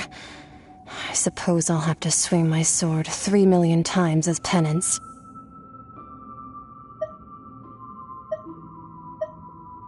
That power. Who are you exactly? Paimon has an idea. From what she said earlier, she must be Child's master. Skirk, right? It's just that he gave us the impression that she was the less talkative person.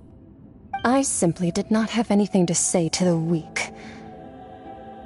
But you, on the other hand, managed to defeat the all-devouring narwhal without using power from beyond this world.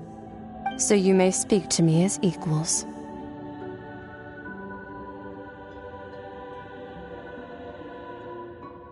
I have to agree. It's a strange use of a planet's primordial waters just to raise an all-devouring narwhal. That kind of power is wasted on it. It's not cooperative. It eats too much. And I have more important things to do with my time than pet sitting. The only thing that creature has going for it is its looks. All in all, it fails as a pet. Miss Skirk? I think you might have missed the point. The point being? Well, being that this pet almost destroyed an entire nation. So what sort of person is your master? Well, Child's master's master. Wait, is that right? Oh, right. So you don't know him. Sorry, I assumed you did. His name is Sertologi.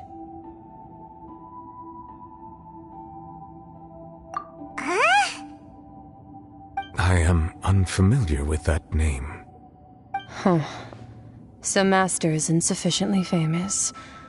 How should I describe him then? Have you heard of the name The Fowl? The Fowl? Still nothing? Well, how about The Visionary? Vetterfulnir then? Or Gold Rhine-daughter? Ooh, that one we've heard! Rhine-daughter's part of the Hexen Circle. She's Albedo's mom, right? Oh, so you do know that name. To be honest, I also heard all of those names and titles from my master. I don't actually know them either. But I suppose you understand now, yes? My master is likely a similar sort to Rhine-daughter. They are both pursuing some form of perfection. Wait! Didn't you also mention a visionary person? Paimon didn't quite catch their name. Actually, never mind that. I believe it expedient to inform you that the all-devouring narwhal used up nearly all its strength fighting you. Such roiling hydro energies will prove difficult for the planet's deep seas to digest. As such, the fontaine back on the surface has most likely been thrown into chaos. In other words, the prophecy that you've been fretting over should now be in full swing. What?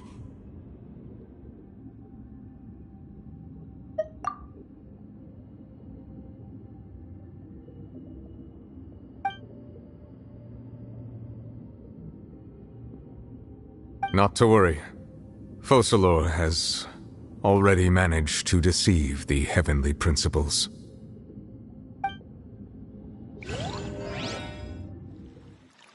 In the end, the people will all be dissolved into the waters, and only Furina will remain, weeping on her throne.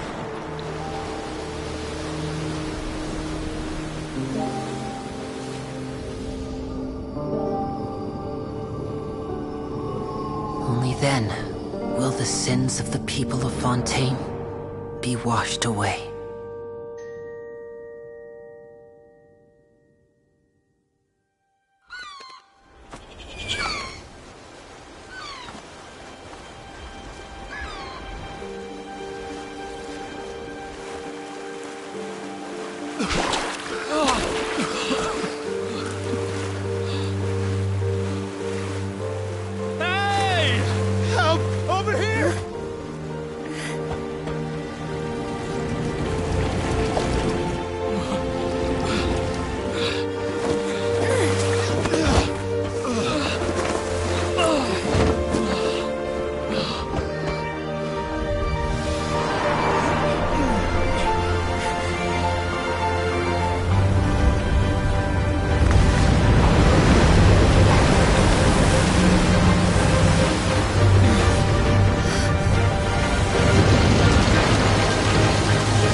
Initiate emergency rescue!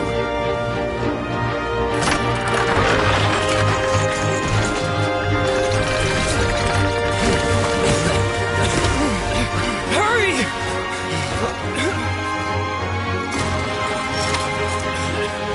Hey, lend a hand!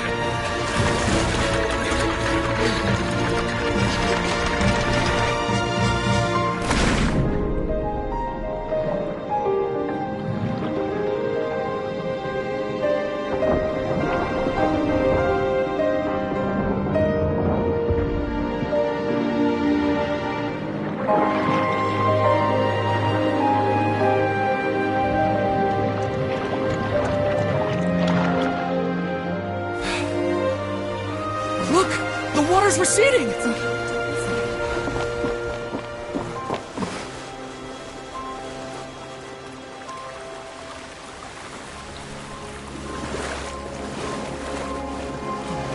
It's a miracle! Waters receding. We didn't dissolve. The prophecy was wrong. The prophecy was wrong!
The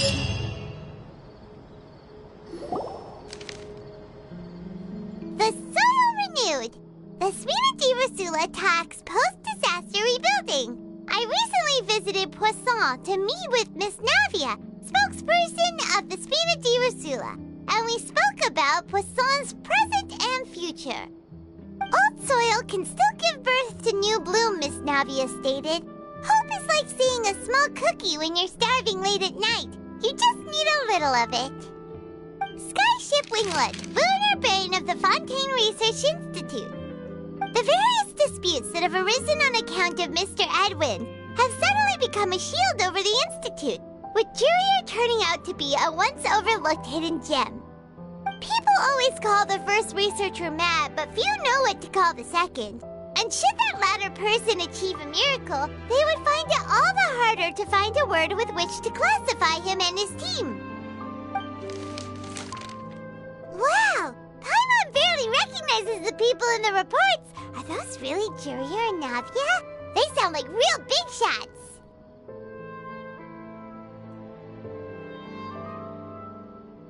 What do you think? Pretty enthralling, huh? The Steambird's idea was pretty simple. With the disaster just having passed, we would print a free edition packed to the margins with good news to calm people down. The value for these big scoops lies in their inevitable follow-ups. We'll publish further reports and go into the stories behind those people.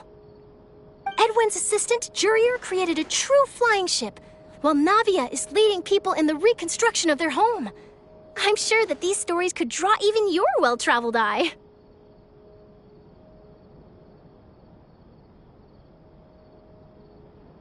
Paimon's curious too! Wait a minute. Didn't we watch everything happen from start to finish? What's there to be curious about? And that's exactly why I'd like you to come conduct interviews with me. You're the best incubators of news, if you haven't noticed. And also, with you around, I'm sure I'll get to see that Duke.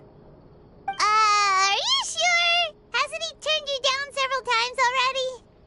Oh, this time will be different. Come on, let's head to Poisson first, and then make a trip to the fortress. There are some things you'll only know when you get there.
Oh, it's you.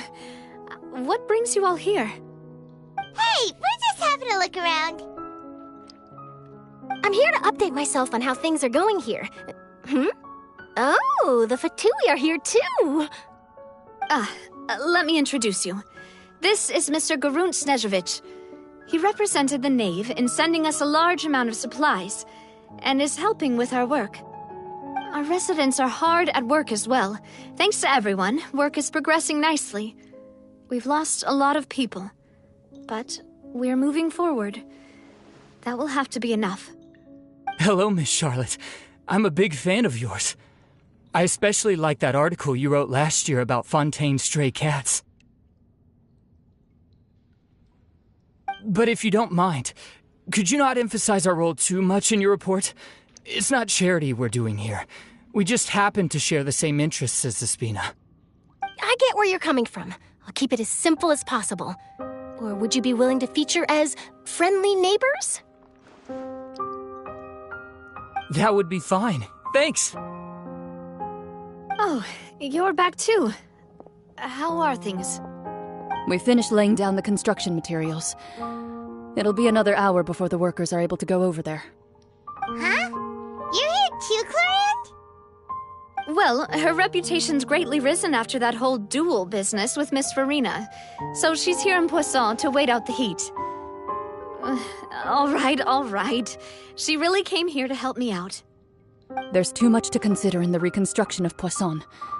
The Spina has need of more decision-makers. And, well, I do already happen to be connected to Mr. Callis. Oh, wait just a moment. Do you mind me asking a few questions? You know, about how you felt before the duel, about what it was like facing down a god. There's lots of exciting material there, I bet. Forget it. I'm sure you can find a better theme than that, Miss Charlotte. I see you're the same as always. Couldn't you do me a favor, for Navia's sake? Well, if we're talking about doing things for my sake, you might as well just take a few more photos of me. Or of the Traveler. It's better than wasting time persuading Clorinde, at any rate. Of course I will. I'm not gonna let him off that easy. All right, then everyone who wants to be in the photo, gather up. And smile.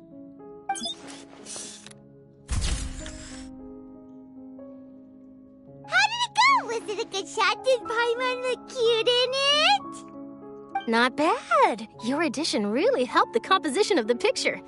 All right, hang on a moment. Let me snap a few more shots.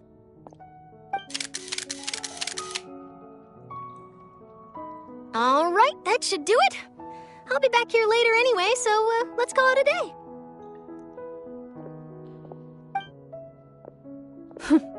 You're very quick. Speed is of the essence when it comes to the news, and freshness is the key. Also, not to brag, but I'm pretty good at building connections. Who knows? I might eventually get that interview with you after all, Miss Clorinde. Wow, you really do have that never say die spirit. I'm impressed. I'll hazard a guess that this is how you got that interview at the Fortress of Meripede.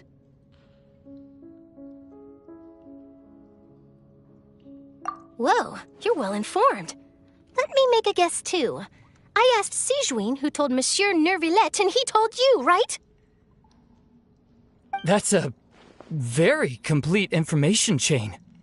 In truth, all Monsieur Nervillet asked me was, when did the fortress become so friendly towards the media? I told him that it was best not to speak too soon. There's no guarantee that Ridsley will make a personal appearance. You're right. I've got to treasure every moment I have with them. In which case, I'll be making a move first. Stay safe now. And tell me if you hear anything interesting. I'll treat you to afternoon tea in exchange.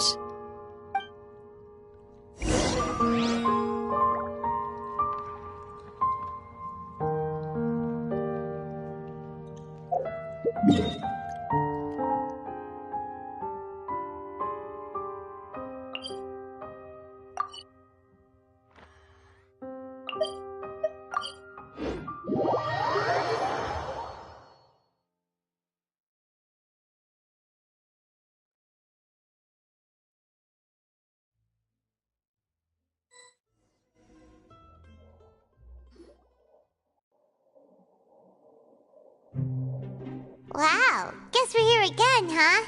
There's a real nostalgic feeling to this place. Looks like you've been missing us. Duke! Did you come all the way to the entrance to greet us? Of course. I'm here to welcome you and our dear Miss Charlotte, whom our good head nurse recommended to me. It's an honor to finally meet the much-rumored Duke. Thank you for consenting to my visit to the fortress, sir. No need to thank me. But that said, I shouldn't be the focus of your interview. I trust you recall our agreement? Of course, of course. All right then, this way.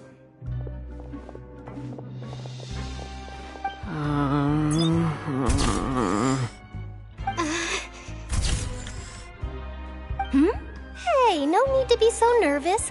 I've already taken all the photos we need. Miss Charlotte, do these pictures really need to be published on the cover of the Steambird? It would seem that Miss Lorvine doesn't want her face to appear beside that of Mr. Jurier, Sir, please don't say things like that. But it looks like dear Mr. Jurier denies it. Might this interview be very important to you, then? No, I just... This is my first time being interviewed, and I'm very thankful to the Steambird for... Now, I might not look it, but I actually did meet Mr. Edwin once. And I'll be honest, I enjoyed chatting with you more. You've definitely got more of that genius vibe going on. The boat that brought about a miracle, the ark that saved the people. Why, you recreated a myth back there, like an emissary of legend. Still, if I might ask, where's that flying ship now? Huh! Looks like Charlotte's trying to get herself another exclusive scoop. I have to apologize, but that ship is presently in the bowels of our factory. I'm afraid it won't be easy for you to get a shot of it. Really? Well, then in that case, could I have an interview with you to make up for that loss?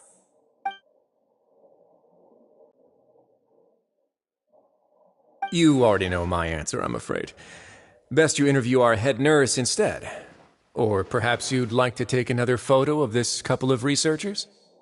Did you really have to use the word couple? Well, then, 2 solo photos will do. Is my hair messed up? Please, someone help me have a look. Things sure are getting pretty lively here. We've seen this kind of thing before. Oh, seems like everyone's here. Would any of you like to try this new drink I came up with?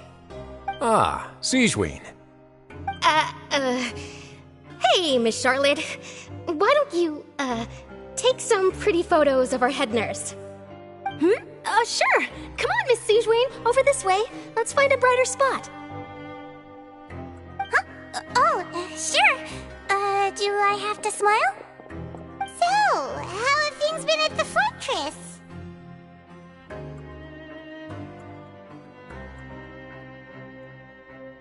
Same old, as you can see.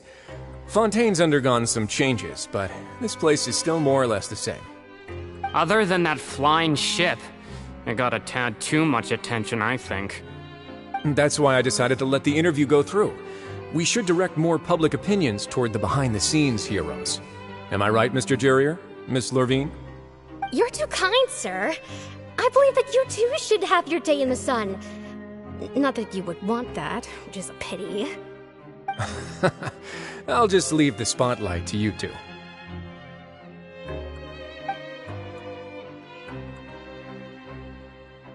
I see. Lots of things happened that day, huh?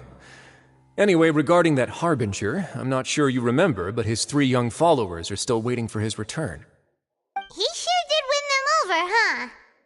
I'll tell them that there's good news and bad news. The good being that their boss seems fine, and the bad being that they must face extended sentences for abetting his escape. Oh, actually, what about you? Are things gonna change for you too? What change can there be? The fortress will keep chugging along, and so will my duties.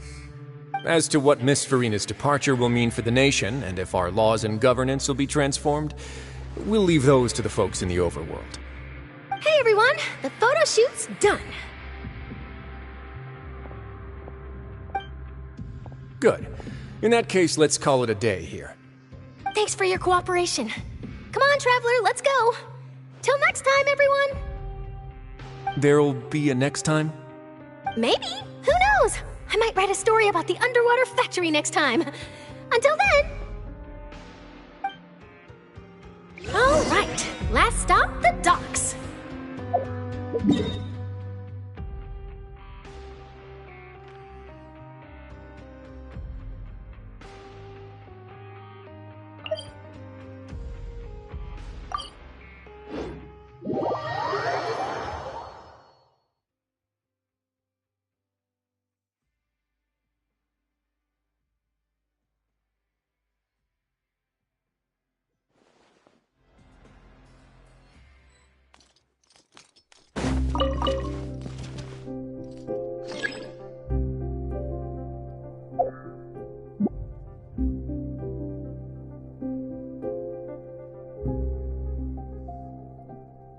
I once considered keeping some pets in my office, but soon gave up on the idea.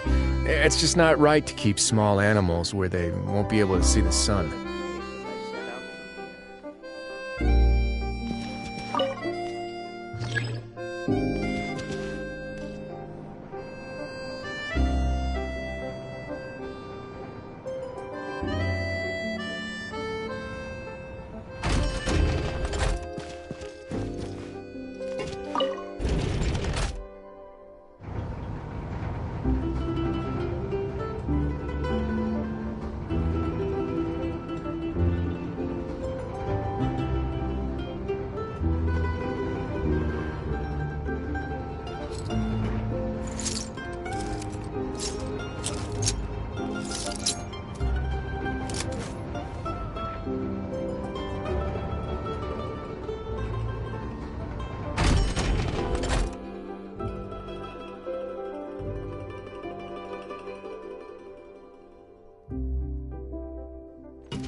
Navia mentioned that she stayed in touch with Linny and the others after working together.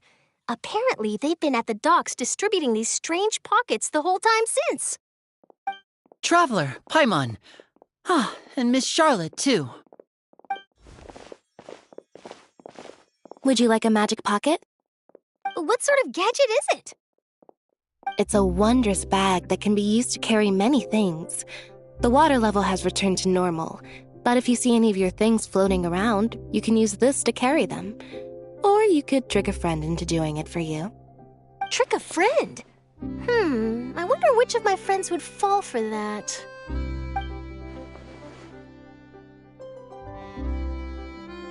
You could just make a friend like Fremine here. Isn't that right, Fremine? Is this what you meant by, I'll help you make some more friends? To be honest, that sounds pretty sweet. Could I have your contact, please?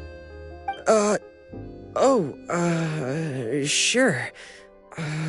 Please, write down my address. Lynette sure is working hard to help Fremine socialize. He was the one who proposed doing this. He even wants to assist in our magic shows. Yes, I was planning to first introduce Pear as an assistant, and later Fremine himself. In the future, I think we can leave underwater escape magic to him too. That said, would anyone want to see a diver escape underwater? Oh, it'll work out. Every journey begins with the first step. He'll become a part of our show eventually. Lynette, could you come over? Miss Charlotte says she wants to take a picture of us. Got it. My, that Charlotte is rather perceptive. She got rid of everyone the moment she realized I had something to say to you.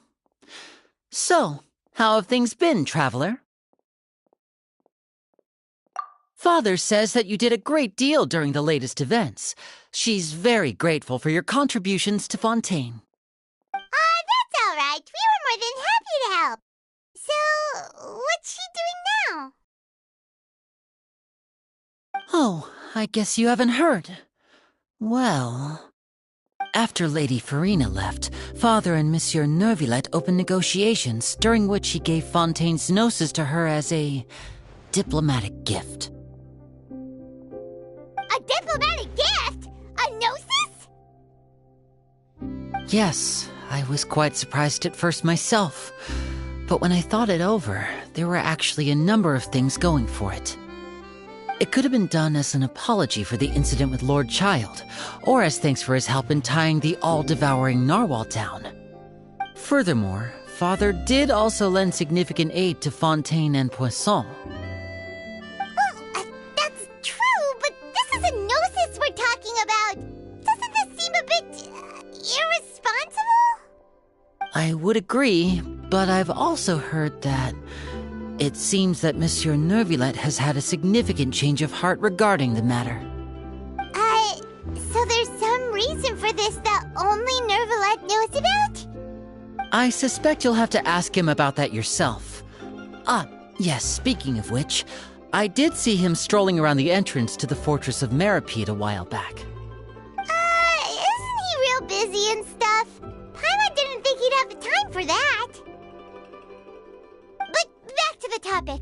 The gnosis was given to the knave, right? What about Child?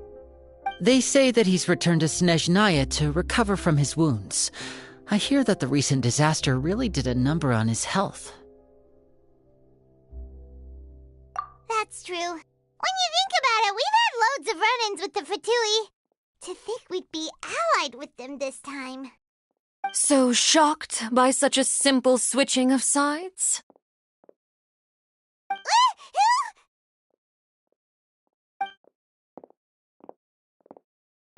Father! Well, what do you know? Come to the docks to see how my children are doing and meet the Traveler by chance. Please do not pay my accomplishments in Fontaine too much mind. I would have done them regardless. Are you going to take the gnosis back to Snezhnaya? That is our duty as harbingers, yes. Don't be too preoccupied with sides. The goal of the Fatui concerns not a single place or person, but the entire world. With such a grand goal in mind, it is inevitable that we must wear many masks. Switching my masks is something I've always done.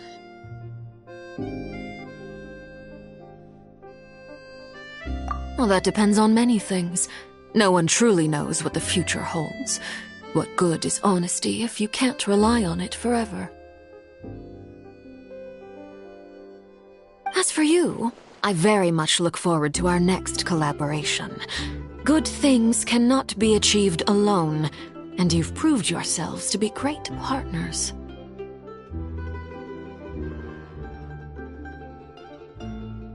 A vision? All right.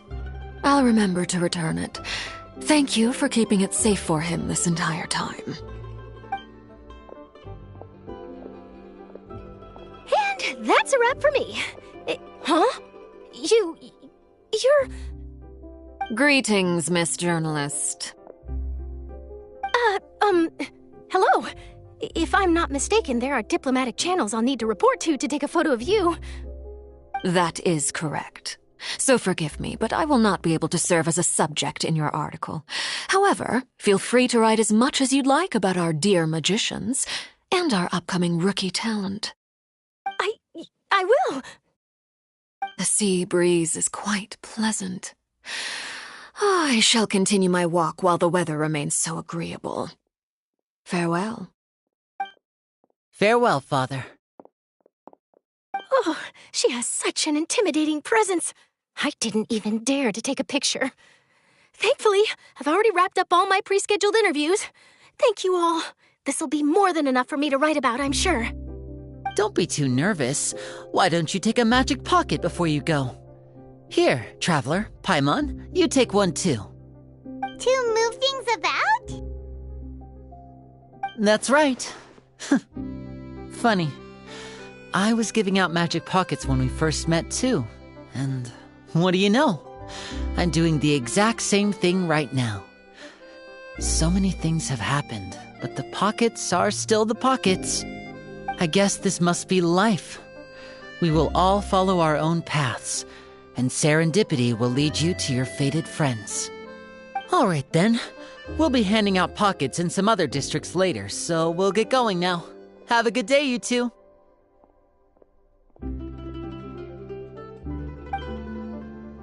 Well, guess we sent Charlotte off. Shall we go see how Neverlette's doing? As long as he's not so busy that he doesn't have time to chat anyway.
entrance to the fortress! Ooh, he really is there!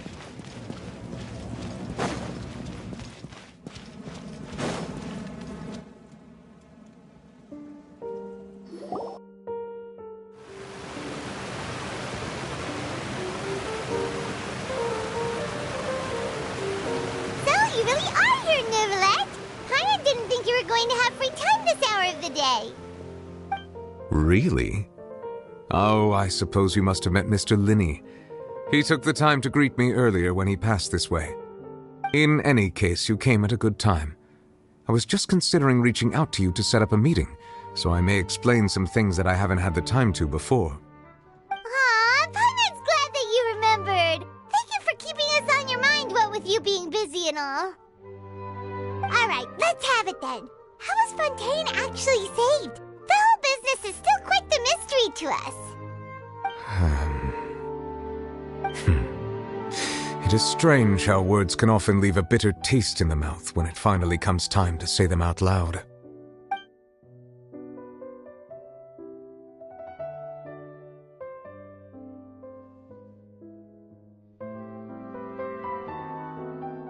Whoa, so that's what happened?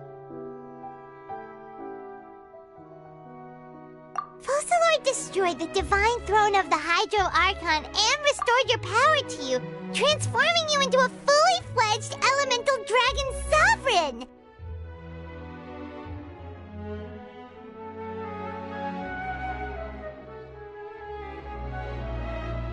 But Paimon still doesn't quite get what you did to save the Fontanians from dissolving. For me, the authority of the ancient dragons refers to absolute control over the hydro element. Fontanians were incomplete humans born of Egeria's use of the power of the primordial sea, with constitutions similar to that of mimics. But so long as those primordial energies remain within them, I could use the ancient dragon's authority to grant them true blood, after the fashion in which life was first brought into being on this planet. In other words, when I gave my verdict, Fontanians became true humans, and thus would naturally no longer be dissolved by water from the primordial sea. FolkLore must have counted on you to make that decision as well. Your verdict was the key to making the prophecy appear to have come true while saving everyone.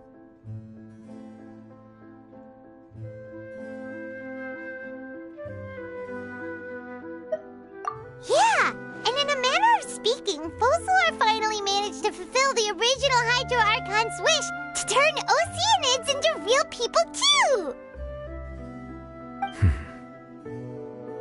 It seems from your expressions that you still have more things you wish to ask. Ask away. I will tell you the truth as I know it. I have investigated his case along many avenues, and I have learned that he once fell into an unknown chasm when he was young. There, by chance, he awakened the all-devouring narwhal. But whether it be by sentiment or reason, that should not have been enough to consider him the root cause of the disaster. At most, he would have had tangential liability. As for the judgment passed by the oratrice during the trial, whether it was due to that liability by association or FolkLore deliberately using him to buy time for us on the assumption that he would be able to hold the creature off, I cannot say. Guess FolkLore had Fontanians in mind the whole time. In the end, it was thanks to her that they finally became real humans. Hang on a second. Paimon suddenly got another question. Back when Fontanians hadn't yet become real humans, were the children they had also transformed Oceanids? Life has always flowed like water. Do you recall how Fontanians would often come to the Fountain of Lucine to pray for children?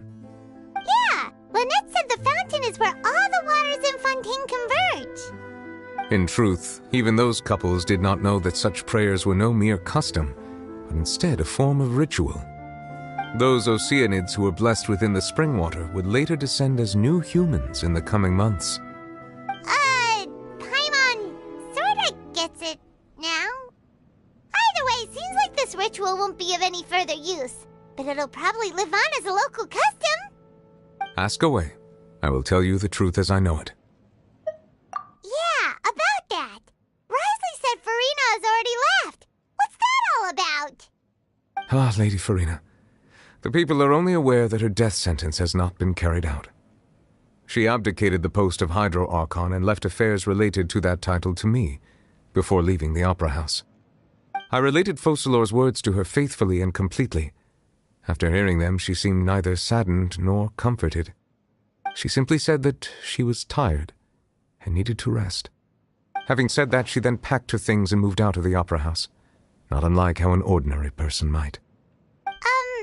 But she's still got a place to stay, right? You need not worry. I will make arrangements to ensure that she will not want for food, clothing, board, or travel. In truth, I am somewhat happy for her. The wear and tear on her spirit will, of course, take time to heal.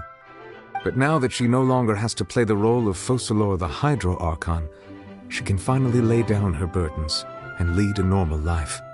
What about you then? What are your plans now that you've regained your full powers as the Hydro Dragon? After FolkLore passed on, the Oratrice also ceased to function. This matter will directly affect our trials. After much careful consideration, I've decided to take over its role in our courts. From now on, I shall hear cases and pass verdicts by myself. Looks like you're still considering stuff from the perspective of the Udex, huh? As an elemental dragon, there are indeed many things that I must do. But this power and this duty, in a manner of speaking, you could say that both were granted to me. As such, before I attend to my other responsibilities, I must first and foremost continue to serve Fontaine as its highest judge. The duty of the Hydro Sovereign and the duty of the Udex shall coexist within my person. Additionally, the Hydro Archon's departure has brought about another problem, which is that the Opera House shall no longer produce indemnitium. That's true. That power was derived from the people's faith in the Hydro Archon, wasn't it? Wait, but the various Maxim machines in the city are all still okay. Where are they getting their energy from? As I am now, I have full command over New Musia, and it can serve as a complete substitute. Another reason why I cannot quite leave Fontaine immediately. Wow. This ancient dragon's authority stuff is really quite useful, huh? Ask away. I will tell you the truth as I know it. Oh, that's right! They say you've given it to the knave as a diplomatic gift or something!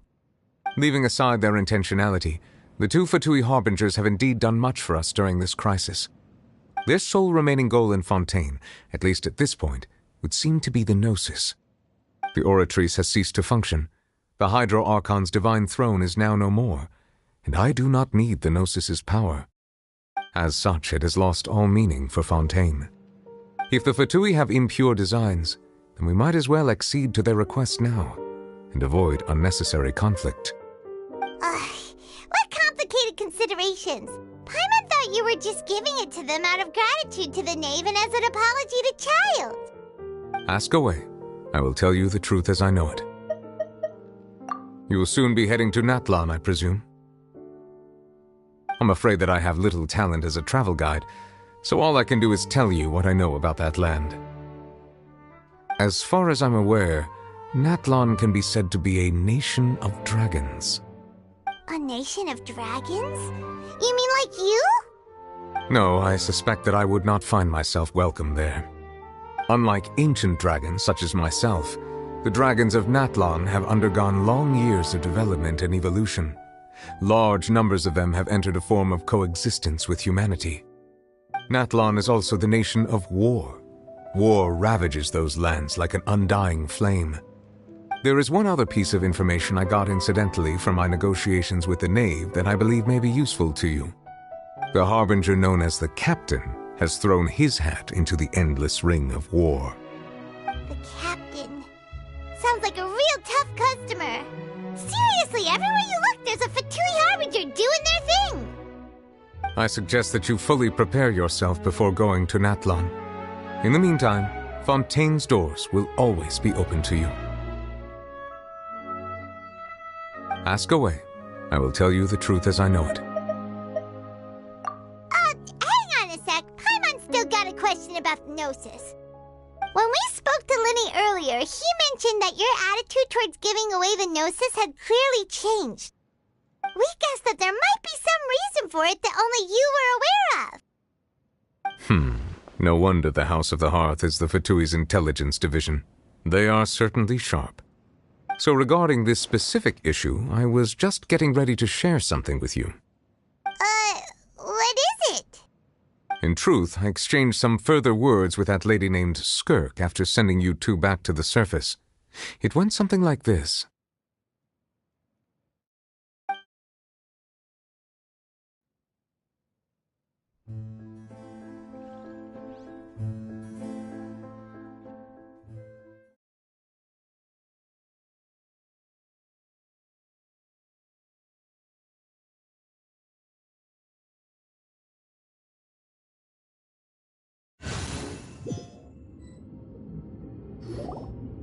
Well, we're going to head topside to see what's going on. You hurry over soon as well, all right, Nervalet? What next? The all-devouring narwhal isn't here, so I'm no longer getting any interference. I can finally catch the scent of your power, what it's made of. It is the authority of the planet's primordial dragons, but with something very similar to a god's curse mixed in. It's quite a novel blend. I'm sure I've encountered something like this before. What was it again? I do not know what you speak of. Of course. How could I forget? You should have the remains of the third descender on your person, yes?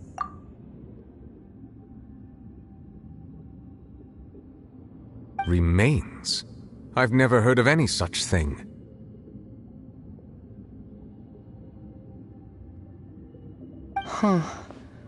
According to your parlance, I believe it may be called a gnosis. Well, that much is true. After FolkLore's divinity faded, she handed her gnosis to me. But I fear I have never heard of it described in the manner that you just did.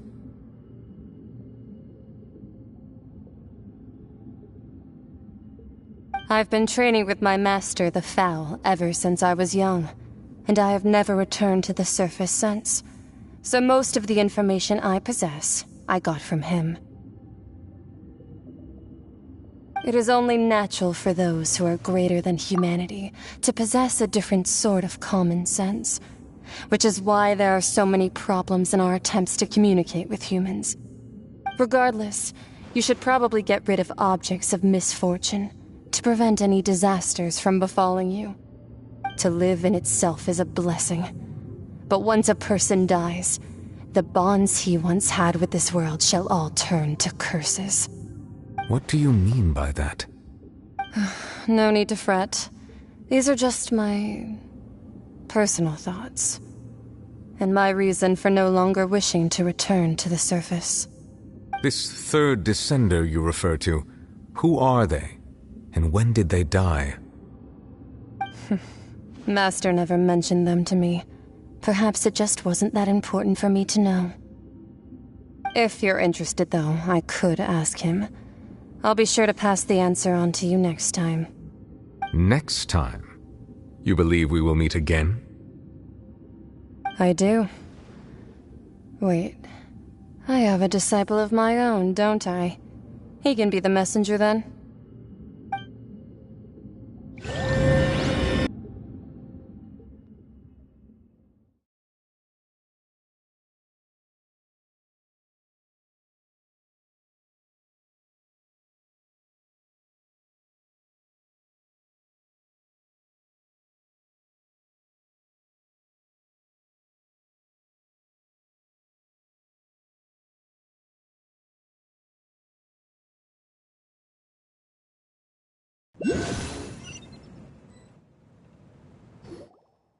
That's what she told me. Whether it would prove useful or not, I wanted to pass that information on to you. The remains of the third descender? So that's what the Gnosis actually are. Paimon just thought they looked like chess pieces. How could they be a person's remains? All the same, assuming that there was no misunderstanding or special metaphor at play, that is what she meant to say. And she said that it would bring misfortune and that you should check it. which is why you gave it to the Fatui. If she speaks the truth, then I would simply be putting Fontaine at unnecessary risk by keeping it here.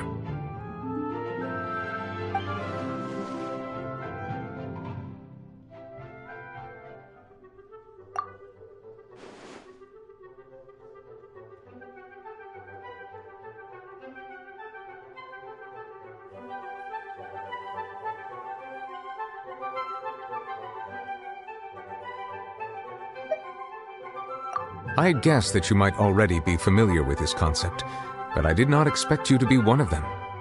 That means that the Gnosis, which are exceedingly element-compatible and can even enhance elemental abilities, do indeed come from the third descender. I wonder, does your body also possess similar properties?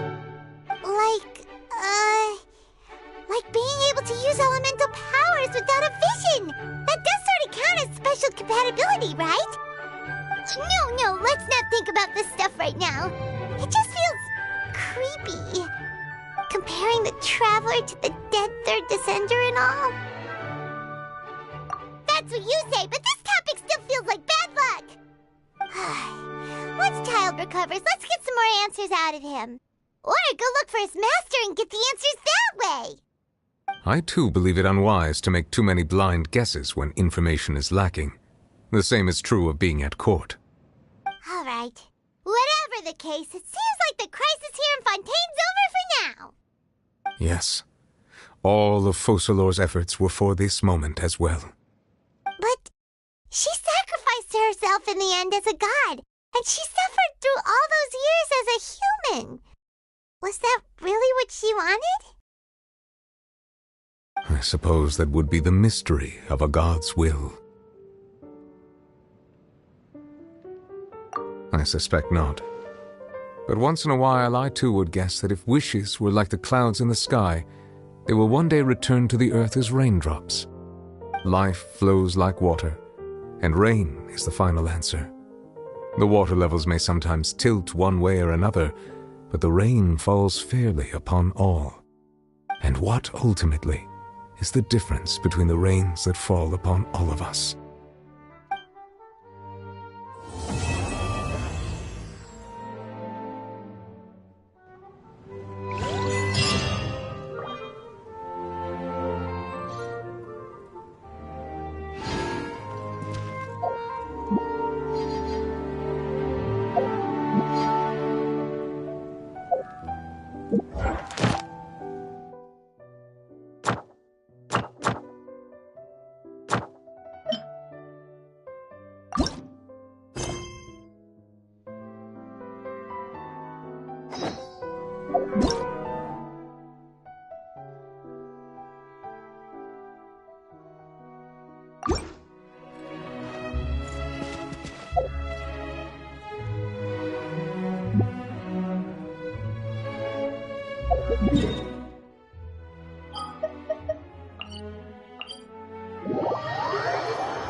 We have put in...